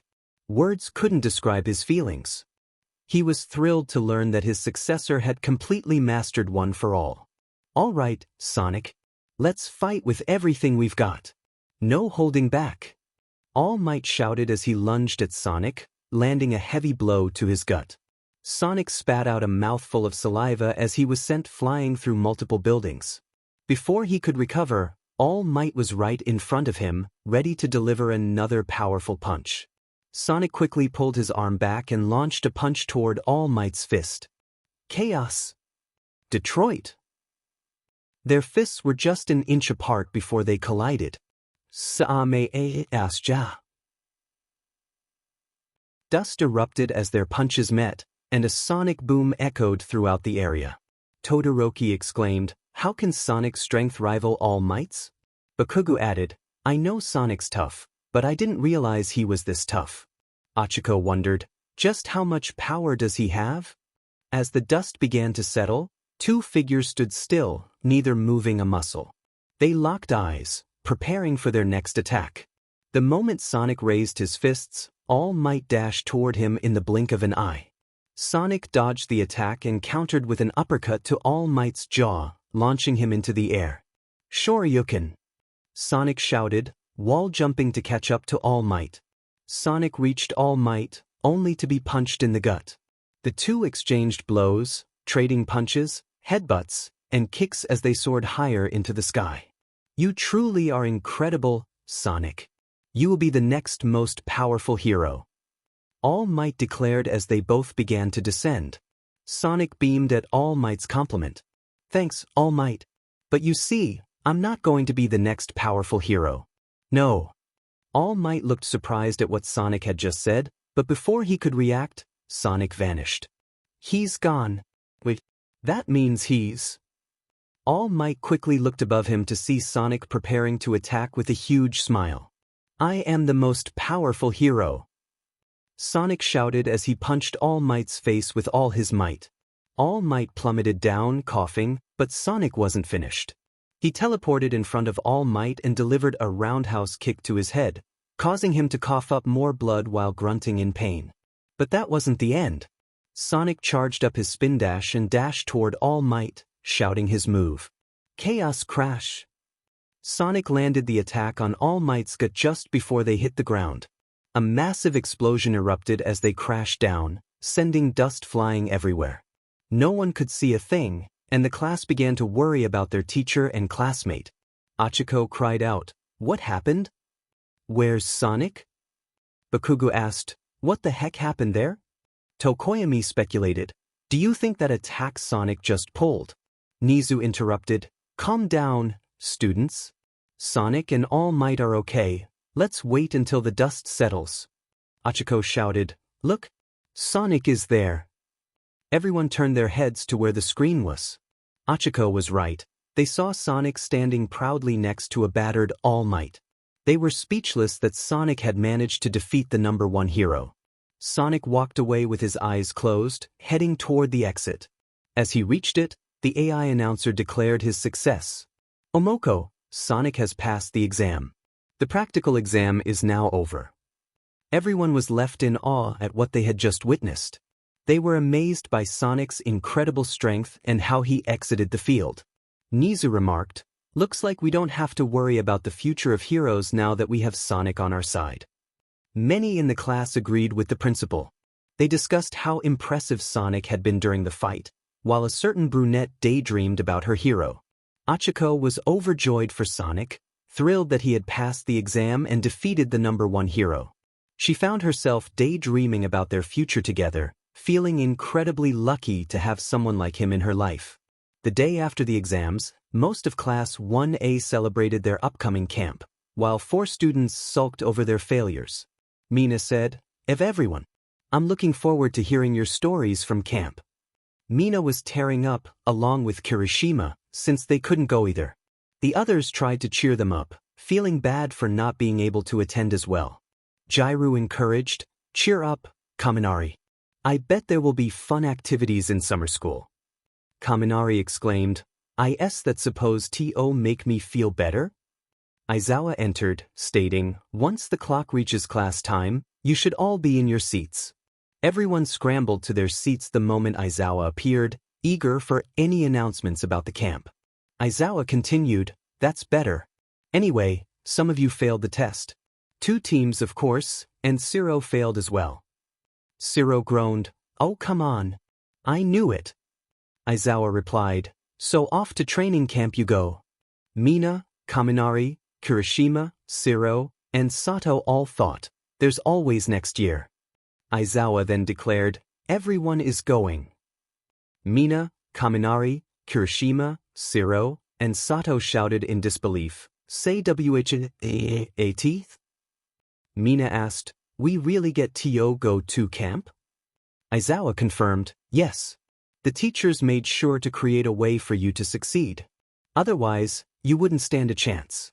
It was meant to motivate you to be at your absolute best. Except for All Might, of course. He wasn't holding back at all, and Sonic managed to take him down." Sonic smirked at Aizawa's words, placing his arms behind his back. Everyone was still in shock at the fact that Sonic had defeated All Might. Meanwhile, Mina, Kaminari, Kirishima, Siro, and Sato were celebrating their upcoming camping trip. Aizawa, "But failure is failure. Those who failed will have to take extra classes with me. I'll make it much harder than summer school. Anyway, use the rest of your time to pack. I'm going to sleep." Mina, Kaminari, Kirishima, Siro, and Sato stopped cheering at Aizawa's words, but they were still happy that they could go at least. The dorms. Everyone was chatting in the living room about what they planned to bring until a certain invisible girl had a bright idea. "Hagakure, guys, I have the best idea. What if we all go shopping together?" "Sonic, did you say something?" Everyone turned towards Sonic's direction, no longer surprised by his incredible speed. Hagakure, "Well, everyone except Sonic since he already has everything he needs." Jairu, "I don't see why not." Achiko, "Yeah. Let's go." Everyone left for the mall while a certain blue-hooded figure watched a certain brunette from a distance. Sonic's mind, "Going to the mall without me? I guess it's my fault for having everything I need already, but still. I don't want to be left out. Plus, I'll protect them if anything happens there." Once they arrived at the mall, everyone split up. Achiko found herself alone but shrugged it off and went to buy what she needed. She spoke quietly to herself, not wanting others to hear. Achiko, I wish Sonic was here. It would have been fun to shop together. He always makes me feel so happy. Suddenly, a mysterious figure in a black hood appeared. Hey! Someone from UA. Can I get your autograph? I'm such a big fan. He put his arm around her and smiled. Achiko. Sure. It's been a while since we last saw each other, huh? Achiko was surprised by his words. The atmosphere suddenly felt tense as he continued. I wish we could have met sooner, but thanks to that blue idiot for giving me these injuries, I had to stay in bed for a while. Achiko suddenly realized who he was. Before she could react, Shigaraki tightened his grip around her neck, preventing her from moving. Shigaraki, now. If you make a scene, then these people will be in danger. Let's have a chat, shall we? Shigaraki led Achiko to a nearby seat, still holding her firmly as she panicked internally, trying to devise a plan to escape. Shigaraki, I have a few questions for you. As long as you cooperate, you will be safe.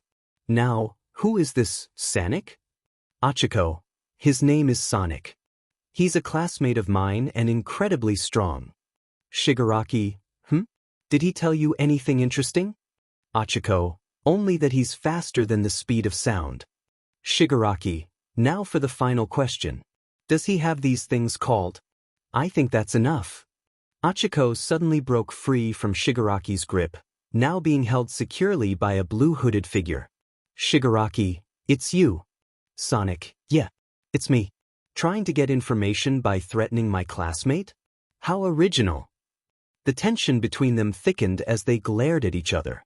Shigaraki, those injuries you gave me really hurt. Not a day goes by that I don't think about what I'll do to you for this. Just looking at you drives me crazy.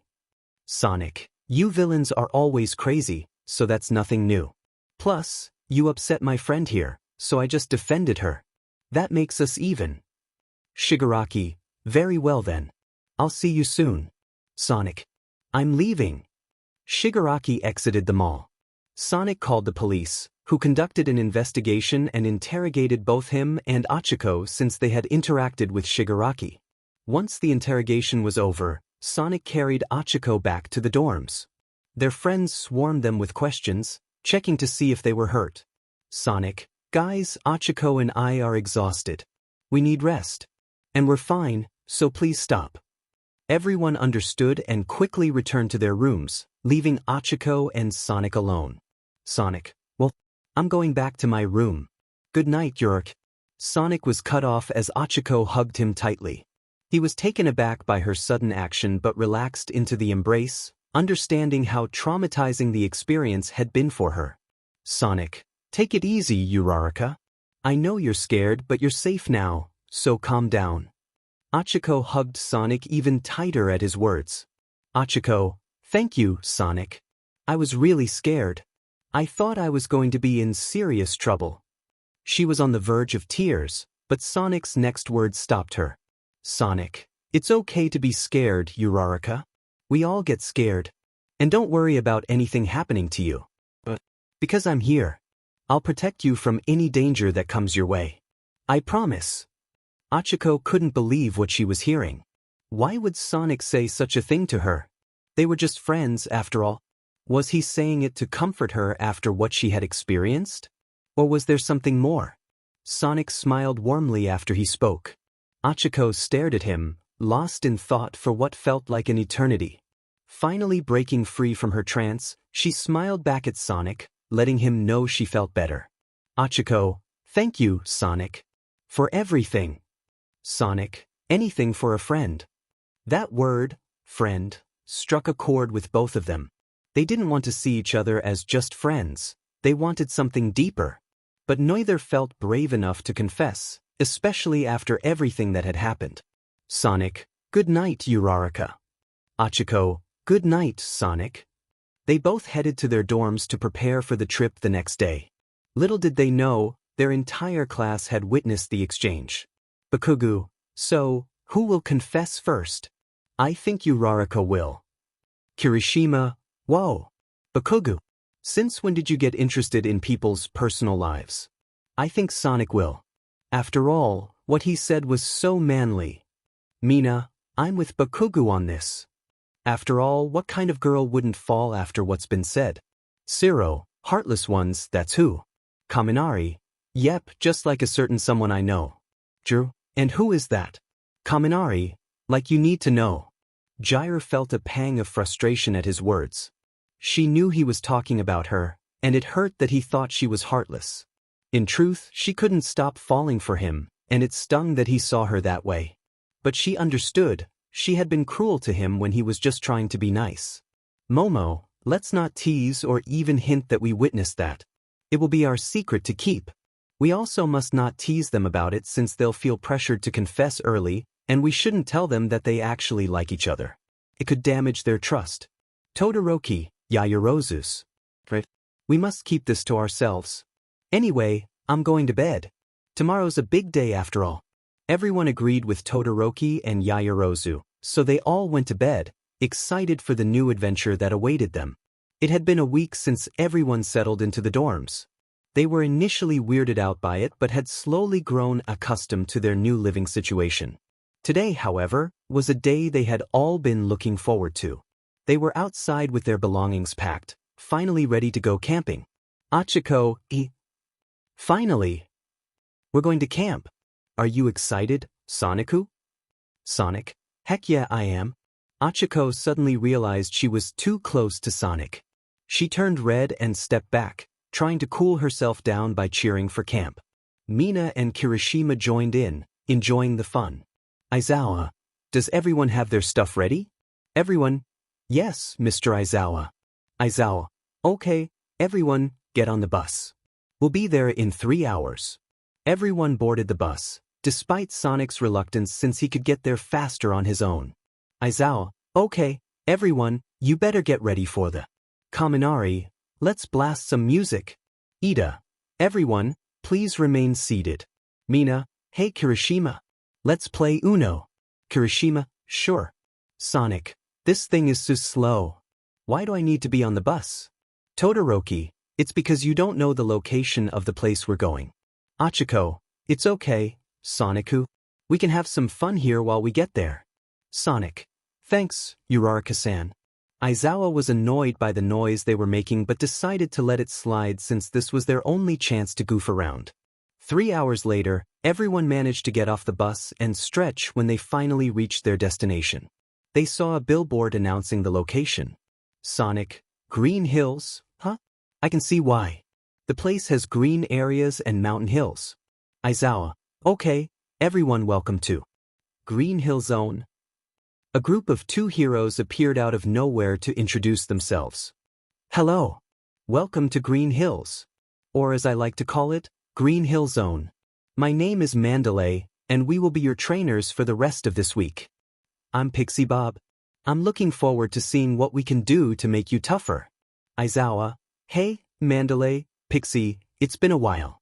Mandalay and Eraserhead began discussing hero matters while Pixie Bob tried to hug some of the male students, finding them appealing.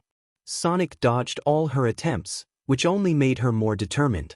Eraserhead, is Pixie always like this? Mandalay, no, she's at that age where she's looking for a partner, so she's a bit more affectionate to say the least. Eraserhead, well that's just interesting. Kirishima, wait, why are we all the way over here if the base is over there? Azui, I think we all know the answer to that question. Mina, no, that can't be right. Let's go back to the bus, everyone. Kaminari, run for your lives. Most of the class tried to return to the bus but were met with a sudden shift in the ground beneath them. Eraserhead, you should already know this. Your training camp starts now. The class landed rather ungracefully. Mandalay, you have 3 hours to get to base. If you're not there by noon, then no lunch for you. We'll see you at base. The whole class groaned in pain as they slowly got back up. They then noticed a shadowy figure behind them and quickly turned around. Sonic, what took you so long? I was waiting for you guys to get down here 3 minutes ago. Everyone, Sonic? Why aren't you covered in scratches and dirt? Sonic, I jumped down here after that pixie hero stopped trying to hug me. Shivers anyway, I'll see you guys at camp. So you better be safe. Zero, wait. So you're just going to leave us here to face those monsters? Sonic, exactly. Mina, why?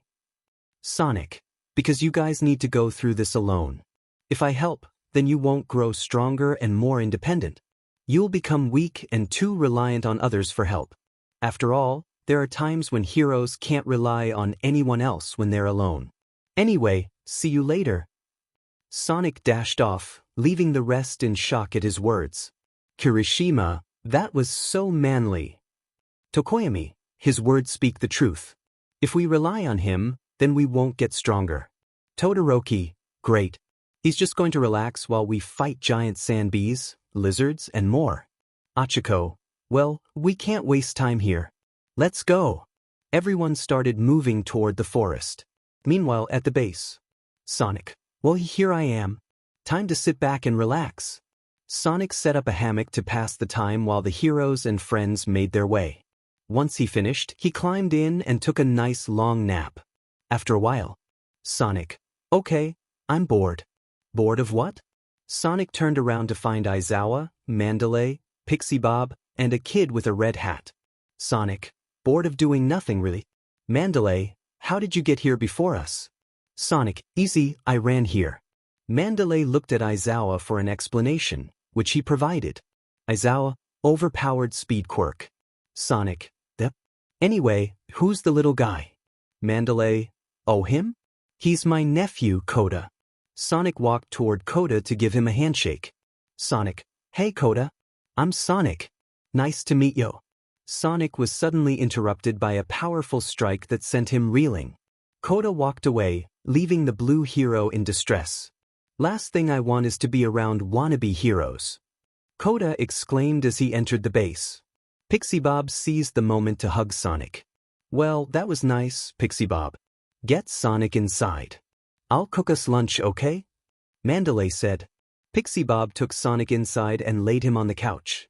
After a while, Sonic managed to recover and eat some of the food Mandalay had prepared. Mandalay and Pixie Bob discussed making dinner for the rest of the class since it was past noon and they still hadn't returned. To their surprise, Sonic volunteered to handle dinner all by himself. Are you sure? You don't want any help? Mandalay asked. I'm sure. Plus, I'm pretty confident in my cooking skills. Sonic replied. Okay, if you say so, Pixie Bob said. Thanks. Sonic headed to the kitchen to start cooking for his classmates. A couple of hours later, Class 1A finally arrived at the base, exhausted from their battles in the forest. They felt relieved to be back. As they approached, they spotted Sonic alongside Eraserhead. Man, I knew it would take you guys a while, but I'm impressed. You made it here 5 minutes earlier than I expected. Sonic said cheerfully. The class shot him glares at his comment, but Sonic remained unfazed, happy to see his friends back. I'm with Sonic on this. What? You all got here earlier than we imagined. That's something to be proud of. Anyway, get inside. Sonic cooked everyone food, Eraserhead announced. Everyone turned to Sonic in surprise. You can cook? They exclaimed in unison. Yeah, come on in. I made a lot since I had too much free time. Sonic replied, running inside with the whole class following eagerly, their stomachs growling. When they entered the dining hall, they were speechless at the sight before them. Chili dogs adorned every table in a decorative arrangement. Noodles were elegantly presented alongside chicken fried rice. Burgers were lined up on every side with crispy French fries, and water was available for them to drink. Pizzas with various toppings stood proudly on a stand. Why are you all just standing there? Dig in. Or do you want the food to get cold? Sonic urged. Everyone quickly took their seats and devoured the food, overwhelmed by the delicious flavors. It's so good! Achiko exclaimed. This beef is amazing! Kaminari added. How are you so good at cooking? Zero asked in disbelief. Easy with hard work, Sonic replied modestly. 20 minutes later, everyone had finished the food and felt so full they could hardly move. Wow, you guys were really hungry out there, huh? Can you eat any more? Sonic asked, noticing their discomfort. No, I can't eat any more. Achiko admitted. Well, I guess you don't want dessert? Sonic teased as he emerged with multiple cups of ice cream covered in Oreo and caramel. At the mention of dessert, everyone perked up and insisted they could eat a little more. Wait, give me the ice cream, Hachiko shouted. Sonic quickly distributed the ice cream, and they eagerly devoured it the moment they got their hands on it. Wow, you guys eat almost as fast as I run, Sonic joked. Sorry man, we were just that tired and hungry from the forest, Kirishima replied. Since everyone has finished eating, go take a bath and get some sleep. Tomorrow is training day, Aizawa instructed. Yes, Mr. Aizawa, the class responded in unison. After cleaning up, everyone headed to bed, ready for the challenges of the next day. The following morning, everyone woke up and went outside to see what training awaited them. Aizawa was already there, prepared to begin. Morning, everyone. Today marks the start of your training. But first, let's check your progress. Bakugo, last time you scored, let's see how you've improved, Aizawa said. Got it. Bakugo replied confidently, taking the ball from Aizawa and launching it with a powerful explosion. Die, he shouted as the ball soared away, creating a loud boom. Huh, that's new. I guess you've been training your quirk in your free time. That was 9,000 meters. Congrats, Bakugo, you improved greatly. But there's still more room for growth, so be ready, Aizawa noted. Everyone except Sonic gasped in disbelief. What? 9,000? There's no way that could be right. What were you doing, Bakugo? I'm not telling you extras anything. The only thing driving me is to defeat Sonic. Bakugo declared. That's a great improvement, Kachin. I'm looking forward to our rematch in the future. Sonic replied enthusiastically. Oh, I'm looking forward to it too, Sonic. Bakugo said, determination in his eyes. Anyway, enough chatter. This week, we will push you all to your limits and beyond. It will be so hard you might wish you were dead. I hope you all survive, Aizawa said with a grin that sent shivers down their spines. Many hours later, everyone was hard at work on their quirks to prepare for the provisional license exam. Mina and Jair were testing their quirks against the rocks. Tokoyami was trying to control Dark Shadow in deeper darkness. Shoji was hunting down Hagakure. Siro was swinging around the forest with his tape. Mineta was struggling with the strength of his quirk. Azui was working on her muscles. Yuga was firing his laser to increase his proficiency. Ojiro and Kirishima were sparring. Sato and Momo were eating quickly to maximize their quirk usage. Shoto and Bakugo were in hot water, with Bakugo continuously unleashing explosions while Todoroki alternated between fire and ice to acclimate his body to the temperatures. Meanwhile, Sonic was running around, carrying heavy objects like boulders, trees, and even Hachiko, who was trying to manage her nausea. Sonic gently placed Hachiko on a rock so she could rest before returning to work on his lifting endurance. Hey Big, how are the Class B students doing? Aizawa asked, referring to the large student nearby. Looking good so far. They are improving their quirk skills very quickly. I see great potential in all these heroes. Big replied. Good. I'm going to take a nap now, Aizawa said, settling down for a rest. Tell Vlad that he's not very good, okay? A couple of hours later, everyone had finished training for the day and returned to base to eat and rest. To their surprise, they found no food anywhere. Where's the food? Hachiko exclaimed. It seems someone forgot to prepare dinner, Todoroki observed. Everyone turned to Sonic, who looked confused. What? He asked. Where's the food? Mineta shouted. Why are you asking me? Sonic replied. Weren't you assigned to cook? Azui questioned. Sonic laughed at Azui's comment, receiving puzzled looks from the others. I was never assigned to cook for you guys. I cooked yesterday because I wanted to. Mandalay and Pixie Bob were supposed to do it, but I took over. Mostly to pass the time, but I wanted to as well. Besides, they were going to have all of us cook our own meals since they wouldn't be preparing any food. Then why aren't you cooking now? Yesterday was delicious. Ojiro asked. Thanks for enjoying my cooking. That means a lot, but I'm not doing everything for you guys. You need to learn to do things on your own. That's part of the purpose of this camp trip. Anyway, I'm going to take a nap. Oh, I'll clean the dishes to be fair. Later. Sonic dashed off to his hammock for a nice nap while the others were once again shocked by his words. He's right, Tokoyami said. We must learn to do things by ourselves. We cannot be overly reliant on others. You're so wise, Ida added. About time. It's time for me to start cooking. Out of the way, extras. I'm cooking dinner. I want to show that I'm better than Sonic when it comes to cooking. Bakugo declared. Didn't you just hear what Sonic, Ochako began? I don't care what your friend said. I want to show I'm better than him. Bakugo interrupted. He's not my friend. Ochako retorted. Bakugo stormed off to the cooking area, moving with incredible speed as he prepared the meal, ingredients flying around him in perfect order. 30 minutes later, Bakugo shouted, Here is your food, extras. Uraraka, go wake up your friend. Wow, Bakugo, you're fast when it comes to cooking. And Sonic is not my friend. Can you stop that? Ochako exclaimed. Never, Bakugo replied with a smirk. Ochako hurried off to find Sonic while the others were amazed by Bakugo's cooking prowess. How can he make so much in so little time? Momo wondered. I think his rivalry with Sonic has made him so determined that he accomplishes feats no one thought he could, Todoroki speculated. Well, at least we can try his cooking, Tokoyami said. I agree. Let's dig in. Azui added. Sonic arrived where the others were and started eating dinner with them. Wow, Kachin. This is so good. I think your cooking is better than mine. Sonic complimented. Heck yeah it is, Sonic. Bakugo replied proudly. Even though this cooking is extremely good, I still like Sonic's the best. Ochako declared. Bakugo mumbled. Of course you like your friend's cooking the most.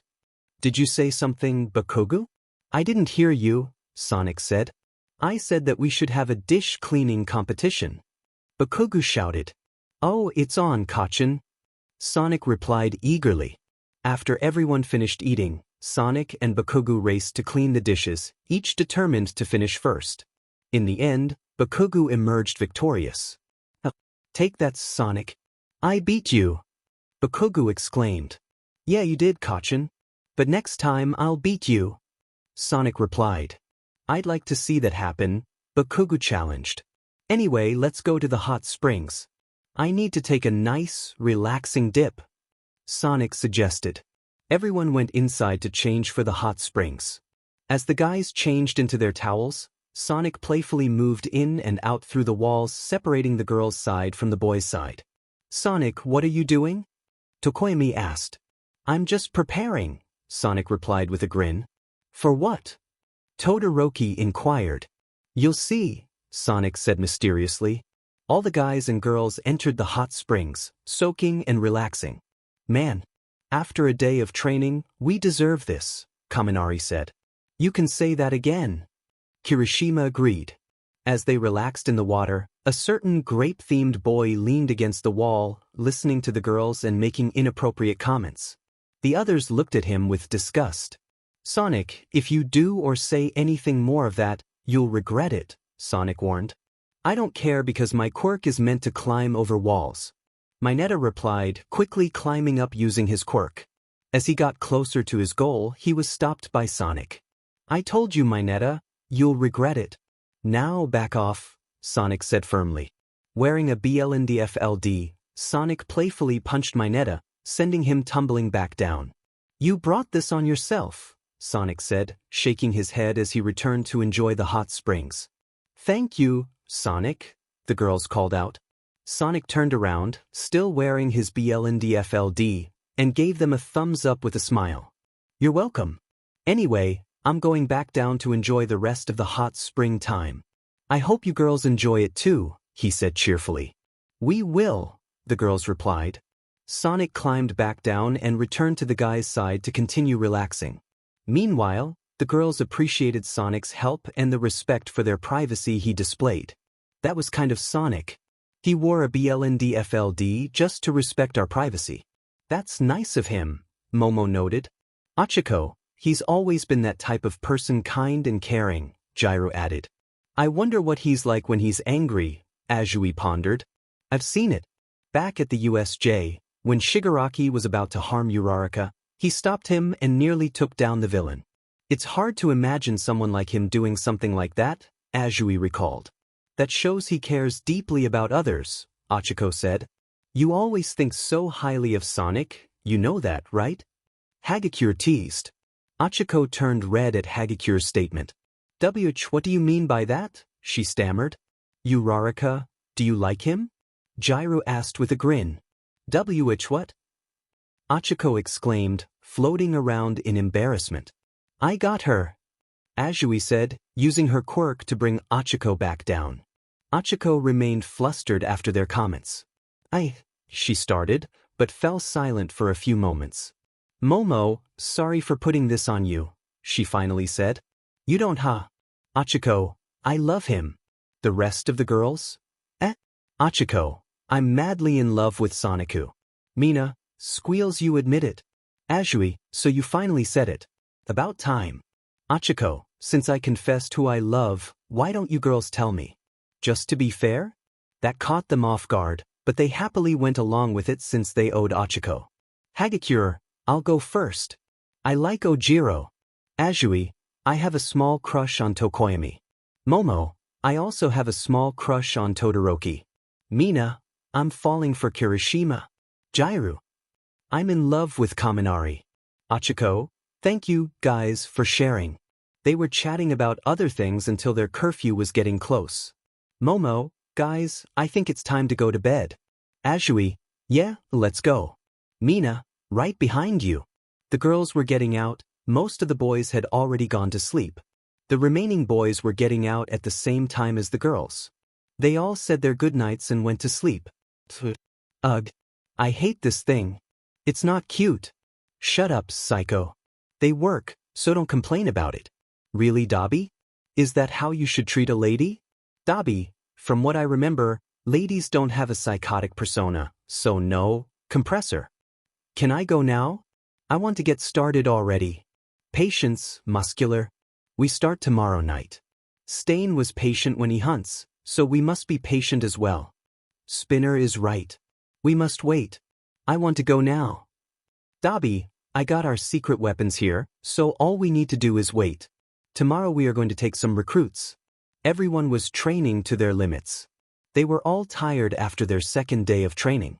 But despite their reluctance, they cooked and cleaned the dishes afterward when they were finished. Pixie Bob, everyone.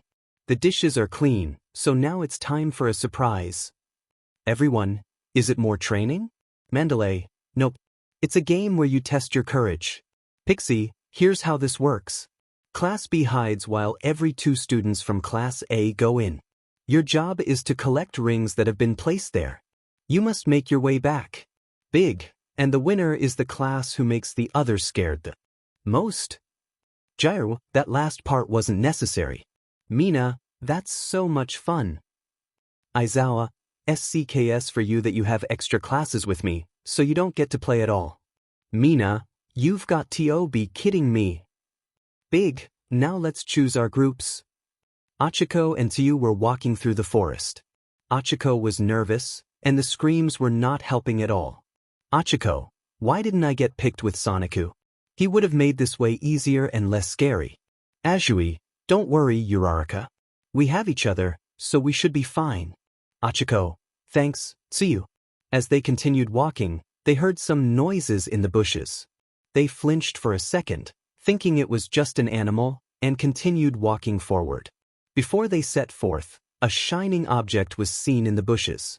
Achiko realized it was coming towards them, so she dodged it while pushing Azui out of the way. Achiko, who's there? Show yourself. A girl with blonde, curly hair ran towards them, brandishing knives and began slashing. Achiko and Azui dodged left and right from this villain. Hi there. I'm Himiko Toga. I think both of you would look so much cuter with a little blood on you. Ha ha ha. Achiko, this isn't good. Tsu, we need to get out of here. Tsu, I know. But how? Toga, I won't let you. I want your delicious blood. Azui and Achiko continued to dodge her attacks until Achiko came up with a plan. Achiko's head, okay, Remember your training. Toga dashed toward Achiko one more time. Before Toga could reach her, Achiko sidestepped, caught her wrist, twisted it so she dropped the knife, and slammed her against the ground. She held her ground. Toga, oh no, you caught me. What am I going to do now? Achiko, start talking. Why you here? Toga, I'll tell you some things just so I can live. We're here to take Bakugo and you. Achiko, what? Why does the League want us? Toga, we want Bakugo since he's so violent. Ugh. I love me some violent guys. Achiko's head, what the heck is wrong with her? Tsuyu's head, she needs to chill out. Where can I find a rock that can give her that? Toga, and you, since you are Sonic's love interest. If we get our hands on you, then he has to do what we say. Achiko, say what? I'm not Sonicu's love interest. Toga, so you call him that, huh? I like it, I'm going to call him that too now. Achiko, Sonic only lets his friends call him that. So you can't. Toga, I can and I will.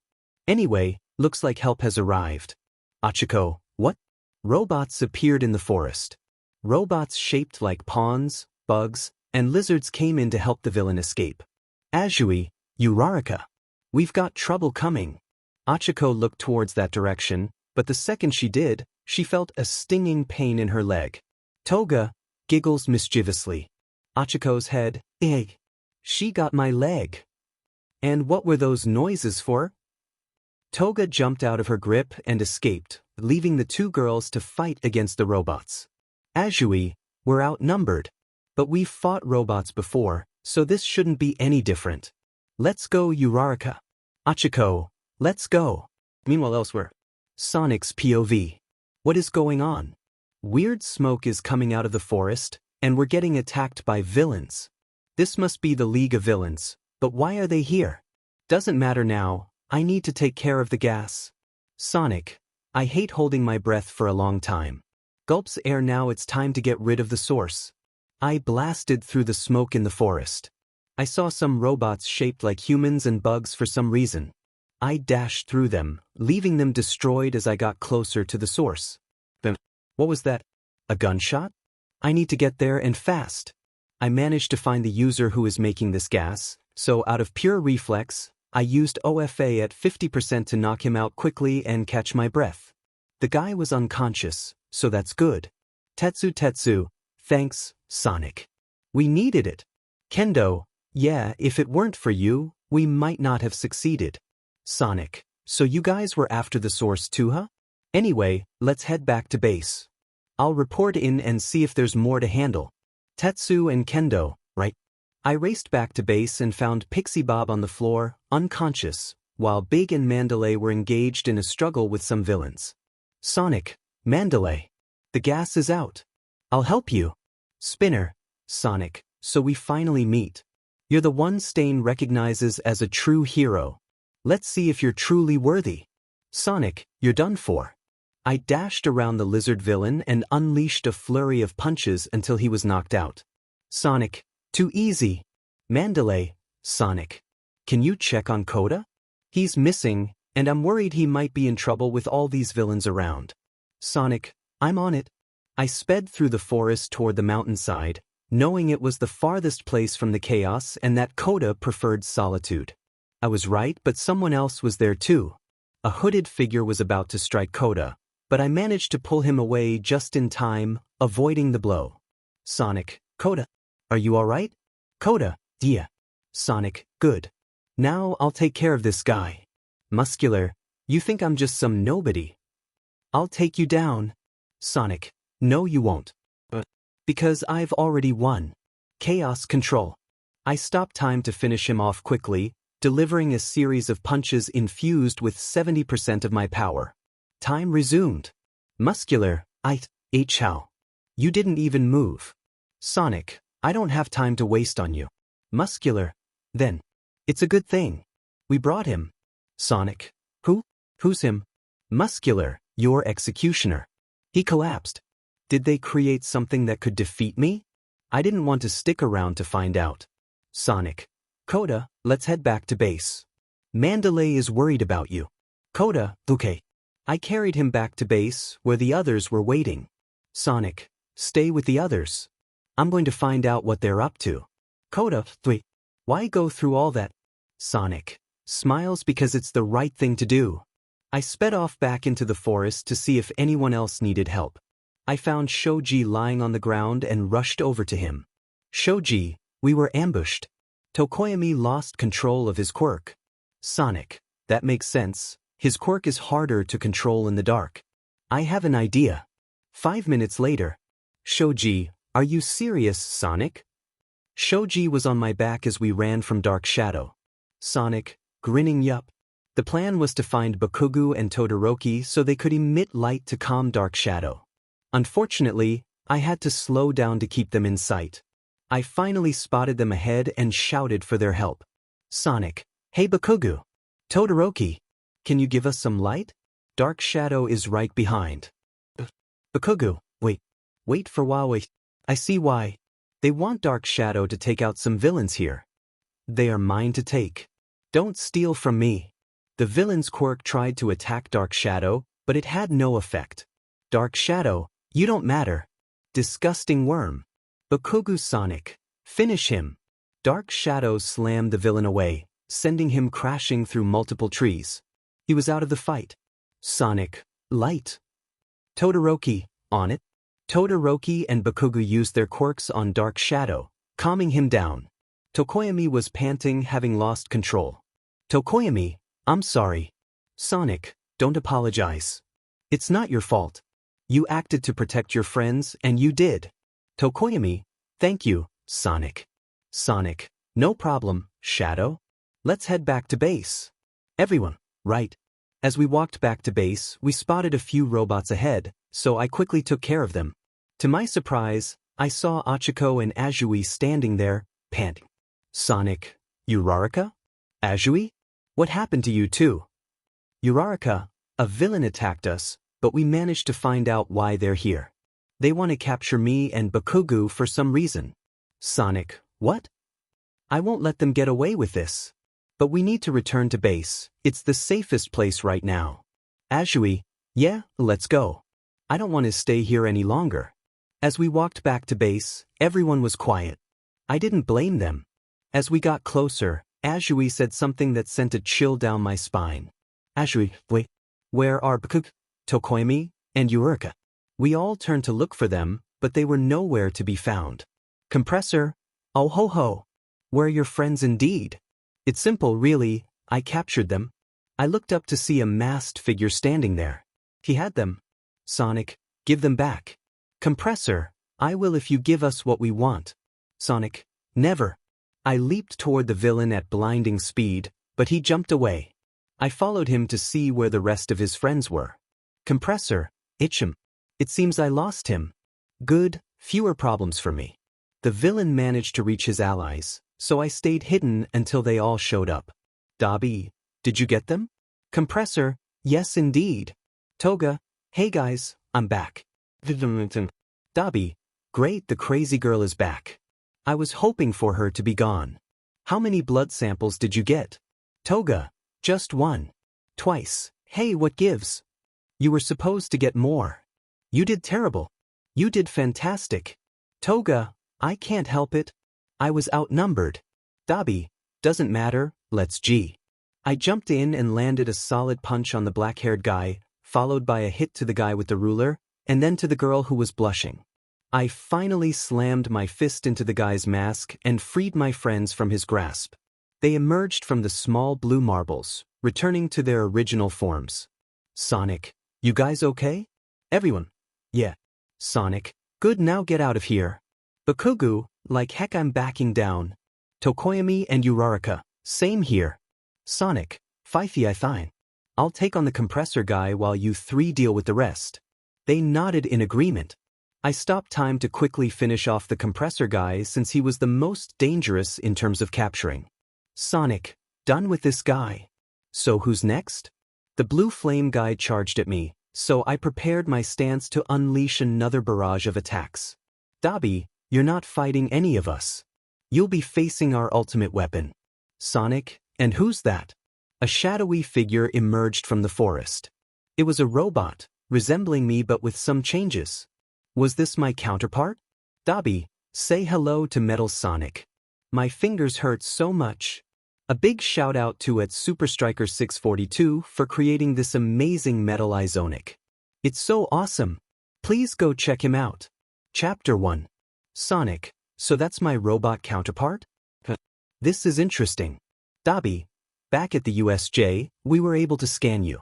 The scan copies everything about you, including your morals, strength, abilities, quirk, and feelings. Metal shares the same thoughts as you, allowing you both to communicate telepathically. This was designed to eliminate you, so say goodbye as the new Sonic takes over. Metal Sonic, I'll crush you. Sonic, not if I do that first. In an instant, Sonic and Metal clashed. Sonic pulled his fist back, mirroring Metal's movement. Their fists collided, sending Sonic flying through multiple trees while Metal staggered back a few feet. Sonic quickly regained his footing, but a swift kick to his back sent him crashing through a boulder, shattering it completely. Sonic, coughing and wiping his mouth. Man, you're tough. I'm impressed. Metal, hee. Let's stop the warm-up and really start fighting, got it? Sonic, you got it. In a flash, Sonic and Metal disappeared, leaving only brief glimpses of blue blurs colliding. Sound waves echoed as their battle intensified, seeming like it could last forever. They leaped into the sky to exchange blows. Even with one for all at 100%, Metal Sonic matched Sonic's strength, perhaps even surpassing it. Sonic's thoughts, he can withstand one for all? Impressive. He must have it too, since that scarred guy mentioned he has everything about me. Metal Sonic, exactly. I have everything you have, but better. They landed back on the ground, stepping back a few feet before clashing once more. Sonic, you may know everything I'm going to do, but that won't help you since I know everything you're going to do. Strange, isn't it? Sonic and Metal? The battle raged on until Metal landed a punch to Sonic's gut, the force sending Sonic reeling and coughing. Meanwhile, the others had won their fights and were watching Sonic struggle against Metal. Todoroki, we need to help him. Dabi, not if I can help it. Blue flames shot toward Bakugo and Todoroki. Dabi, your opponent is me. Bakugo, please then die. Todoroki and Bakugo began to fight Dabi while Achiko, fully energized, seized the opportunity to assist Sonic. Achiko, Sonic. Don't worry. I'm here to help, so hang in there. Sonic slowly got back up but said something that shocked Achiko. Sonic, Uraraka, stay back. This is a fight between me and him. We need to settle this without interruptions.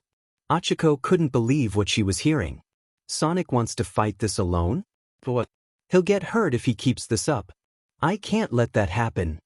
Achiko, enough. I won't let you do that. I can't lose you. Sonic, Uraraka, please, live. This is a fight I must face alone. Before Achiko could respond, Metal Sonic stepped in front of her. Expecting an attack, she closed her eyes and braced for impact, but it never came. She slowly opened her eyes to find Metal looking at her sincerely. Metal Sonic, please leave. This is a fight that only he and I should settle. Achiko was speechless. A robot working for the villains was being gentle with her? But reluctantly, she walked away to let them finish their fight. Sonic, now Metal Sonic, seriously, that's a cool name. Let's wrap this up. Metal Sonic, right? Sonic and Metal, Chaos Control. They both charged up one for all at 100% and began exchanging blows. Sonic's attacks broke through Metal's defenses, while Metal Sonic retaliated with equal force. Both were evenly matched. Metal's arm was torn off, and Sonic's left arm was injured. Sonic, this is it. This last move will decide everything. Sonic and Metal, and this move will decide the winner. They charged their fists with power, locking eyes. Then they launched at each other, shouting their final move. Sonic and Metal, fifth. They were now at point-blank range, their fists closing in on each other's faces. Sonic and Metal, SMASH. Their fists collided. Time seemed to stand still as shadows covered their eyes. After what felt like 5 minutes, Sonic and Metal retracted their fists and stepped back from each other. Sonic and Metal, you really are something, aren't you? Then the unthinkable happened. Sonic collapsed on the floor, unmoving. Everyone was speechless. The most shocked of all was Achiko. Tears filled her eyes as she witnessed the man she loved lying there, still and lifeless. Achiko, Sonic-uo. She rushed towards Sonic's body, her heart breaking at the sight. She couldn't believe what she was seeing, but the reality was undeniable. Achiko, don't leave me. I need you. Sobs, please. Please don't leave me here alone. The others watched helplessly, grief-stricken. Their classmate, their friend, had been taken from them right before their eyes. The hero who had once stood against all might now lay motionless on the ground, cradled by the girl who loved him. Tears streamed down their faces as they struggled to comprehend the tragedy unfolding before them. Dabi broke the silence, his voice dripping with indifference. So the guy's dead, huh? Finally. A problem we don't have to worry about.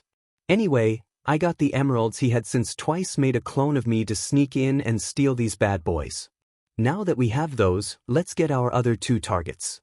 Metal Sonic managed to knock Bakugo out and threw him into a portal. Just then a group appeared, led by Manu, who was holding twice, Compressor, Spinner, Magna, and Toga. Dabi sneered. That gross thing is here. Great. Throw those guys in the portal, including yourself.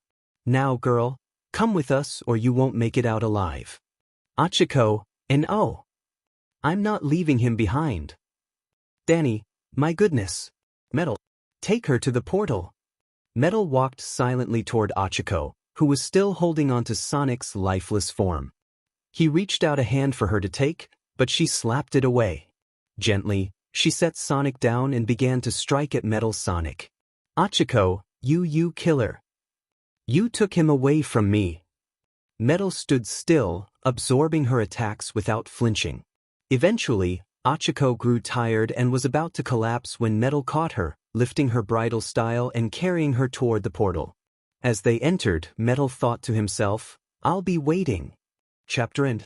From a third-person perspective, Todoroki and Tokoyami were filled with guilt for not being able to save their friends. Todoroki carried Sonic's body as they made their way back to base to report what had happened.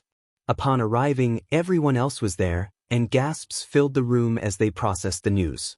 Todoroki, they kidnapped Uraraka and Bakugo, and they killed Sonic. Class 1A was overcome with sorrow at the devastating news. Aizawa hung his head in shame, while the others mourned the loss of their friends. Just as the atmosphere thickened with grief, a sudden cough broke the silence. Everyone turned toward the sound, eyes widening in disbelief. What happened? Todoroki and Tokoyami were stunned to see Sonic alive. But how? They both wondered, recalling the powerful blow he had taken. Todoroki, Nick? Sonic slowly opened his eyes at the sound of Todoroki's voice. Shock and joy filled the room as they realized the blue hero was waking up. Sonic, what happened? All I remember is fighting Metal Sonic and... Gasp Achiko. Kaken. Where are they? Are they okay? Sonic struggled to break free from Todoroki's grip, but his injuries held him back. Tokoyami, Sonic, don't be foolish. You were fortunate to survive an attack like that, so take it easy. As for Bakugo and Uraraka, however. Tokoyami hesitated, knowing that revealing the truth would only cause Sonic more pain. But Sonic quickly pieced it together, his eyes widening in horror. Sonic, no. Nu-u. He pounded the ground in anguish, tears streaming down his face as he mourned his failure to protect his childhood friend and the girl he loved. Aizawa rushed in to stop Sonic from hurting himself further. Aizawa, Sonic, that's enough. You tried your best. Now let's get you to the hospital. You need immediate medical attention, or you won't make it. Reluctantly, Sonic agreed. While waiting, he had an important question for Todoroki. Sometime later, the unharmed students boarded the bus, while Sonic was taken to an emergency ambulance. Todoroki and Aizawa decided to accompany him for support and to discuss their next steps. Sonic, Todoroki. Did they take the Chaos Emeralds? Todoroki was taken aback by the question but knew he had to answer. Todoroki, yes. They stole them. Sonic wasn't surprised. He understood that the emeralds were what the villains truly sought. Sonic, I see. We need to get them back before they do something terrible. With that power, we are doomed. Aizawa was alarmed by Sonic's statement and made him an offer. Aizawa, Sonic, you are the only one among us who knows about these Chaos Emeralds. So after you recover, would you like to join the pros on a rescue mission? I don't usually do this since you don't have a provisional license, but if what you're saying is true, we need all the help we can get. So, what do you say? Sonic was taken aback by the offer but felt a surge of hope. The chance to save his friends and retrieve the Chaos Emeralds was too good to pass up. Sonic, yes, Sensei. I'll accept your offer. Aizawa, good. Now get some rest. Sonic fell asleep as he reached the hospital, where he was treated well. Recovery Girl visited and worked her magic, helping him recover. Quickly, though he still needed rest due to the toll her quirk took on him. The next day, Sonic was picked up by Eraserhead so they could attend a hero meeting at the police station to discuss further plans. Heroes such as Gang Orca, All Might, Endeavor, Best Jeanist, Edge Shot, Gran Torino, and many others were present. As the door opened, Eraserhead entered, and to everyone's surprise, Sonic was in his hero costume alongside him. Endeavor, hey, dry eyes. Why is he here? Best Jeanist, I'd like to know as well. Aizawa, relax. I invited him to join our mission. He has a lot of information about the gems the villains have taken. He knows how they work and how dangerous they are, so having him with us is a significant advantage. He is also quite tough. In fact, I think he should be the #1 hero, even above the pros. This caught most people off guard, but they shrugged it off as they prepared for their invasion. Villains hide it. All for one. Eggman, is the machine ready? Dr. Eggman, Ho ho ho ho. It will be ready soon, all for one. Once I place this last shard of the Master Emerald here, and the 7 Chaos Emeralds here, and bada bing bada boom. It's ready. All for one. Perfect. Once I absorb the power of the Chaos Emeralds and the Master Emerald, I will become perfect. I will become the only perfect one. Dr. Eggman, not a bad name, sir. Now I must go into hiding while you absorb the power. After all, I can't be too safe. Orbit. Cubit. Get my things ready. We're moving to an underground base far from here. Orbit and Cubit. Yes, sir. The two robots gathered their things, and Dr. Eggman left, leaving the rest to All for One. All for One. Now let's begin. Elsewhere in the villain's hideout. Shigaraki, now warp both of them to us. Metal, stay close to me. Metal, right? Kurogiri, as you wish, master. Kurogiri warped Bakugo and Achiko to them. They were both tied up in chairs to prevent their escape. They were silent, their faces reflecting the weight of their despair after witnessing their friend's death. Shigaraki, now then, let's begin why we brought you two here. We would like to invite you to the League of Villains. Bakugo and Achiko exchanged disgusted glances. Join the league that killed their dear friend? They would never do such a thing. No. Shigaraki, what was that? Bakugo and Achiko, we said no. Shigaraki, perhaps you didn't hear me correctly. We're not asking you, we're telling you.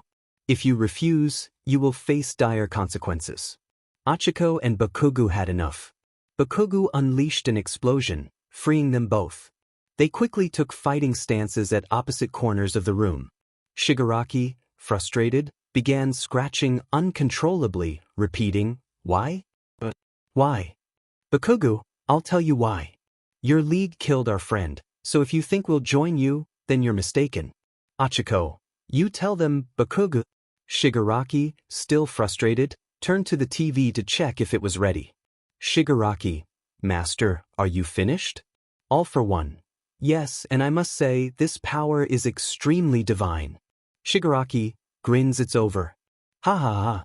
It's all over for this society. Heroes will fall. This world will be filled with despair. There will be no hope left. Bakugo's mind raced. Why is he talking nonsense? Unless gasp, don't tell me? Bakugo, Achiko. His boss absorbed the power of the emeralds. Achiko's eyes widened in fear. Achiko, what? He absorbed its power? What can we do now? Shigaraki continued to laugh maniacally as Bakugo and Achiko tried to devise a plan. Shigaraki, on second thought, we don't need you two anymore, so prepare for your end. Just as Shigaraki lunged toward Bakugo, the wall beside him collapsed, interrupting his attack. Shigaraki, what the?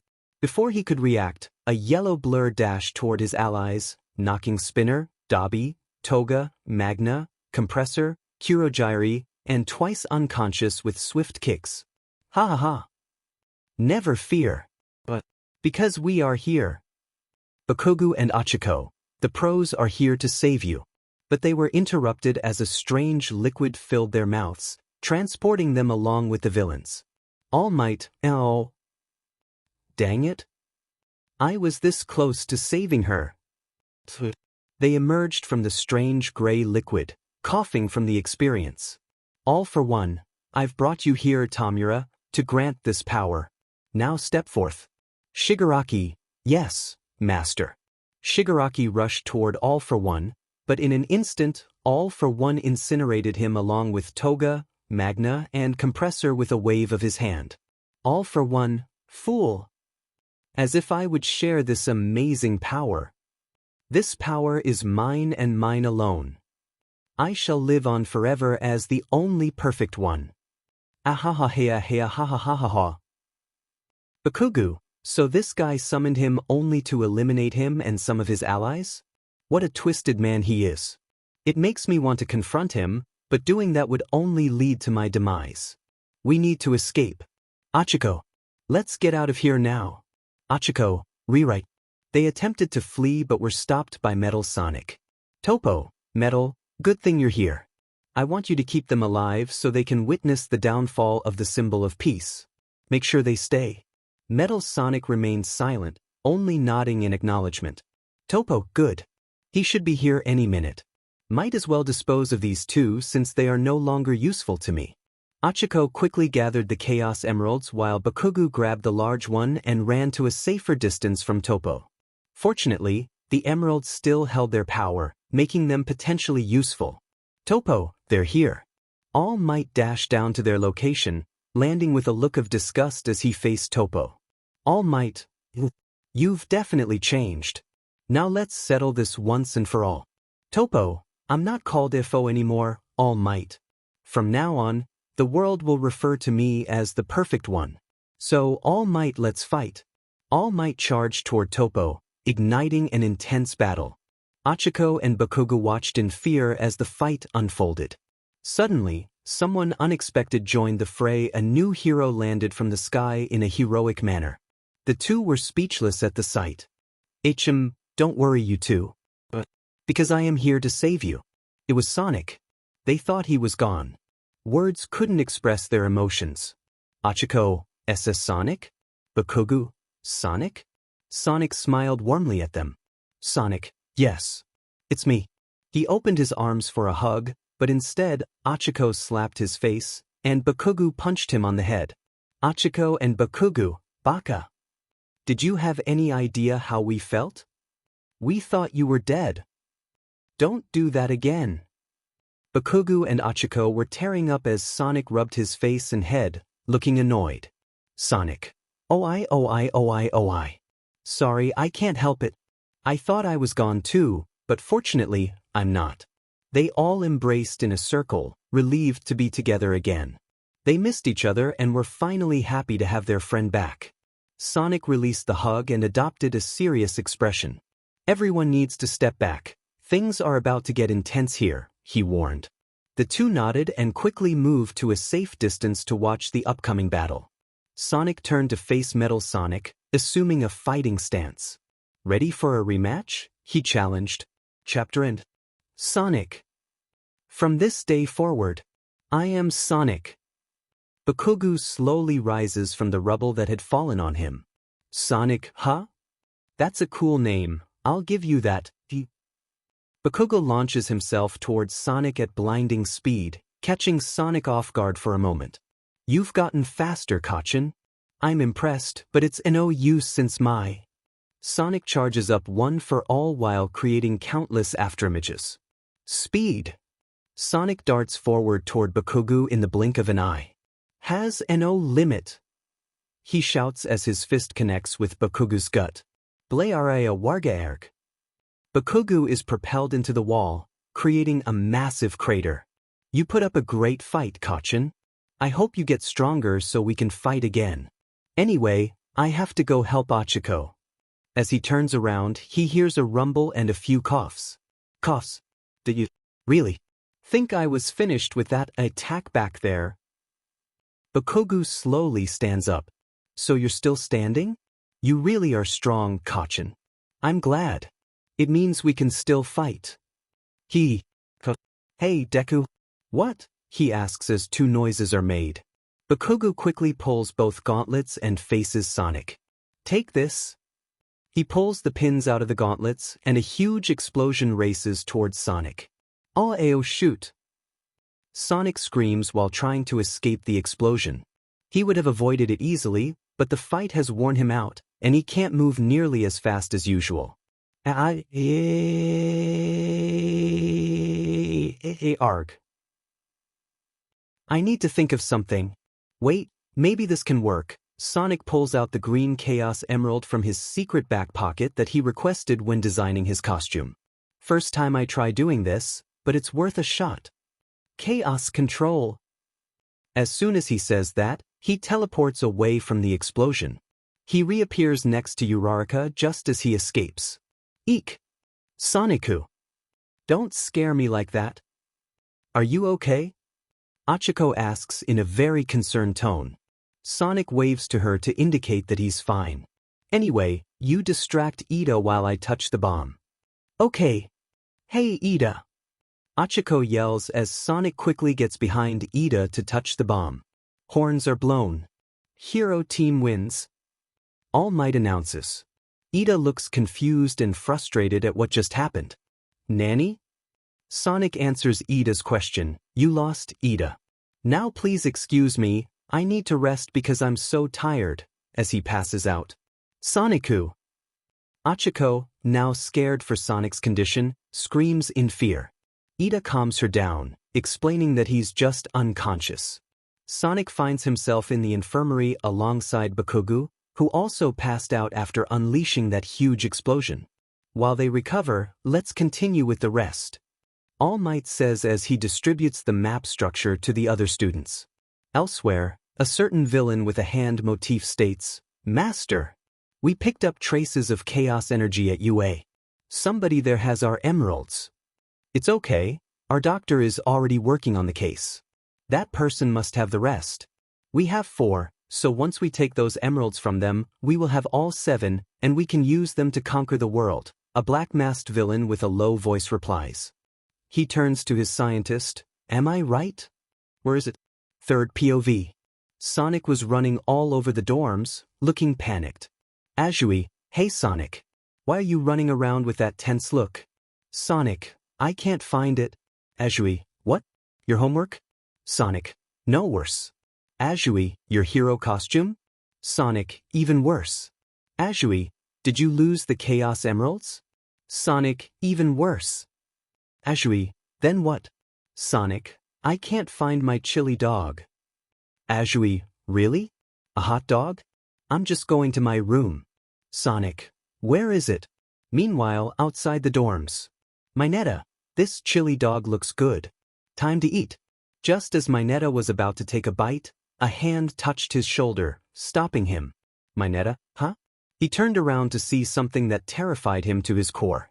Sonic, oh. Chili dog. Mineta was not seen for the next few days after that encounter. Shadow was training Dark Shadow to be more resistant to light and to have better control over his powers. Shadow, Dark Shadow. Didatus, Gararg. Sonic walked in to check on Shadow's progress. Sonic, hey Shadow. How are you doing? Shadow and Didatus, doing good. Sonic, no, not you, fake Shadow, the real Shadow. Shadow, what are you trying to say to Sonic? Sonic, easy, Shadow. I'm talking to Shadow. Both Shadow and DS were confused by this. Shadow, please specify. D.S. Yeah, you're confusing me with this fake one here. Shadow looked at D.S with shock and decided to retaliate. Shadow, faker? Who are you calling a fake faker? D.S. Faker? You're comparing yourself to me? You are not even good enough to be my fake. Shadow, I'll make you eat those words.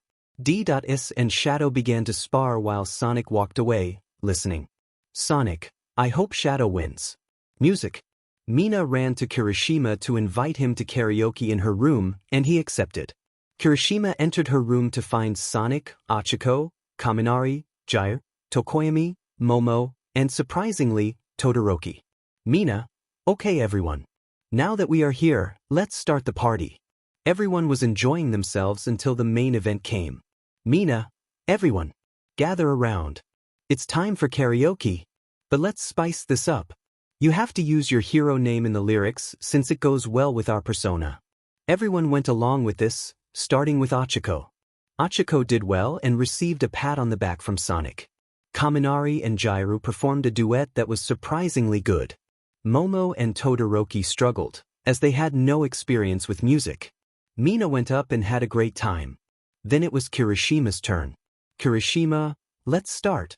Everyone had mixed feelings about his performance. They thought it was catchy but also a bit cringy.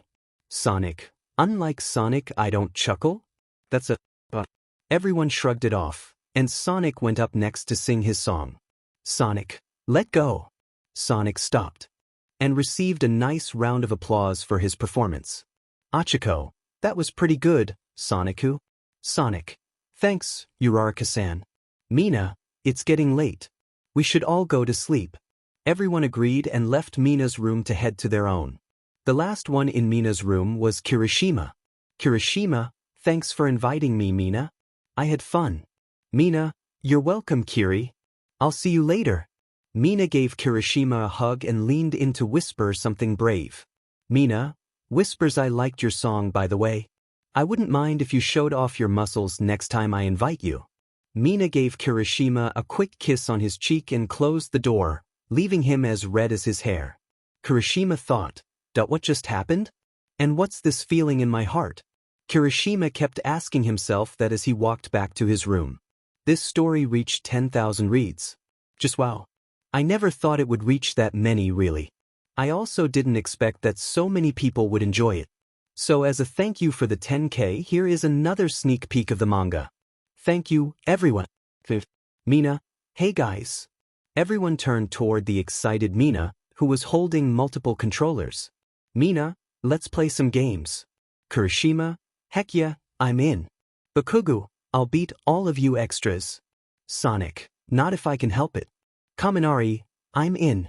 Jairu, we need to make sure that Bakugo doesn't accidentally zap everyone. Ochako, I'll join too. Everyone made their way to the game room, where multiple TVs and consoles awaited them. They split up to play different types of games, including fighting, racing, and platforming. Sonic, Bakugo, Kirishima, and Mina played Team Hero Racing on the PS4, while Kaminari and Jairu enjoyed One's Dance Evolution on Xbox X, and Ochako tackled Mega Mania on the Switch. Bakugo was in the lead until Sonic used his ultimate move, soaring into first place while Mina and Kirishima tried their best to catch up but couldn't quite manage it. Bakugo, dang it. How did you get in front of me? Sonic, easy, you're too slow. Bakugo, Kirishima, come on, Bakubro. You need to chill out, it's just a game. Mina, I agree. Bakugo, shut up. You both are losing, so just be quiet. Mina and Kirishima sulked against the wall, mumbling about how they weren't as good as the others. Meanwhile, Ochako struggled at first but eventually figured out how to use her skills to her advantage, quickly advancing through the game's levels. As for Kaminari and Jairu, Kaminari, wow, Jairu, you're really good at this. Jairu, I could say the same about you, Kaminari. Giggles. They were masters at dancing, and the game posed no challenge for them. After finishing the song level, Lonely Go, they stepped out to grab some water and hydrate. As they drank, They expressed surprise at each other's impressive dance moves. Kaminari, those were some awesome moves, Jiraiya. I knew you were a musician, but I didn't expect you to be such a great dancer. Jiraiya, thanks, Kaminari. Blushes lightly, you're pretty good too. Kaminari, hee hee. Thanks, Jiraiya. A moment of silence settled between them, and they both found themselves unable to speak, even as the game prompted them for the next level. After a brief pause, Jiraiya broke the silence. Jiraiya, Kaminari? Kaminari? Yeah, Jiraiya? Jiraiya hesitated, her cheeks warming, and turned slightly so he couldn't see her face. After a moment, she continued, albeit reluctantly. Jiraiya, I was wondering if you'd like to hang out at the new dance club with me next week? Kaminari's face turned bright red. Kaminari, WL. Sure. I would love to. Jiraiya smiled widely at his response, feeling proud of finally asking him out, even if she hadn't explicitly called it a date. Still facing away, she continued. Great. Now let's keep crushing this game. You in, Kaminari? Jiraiya flashed a bright grin, and Kaminari smiled back. Kaminari, yeah. Let's crush this game. Music. Hey guys. Everyone turned to her, eager to hear what she had to say. Jiraiya, I was thinking we should have a music competition. Everyone was on board, so they rushed to the new music room recently added for those wanting to relieve stress or just enjoy making music. There was a brief debate about the order of performances until Jiraiya pulled out the chart listing everyone's names. The list followed. Kaminari, Mina, Sonic, Bakugo, Kirishima. Jiraiya, any problems? Everyone shook their heads, so they began the singing competition. Ochako stepped up, preparing to sing. Ochako, okay, here goes. That's how it is in this cruel world. Especially since that's all the blue hero can feel. His dark blue costume is torn, and bruises are visible all over him. His iconic blue hair is stained with the color of blood. His arms twisted as he grunted in agony, trying to stand back up again. Stand up against the man who caused this destruction. Dr. Eggman. After the defeat of All for One, he went into hiding and built a robot army designed to bring chaos and conquest. After 5 years, he attacked the city. The assault was unexpected, catching everyone off guard and leading to the loss of many heroes. Mount Lady, Kamui Woods, Edshot, Gran Torino, Present Mike, and many others had fallen. As for Sonic, he managed to eliminate a majority of the smaller robots in a remarkably short amount of time, most going down with a single hit. But he underestimated the strength of the scientist's most powerful machines, leaving him battered after defeating the enormous robots. Now, he had to face the final boss. The Mad Doctor grinned as he looked down at the blue hero, amused by his accomplishment. Sonic. The Doctor began, look at the beauty.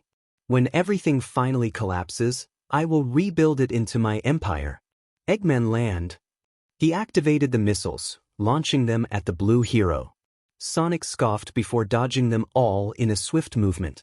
He landed on the giant robot's arm and glared at Eggman.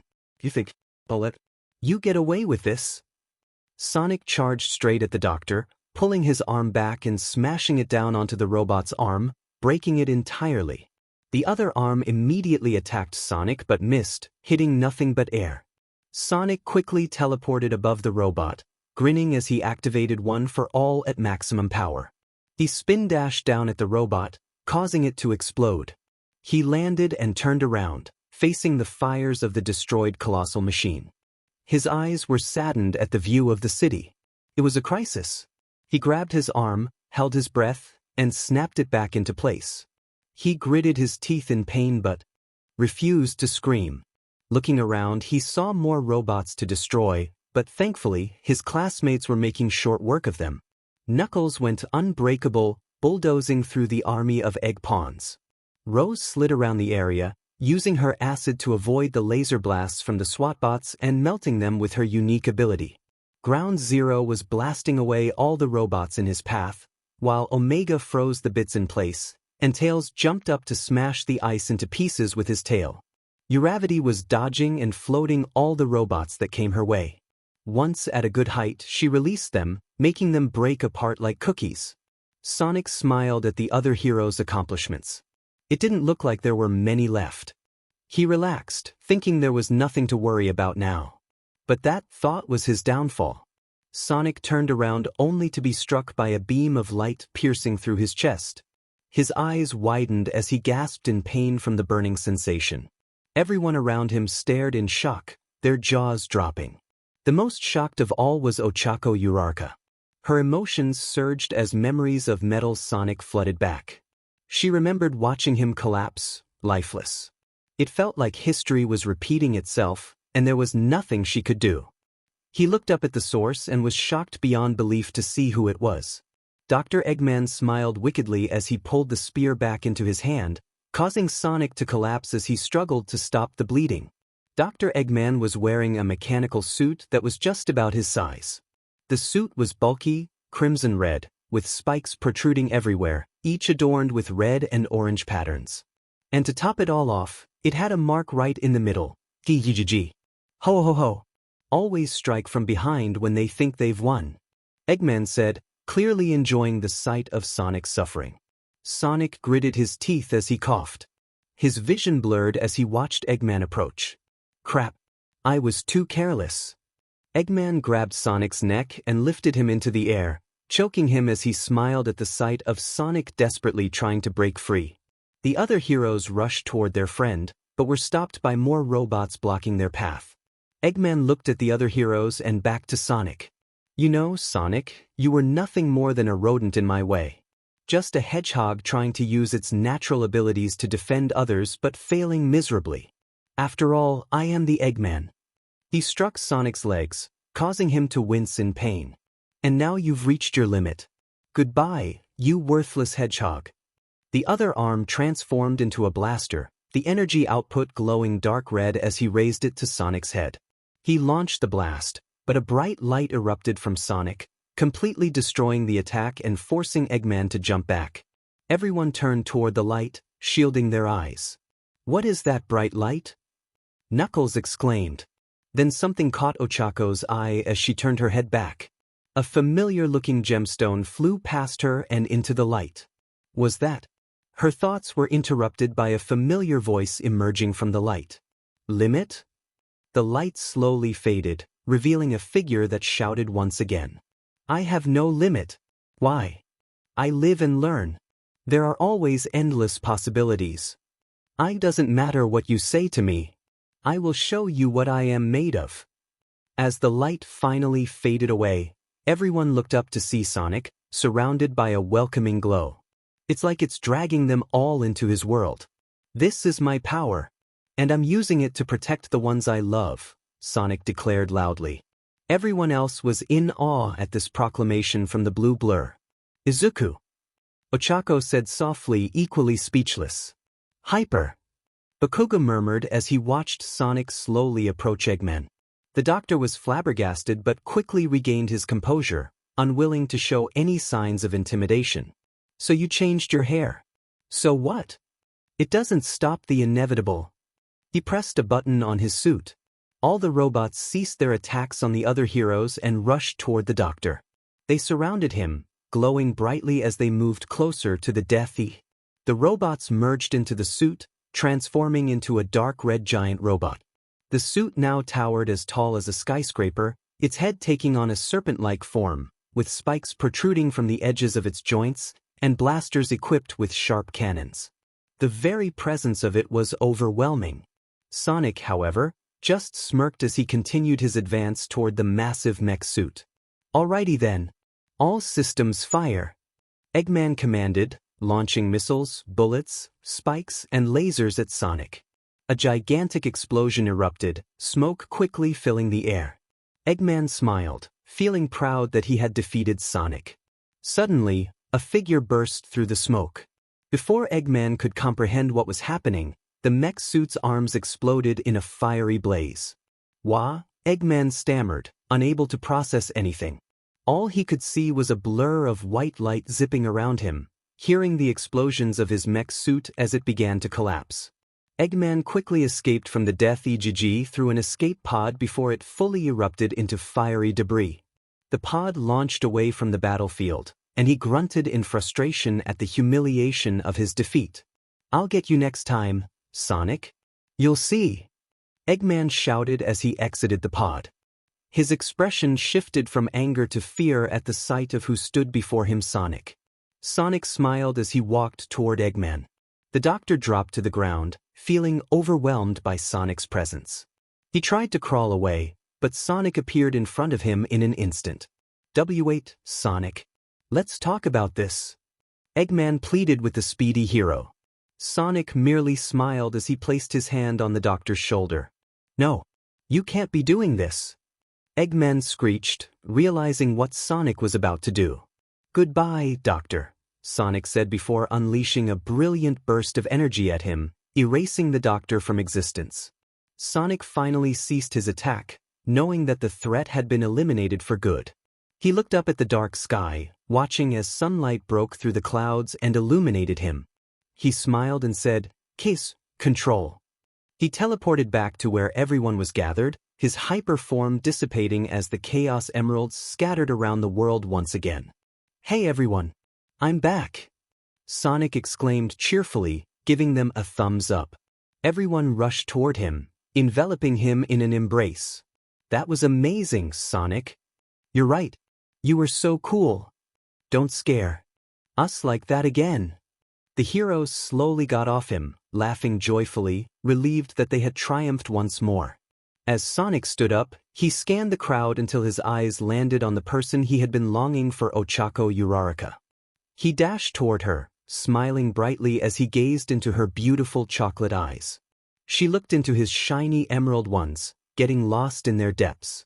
They leaned in, closing the distance until their lips met softly. They held the moment for a brief time before separating for air, both panting slightly before leaning in again. "Ochako, Sonic no," Izuku said to the brunette.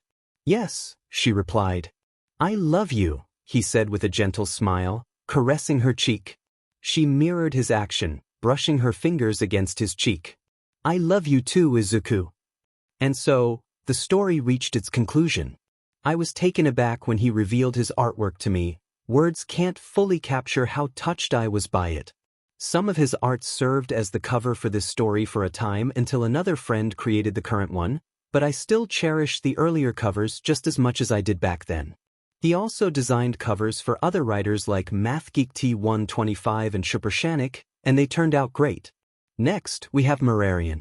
I was pleasantly surprised when he asked if he could create some art for this story. It truly meant a lot to me. Thank you for your contribution. It's fantastic. Now, let's talk about Team Sky for the win. I really appreciate this guy. He has been a tremendous help over the years, offering me valuable tips on how to improve my art. His incredible pieces inspire me to become a better artist, and I am genuinely grateful for his support. Please check him out. Fun fact, this was initially going to be the cover image for the first part of the manga. And now for Ghostboy X9K. Ghost is both talented and determined. I was amazed when he sent me the covers he had drawn for this fanfic, and I was overjoyed to learn that he created them for me. I can't express how happy that made me. Please take a moment to check out all of these talented individuals. They truly deserve all the support they can get. Everyone clapped at her performance, impressed by its beauty. Sonic, nice job, Uraraka. It was amazing. Ochako blushed and thanked Sonic for the compliment. Kaminari stepped up next. Kaminari, it's go time. Once again, the audience applauded Kaminari's impressive display. Jiru, not bad, Sparky. Kaminari, thanks, Jiru. Mina bounced up next. Mina, my turn, my turn. After her performance, the crowd cheered enthusiastically. Sonic quickly took the stage, ready to sing his heart out. Sonic, now I'll show you. The audience responded with loud applause as Jiru prepared for his turn. Jiru, now it's my turn. Everyone enjoyed Jiru's performance. Bakugo scoffed and stepped up to showcase his singing skills. Bakugo, I'll show you what a real singer can do. The audience was surprised by Bakugo's singing. They had expected a heavy metal song but were delighted by his unexpected vocal talent. They clapped loudly as he grinned widely. Kirishima, good one, Bakugo. You surprised us all. Bakugo, just shut up and sing already. Sonic, I agree with Kirishima. You even surprised me. Bakugo, tee. Kirishima took the stage, and the others braced themselves, not wanting to hear another rap song. Kirishima, I'll show how manly my singing is. The audience was relieved when it turned out to be a great performance, and they applauded as he finished. Jiraiya grabbed a box and announced that everyone could vote for their favorite performance, but they couldn't vote for themselves. After tallying the votes, Jiraiya was ready to announce the winner. Jiraiya, okay everyone. The winner of this singing competition is... Everyone was on edge, eager to hear the results. Jiraiya, Bakugo. Bakugo let out a triumphant shout as the others congratulated him on his performance and victory. Is this a joke? First place in these categories. Thank you all for your support. As the celebration continued, the story hinted at future events. Izuku and Ochako would eventually get married and live happily ever after. Izuku Midoriya, the blue-blurred,